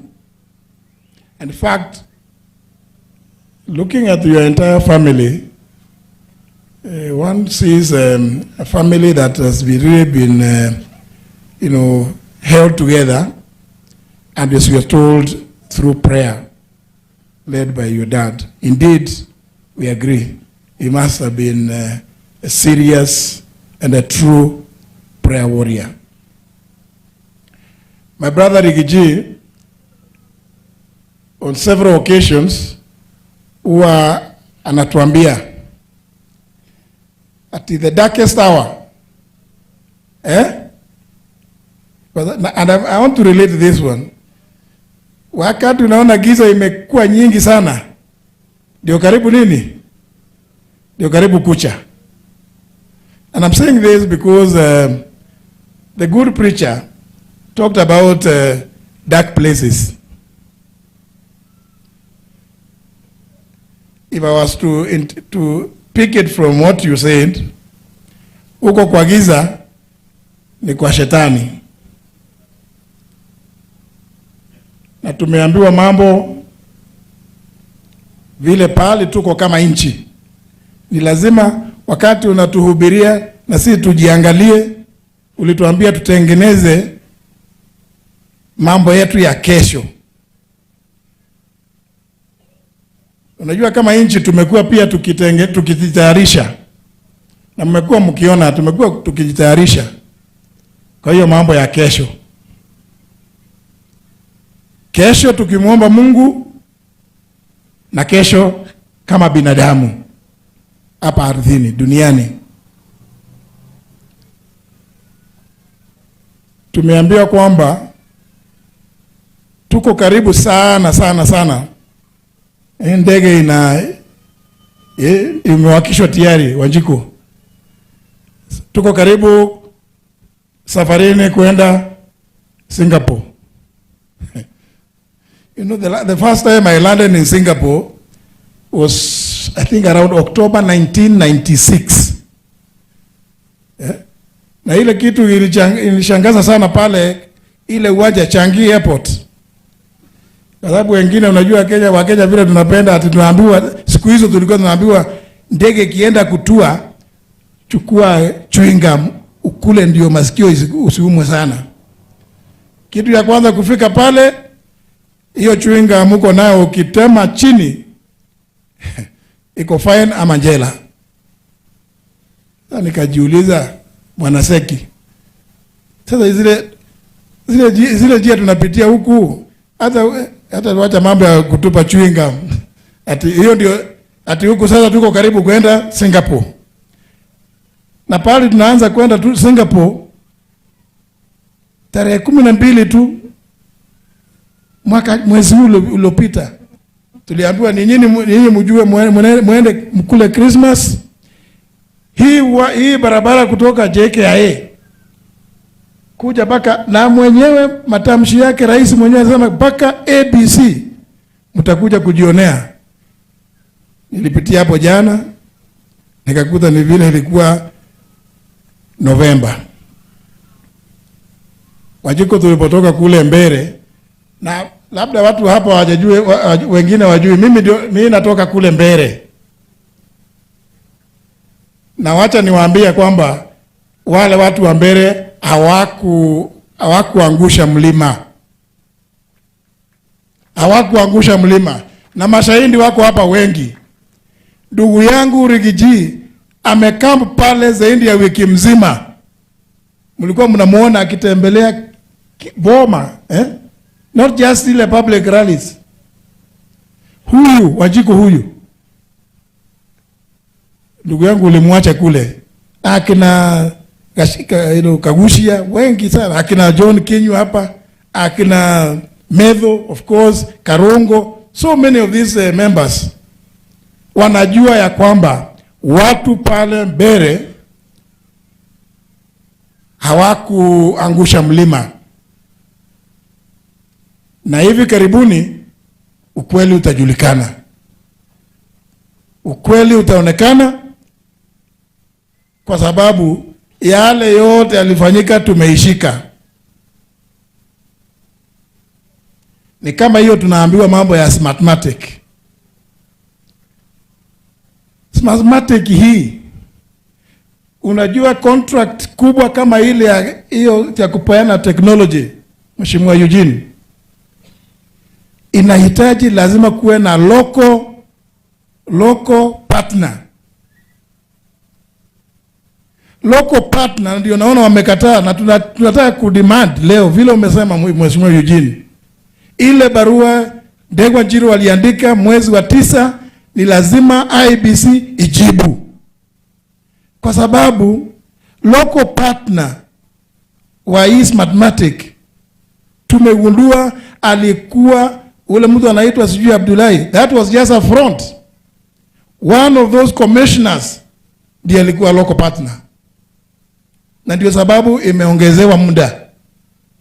Na kama tunatazama urongo, tuambiwe Mheshimiwa Eugene, weekend ya tarehe 5 na tarehe 6 ilikuwa Saturday and Sunday mwezi wa 7 mwaka huu umepita, Jose Kamago na Hussein Marijan walikuwa wanafanya nini State House the whole weekend?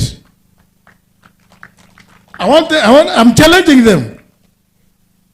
Watuambie hao Marijan na Jose Kamago ambaye ndiye mkubwa wa hiyo Smartmatic, na mnakumbuka aliposhikwa na ule DCI alikuweko Kinoti, walipelekwa kwa mtu anaitwa Abdullahi, na walikuwa na vifaa vya IBC documents. So it is very clear, kile kitu inafanya William Ruto ashinda akitukana sisi, akisema huyu Rigiji, huyu Kalonzo, sisi toze hatuna akili, ni kwa sababu anafikiria vile yule commissioner ambaye ndiye local partner wa Smartmatic, na sasa huyo commissioner ni advisor wake. Tuongee ukweli. William Ruto anaona watu kama watu ni wajinga sana. Ule amemfanya advisor yake pale. Anafikiri sasa tayari ameshinda, amesema atafanya kazi, kila mtu atakuja atoe aoneshe ile kazi amefanya. William Ruto, wewe ndio uko kwa serikali. Na mimi ningetaka kutangaza hapa, to disclose mambo hii leo, ati yameanza mambo ya kupigana na mambo ya madawa na mambo ya pombe na vitu kama hivyo. Hiyo kazi ilikuwa imeanzishwa na mheshimiwa ndugu yangu Rigathi Gachagua akiwa makamu wake. And I used to attend, he used to call me to attend, to go and advise on what legal changes need to be made in the law. Hawa wote nasema it is a multi-agency thing. Wote huyu ndiye alikuwa ameweka wote pamoja, na tukajua shinda ilikuwa wapi. Na hiyo mambo within 6 months ilikuwa imeisha.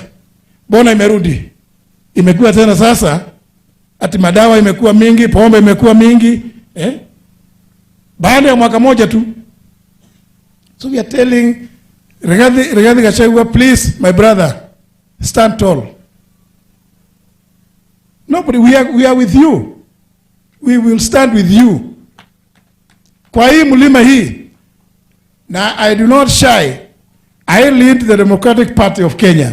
Na mnajua Democratic Party, its position is umoja na haki. Umoja wa Wakenya na haki kwa wote. Na sisi hatuwezi gawanya hii mlima. Sisi tuko kitu kimoja namna hii. So watu wa Nyandarua, watu wa mlima kwa jumla, nataka kuhakikishia ndugu zetu Dan Manzo, Mule, Eugene, sisi, wewe unajua, sisi tukiwa na ndugu yangu hapa, sisi tuko namna hii. Tumeshikana, tunaenda namna hiyo kuhakikisha yale ambayo Wakenya wanataka,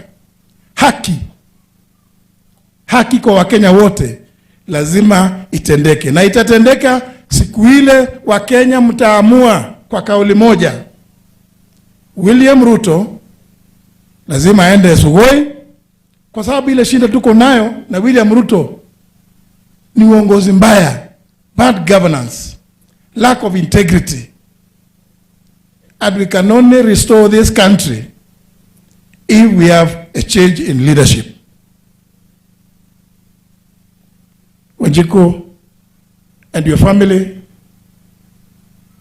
poleni sana, but I think it is good to celebrate the life of your patriarch, Mzee John Njoroge Muhia. May his soul rest in eternal peace. Allow me to invite my brother. Tusimameni sote tumwalike ndugu yetu, the second deputy president and the people's deputy president, Rigathi Gachagua.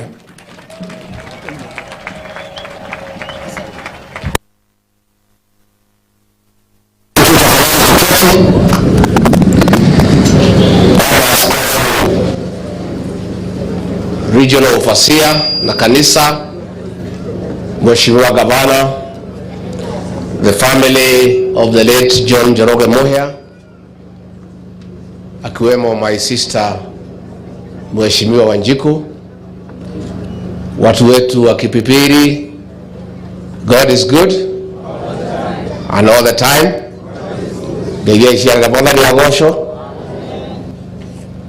Unajua hii kuongea mwisho iko na hasara kubwa sana.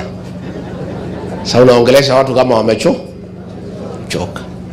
Sasa nilikuwa na maneno nataka kuongea na watu ya Nyandarua, lakini nitafupisha kwa sababu pia tunataka huyu mzee apumzishwe kabla jua kufika pahali hatutaki. Lakini hata kama tumechelewa, Bishop, it's also okay. Todo mutongoria na muthuria arari mutongoria ndathika wori wari tarire miake ogwo oroko irigo ngona niri araihano kihoto kwa ile kazi huyu mzee ambaye amefanya. Mheshimiwa Wanjiku, Maito and your family, tuoka kumugiria maithori kumwela pole for the loss of your father and your husband and the family patriarch. Familia ya Muhia, poleni sana. Wale wote wamesaidia hii familia, pongezi. That is our way as a people. Umwe witu wagana na maithori tugoka na Gashivu kumugiria maithori. Na nikio toka ali othe marehete mahoya muciĩ ũyũ, arĩa marehete ruku, arĩa marehete mushumari, arĩa mokite kuruta wĩra wa kuhariria kuhurukio kwa muthuri ũyũ, njuge nĩ thengio. Historia huyu mzee tumepata, amefanya kazi mingi sana ya kilimo, kazi ya uongozi, pia amelea watoto wake vizuri, amewasomesha. I did not have the privilege of meeting him, lakini kazi yake na uongozi wake nimeona through Mheshimiwa Wanjiku Muhia. Ado gimayuma kako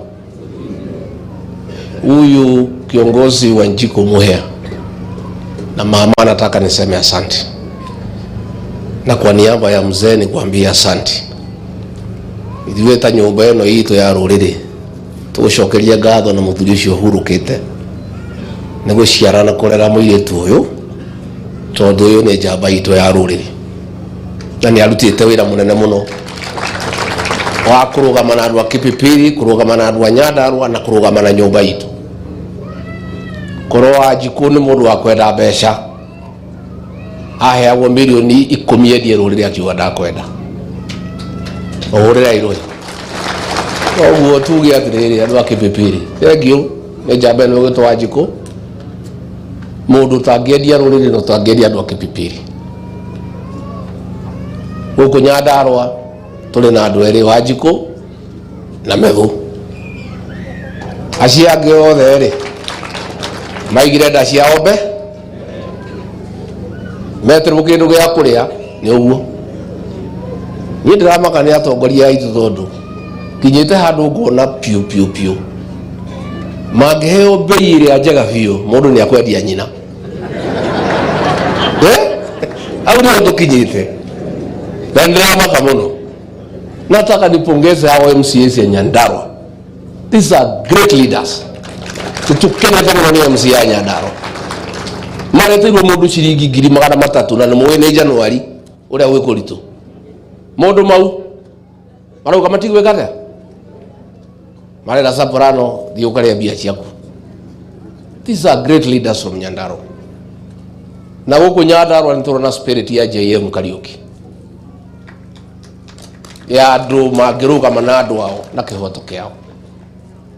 Kwa hivyo Mheshimiwa Wanjiku, I want to thank you on behalf of our community, on behalf of the people of Nyandarua, for being steadfast and standing with your people and fighting for them, and that is the way to go.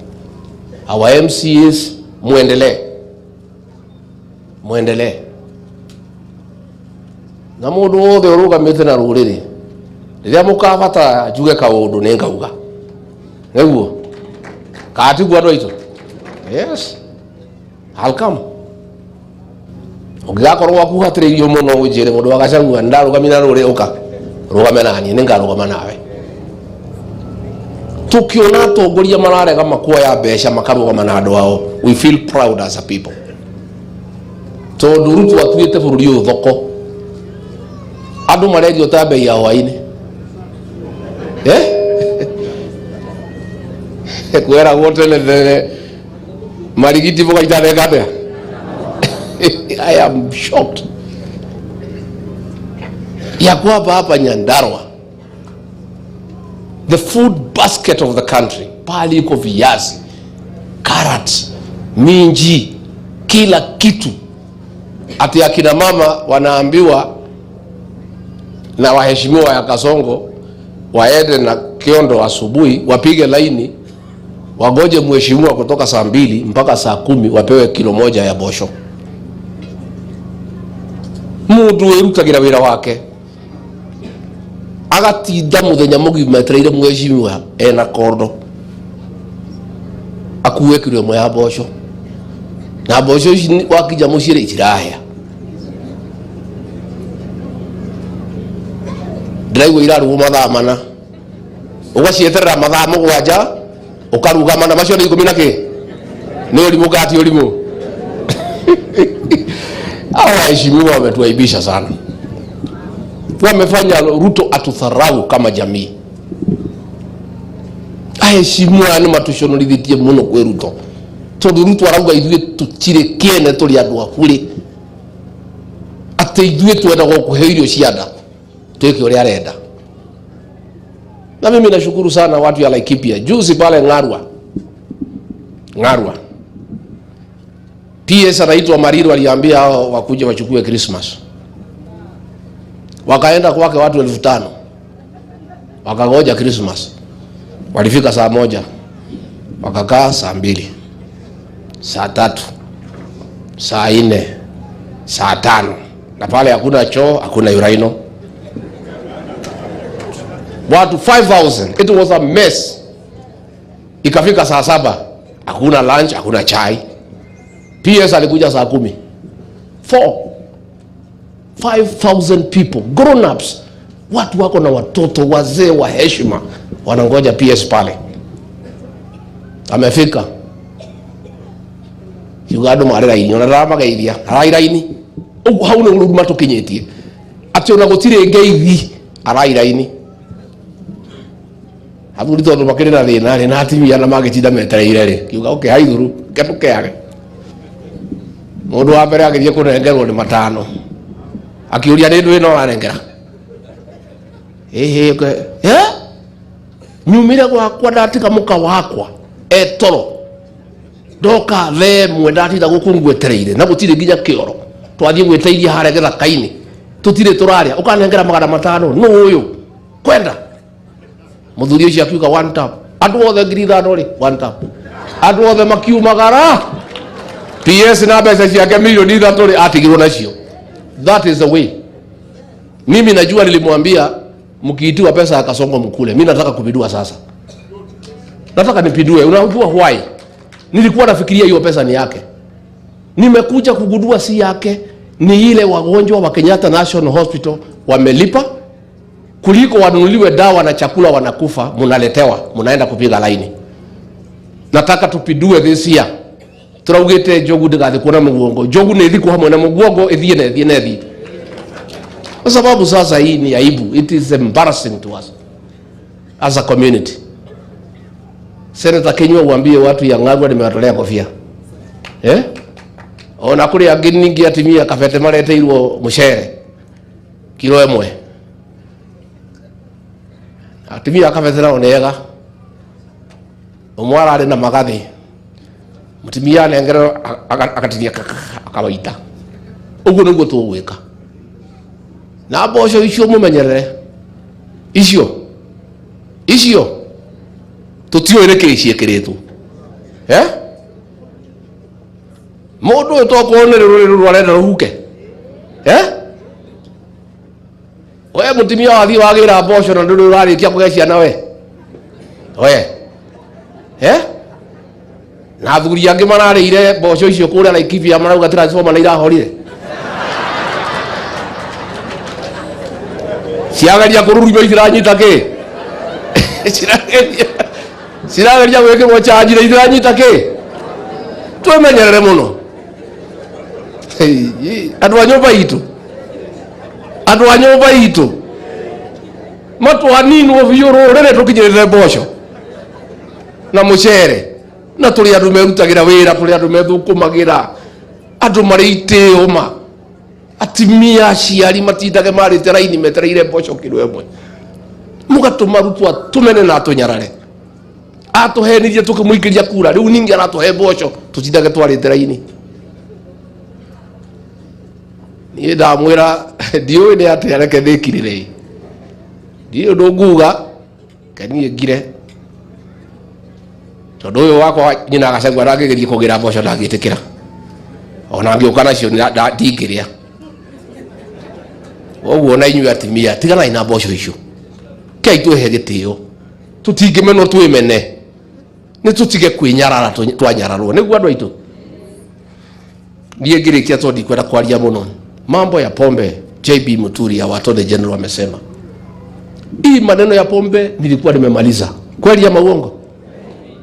Mimi nilikaa na William Ruto.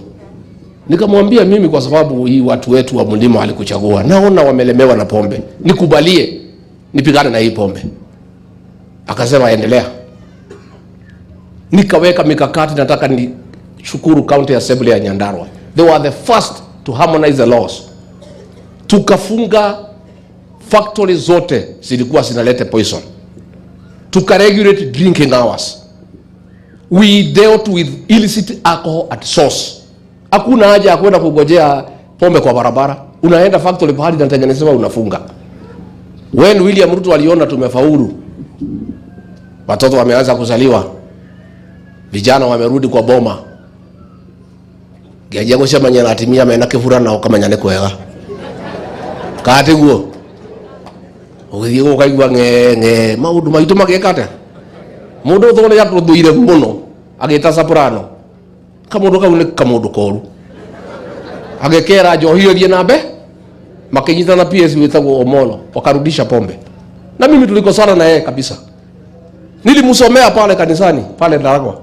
Nikamwambia wewe William Ruto hapana rudisha pombe hapa. He is now pretending to fight what I had done and he sabotaged it. And he doesn't mean it, by the way. Nima idwara atuhinga. Kuri kaundu arabanga ndiuine kari kunengo tueria nengo mwira. There is something he is up to because he doesn't mean it. I had succeeded in dealing with illicit alcohol and drug abuse. Huyu Pastor Dorcas alikuwa ameanza rehabilitation ya wale addicted. Akaenda akatoa pesa kwa ofisi yake. Ndio hiyo program ikwame. Sasa anajifanya ati leo alikuwa mkutano ati ameita polisi nini ati wapange. Anapanga nini na hii maneno yote nilikuwa nimepanga? Akasabotage. He doesn't mean it. Tena kwa cabinet yake iko ministers wawili wanauza madawa ya kulevya, Wakenya wanawajua. Sasa utamaliza madawa ya kulevya namna gani na katika baraza la mawaziri wawili ni watu ya madawa ya kulevya?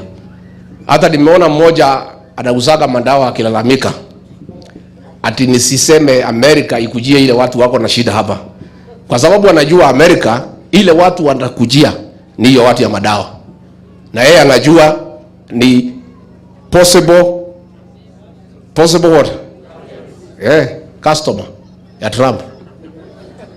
Na hii Trump si mtu mbaya, mundu ucio ti mundu muru kono watugiriria andu acio mendagia ndawa cieri atume gatege niguo uria arekire kuria moyo matwaro kuria magathitwo tondu ugu matingithitwo. Mimi niseme, anasema ati tutaenda Singapore. Please don't answer this Singapore. Waigua kasogwa guhoro wa Singapore ukagwa na metheko oguo tu tondu thiti maheni kati maheni acha tufanye practice niguo nimugugwa na metheko. Watu wa Kipipiri, mnajua mimi William Ruto niliahidi nyinyi mambo mingi sana hapa Kipipiri na Nyandarua. Nikaambia nitaweka nyinyi pesa kwa mfuko, lakini bado. Nikasema nitajenga barabara, bado. Nikasema mambo ya viazi nitatengeneza, bado. Lakini nimeketi chini, nimepanga vizuri sana. Hiyo maneno yote nilitaka kufanya, niko na mpango mpya ya kubadilisha Nyandarua na Kipipiri ikuwe Singapore.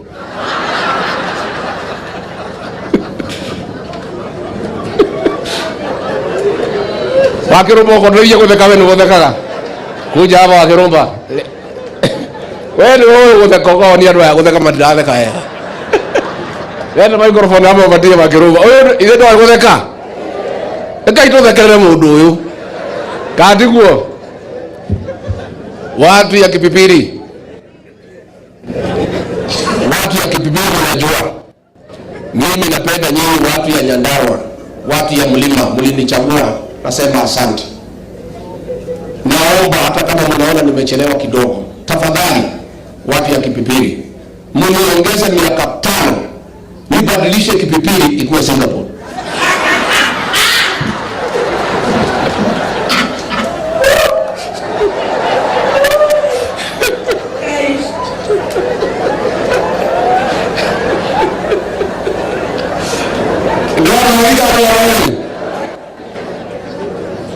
Nyinyi maaskofu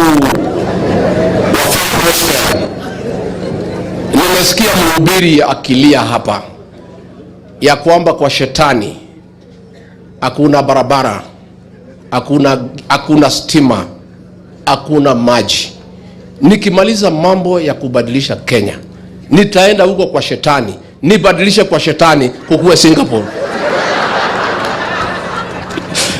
Hiyo ndio dawa ya mundu uriku. Tusibishane na hii mtu kwa sababu ni huo kati huo. Finally niseme sisi hatuna shida na mtu yeyote. Mimi nimeongea juzi ya kwamba iko mall iko Eastleigh ambaye ndio inatumika kuleta mchele kuangamiza wakulima Mwea. Nimeona wajumbe wamekutana kusema ati mimi nimeingilia hiyo mall. Mimi sikutaja jina yake, sikuwa naijua, wenyewe ndio wanataja. Sikujua mwenyewe, wenyewe ndio wanataja. Sikujua ametoka jamii gani, wenyewe ndio wanataja. The guilty are afraid. Sisi hatuna shida na jamii ya Wasomali. Mtu mmoja akiiba, the community of Somali is innocent. You leaders from the Somali community, don't profile your community. Munaingiza community kwa shida ya mtu mmoja kwa nini? I have tremendous respect for the Somali community. These are honorable people, very serious and honest businessmen. Lakini wanasiasa wanataka shida ya mfanyabiashara moja kwa sababu wanachukua pesa kwake waingize kwa issue ya community. I don't think even the Americans have any problem with the community of the Somali people. But if you are one or two people wako na shida, don't drag the community into a personal problem ya mfanyabiashara. Mimi my interest ni wakulima ya Mwea. wale ambayo wamehangaishwa na huyo mfanyabiashara. Interest yangu ni wakulima wa sukari, wale wa Western ambaye analeta sukari duty free, alafu tunapata shida. Gire kiadwa ito ndio kuikara twenda nite mutigetekere togayokanio Mount Kenya East, Mount Kenya West, ati Kiambu ye utakirima kirima timehaka kirima ne ruriri. Yes, na mundu wale ndagutugania nigetha tunine atunyagie ta mai matheru uria moi atwikire turamuonera 18. Mutigetekere na wauga wega muno muhujia, preparing today for tomorrow. Githurano na kia mwaka uroka, mwaka uno wa kwihariria na kiama gitu twake kiama na ninguka muri DCP eo niyo nyumba itu, mucie witu, ngo itu, mwigito witu, tondu hara twahoteirwo twathirio hiki na ngari ene twakinya rũĩ tukirwo tume ni ndaringaga ni ndabire gucuruhio na inyuĩ ambiria mukirwo mwike atia mumerie riu ni turohegire turathondeka ngari itu logbook twi nayo ndereba haha injini iracina muhu kati njega. Yes, na tutikehingica ringi gutire mundu tugathura Kenya na kiama giake turikoragwo na gitu katiguo. Yes, eu ni ere ndirageria gutetera nyumba eno itu tigene wa muhia na metho marandeithia ri ndi nyiki ko ndina andu igana rimwe ri nyumba eno itu ne hutio ni mundu ndamuhoya mundeithie munyongerere thigari cia kugitira ruriri rutikaninwo ni mundu uyu ni mukundeithia. Yes, gavana badilisha na kutakia mema, lakini kuambia ukweli, kama hutakuja na DCP utakunywa maji asubuhi. Katiguo kwanza nyine ningoka kumunyuithia mai na ndikwenda muhurane na sisi na aria angi muruta mundu uyu ucio tumunengere tigiti. MP staguo kila pahali, MP acio maito account na MP acio maceraga na ruto maramuriria atiriri we ndukamakio ni andu a Nyandarua no mbeca mendaga na mboco na mucere tuharirie mbeca cia kuigana ni tukarehe iti matimui wega ni tukwihariria wega andu aitu ni tukwihariria na kairitu kau gagwitwo wa kirumba mukahoere kamuthigari kega muno ka ruriri kati kega ndiraga twarite America muthenya ungi kageretie guthiga kaimwo marua mathi mona ni keru na ni kairitu kanini makauga gathie ni gakuhigio ni muthungu katigucoka githie ngira thungu githie ngimera gakari ona kangithio na kone muthungu uriku gatikiuma Kenya ni uria kendete ruriri koguo ni gaguthie na gaco tugithie nako na tugicoka na ni tuguthie nako riu kuria kwa Ngeretha na ni ngumera makahe visa ni gagucoka gakiumagara gakiringwo ni riũa rĩa rũraya gagĩcoka. Kairĩtu gaka nĩ kendete rũrĩrĩ no ndikwenda mũgathure gatigathurwo gũkũ mũthure andũ aya angĩ nĩngũkabangĩra ũrĩa gagũikara ndĩkabangĩre nĩ kega kana ti kega nĩ ngatha ya rũrĩrĩ na nĩ kairĩtu kanini. Kairĩtu gaka gagĩtwo wa kĩrũmba hakiri ciako nĩ nyingĩ gũkĩra cia heci mwana maceraga na ruto ciothe iringanĩirwo na nĩ kairĩtu kanini kararũgama na rũrĩrĩ nĩ karamenya ũhoro wa rũrĩrĩ wa kĩrũmba. Ngai akũrathime na gwĩke wega maũndũ maku makahĩtana ndĩ thabarĩ aigua wa kĩrũmba maũndũ maku makahĩtana ndĩ mbabu na ndingĩkaigua nĩ marahĩtana ngaumba na thabuni kaũrĩra ikairĩtu kau rũĩ. This is wonderful. I am a very proud leader of Wamuhia, Wakirumba, Meru, and these MCs. Governor tutingi mwerarie muno. Yako gucirio kabairo. Katiguo. No kaida ga kinyari. Ndina regecoka mucii. Okahora tutikwenda akigucirio kabairo. Tondu no turakemenya ura mundu yareka na magavana ni aramatindika muno. amatindika muno ni ndakena muno thengio muno igwire bishop ukiuga ati ni ngoragwo ndi very active uriga gukomaga ri ndikomaga hingaga rimwe riria ringi rio ni tatoshi ndingiaga kwirutaniria ri uguo ndirutanagiria nyombe ni ndikuninwo ni ndingikoma mundu ni agutunina ni atubagire maundu moru na koguo ni ndi ritho na ndigukoma na inyuĩ mandu Nyandarua munyongerere andu githurano gikiroka tondu ndina andu anini ni mukunyongerera pio munyongerere andu nigetha tuhote kugitira nyumba ino itu ndikone uru koguo ni ndakena muno ndina ngero yakwa haha ire ndugagira ni mumiugi oka ni muwe kaire tugaka ni muwe kaire tugaka ona ni muno no ndageretie we kandi ageretie akona itana ko yakagiathire basi gatingi hairo passport kagia uruno to wakirumba kero gatigocoka niko kandugagira na kuhoera na kundirithia na kunjiga wega gatikigeragia na nikarutite wira mwega muno wa boy child ikiharaganio ni Kasongo no ni tugucoka kwi Ngai ahinda ki ni tugucoka thirikari ni tuguthondeka nyina Gachagua ni agucoka wira uria ararutaga wa kuhonokia ciana cia kahii athie na mbere katiguo ni mugututeithĩrĩria tucoke ni mugokira tene ni mugokira tene ithito wakimugeithie muigue uria kiaragia kandi mutige guko ikarage guko ati o ndikamutige o tuthie na Kenya ni mundu wa kundugira haya ni muriuka wa Munyoro ni muriuka mugokari ati ndamwita mukarehwo nu ati wa Muhia ni muguka nyina Gachagua andu aya ndukimerekani ukumakaribisha no ukimageithie ucoke nigetha tugithie. Asante.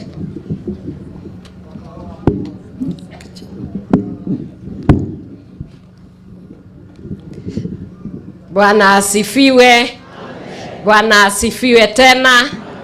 Our presiding bishop, the regional overseer, the house of clergy, our people's deputy president, all protocols observed, family ya ithe witũ ũrĩa tũtigĩte na maitũ witũ Ruth Mheshimiwa Wanjiku wa Muhia and my dear daughter.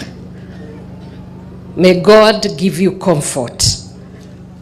Ngai amugirie maithori na arugame ithenya riu eithe waria matari maithe ne muthuri wa mutumia wa ndigwa na ni njui Ngai ni akumurũgamirira. Muthuri uyu ni njamba na ni muthigari wa Ngai tondu ngiona mundu ukirutira aneane mugunda ni mundu we Ngai ne njamba kana ti njamba. Ithe witũ uyu komete haha knew and understand the power of God. And Your Excellency, if you just allow me to say just one thing to correct something that is going on in this country concerning the Church of Jesus Christ. Myself, I'm not a Christian only. I am a believer in Jesus Christ. I'm a believer in the holy book called the Bible. I am a preacher and I'm not ashamed of the gospel. The Church of Jesus Christ titemero lyo mundu wothe weciria. I have seen very recently people are talking about power of healing and they tell us we need some scientific proof kuonania ati Ngai ni ahonanagia. I know we have kept quiet and I believe that people need to understand this. The Church of Jesus Christ is quiet because we are church and we are people who believe in peace. But every religion under this earth believe in the healing by Jehovah God himself. Andũ othe nĩmetĩkĩtie atĩ Ngai nĩahonanagia. Na rĩu mũndũ ũngĩũka aume handũ oke atwĩre atĩ Ngai ndahonanagia, nĩ mũhenania kana ti mũhenania? Angĩta Ngai witũ mũndũ wa maheni atĩa, na Ngai oigĩte niĩ nĩ niĩ Ngai ũrĩa ũmũhonagia. I am a Pentecostal and I don't fear. And I go to preach, I'm an evangelist. I pray for people. And therefore, I believe in prayer and I believe in the power of God's healing. The other day, ndĩraiguire mũndũ oiga atĩ mũndũ angĩkahonio, atĩ ndagĩtarĩ maroririo maroiga Ngai nĩahonanagia, rĩu atĩ matunywo marũa. O andũ acio nĩo mokire tũkĩmahoera makĩingĩra ofici. Which proof and which scientific formula did they use to be able to tell us that they got the office? They told us by prayer they went into the office. So if they are in the office by means of prayer, they are illegally there if the healing of the people of God is illegal. And I stand here. My roots are from Full Gospel. Late Bishop Karianjahi took me to crusades and we went and we were praying for people. And I believe in it. And we believe in it. And the Church of Jesus Christ will continue to pray for the people who need healing. I see all these leaders when they'll be here in another few months, asking the bishops to pray for them so that they can get the seats. So we want to know whether those degrees of theirs are not enough to make them go to the office. Why do they come here? It is because the prophet has the power to release authority for leadership. And therefore, the Church of Jesus Christ has been collectively, you know, Mheshimiwa, there is no collective justice.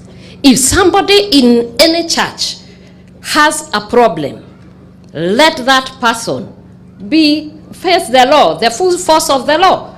But don't call the Church of Jesus Christ that person. And therefore, it is my belief that people will refrain, because Christians, we are very peaceful. Our brothers, the Muslim, and I can tell you, from their Quran, and they can go and read, it says that the Quran was sent for healing. And they also believe that God is a healer. Now, if you go to the traditional people, they also pray for God to heal them. If you tell people not to pray, you ask people not to be healed. The church is one of the greatest organization or institution that supports the alternative healing, and that is hospitals. The church has the best hospitals in this country and even in the world. We believe in education. We have the best schools in the whole world. And therefore, as we speak now, we would like people to respect the Church of Jesus Christ. There are people who are true preachers. They are true prophets, and they are also true healers. God bless you.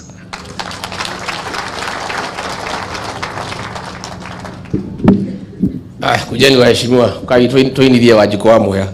Bishop twetekerie tuine kamwe. Ka mutu wene tuinaga. Kai tuine.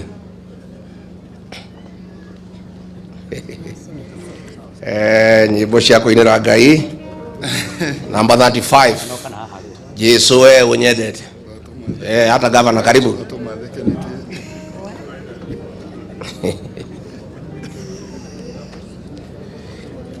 Jesu we unyendete.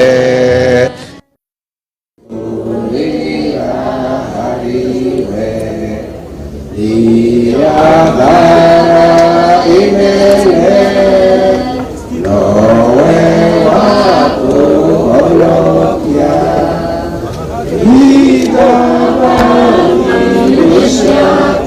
kukata sasa.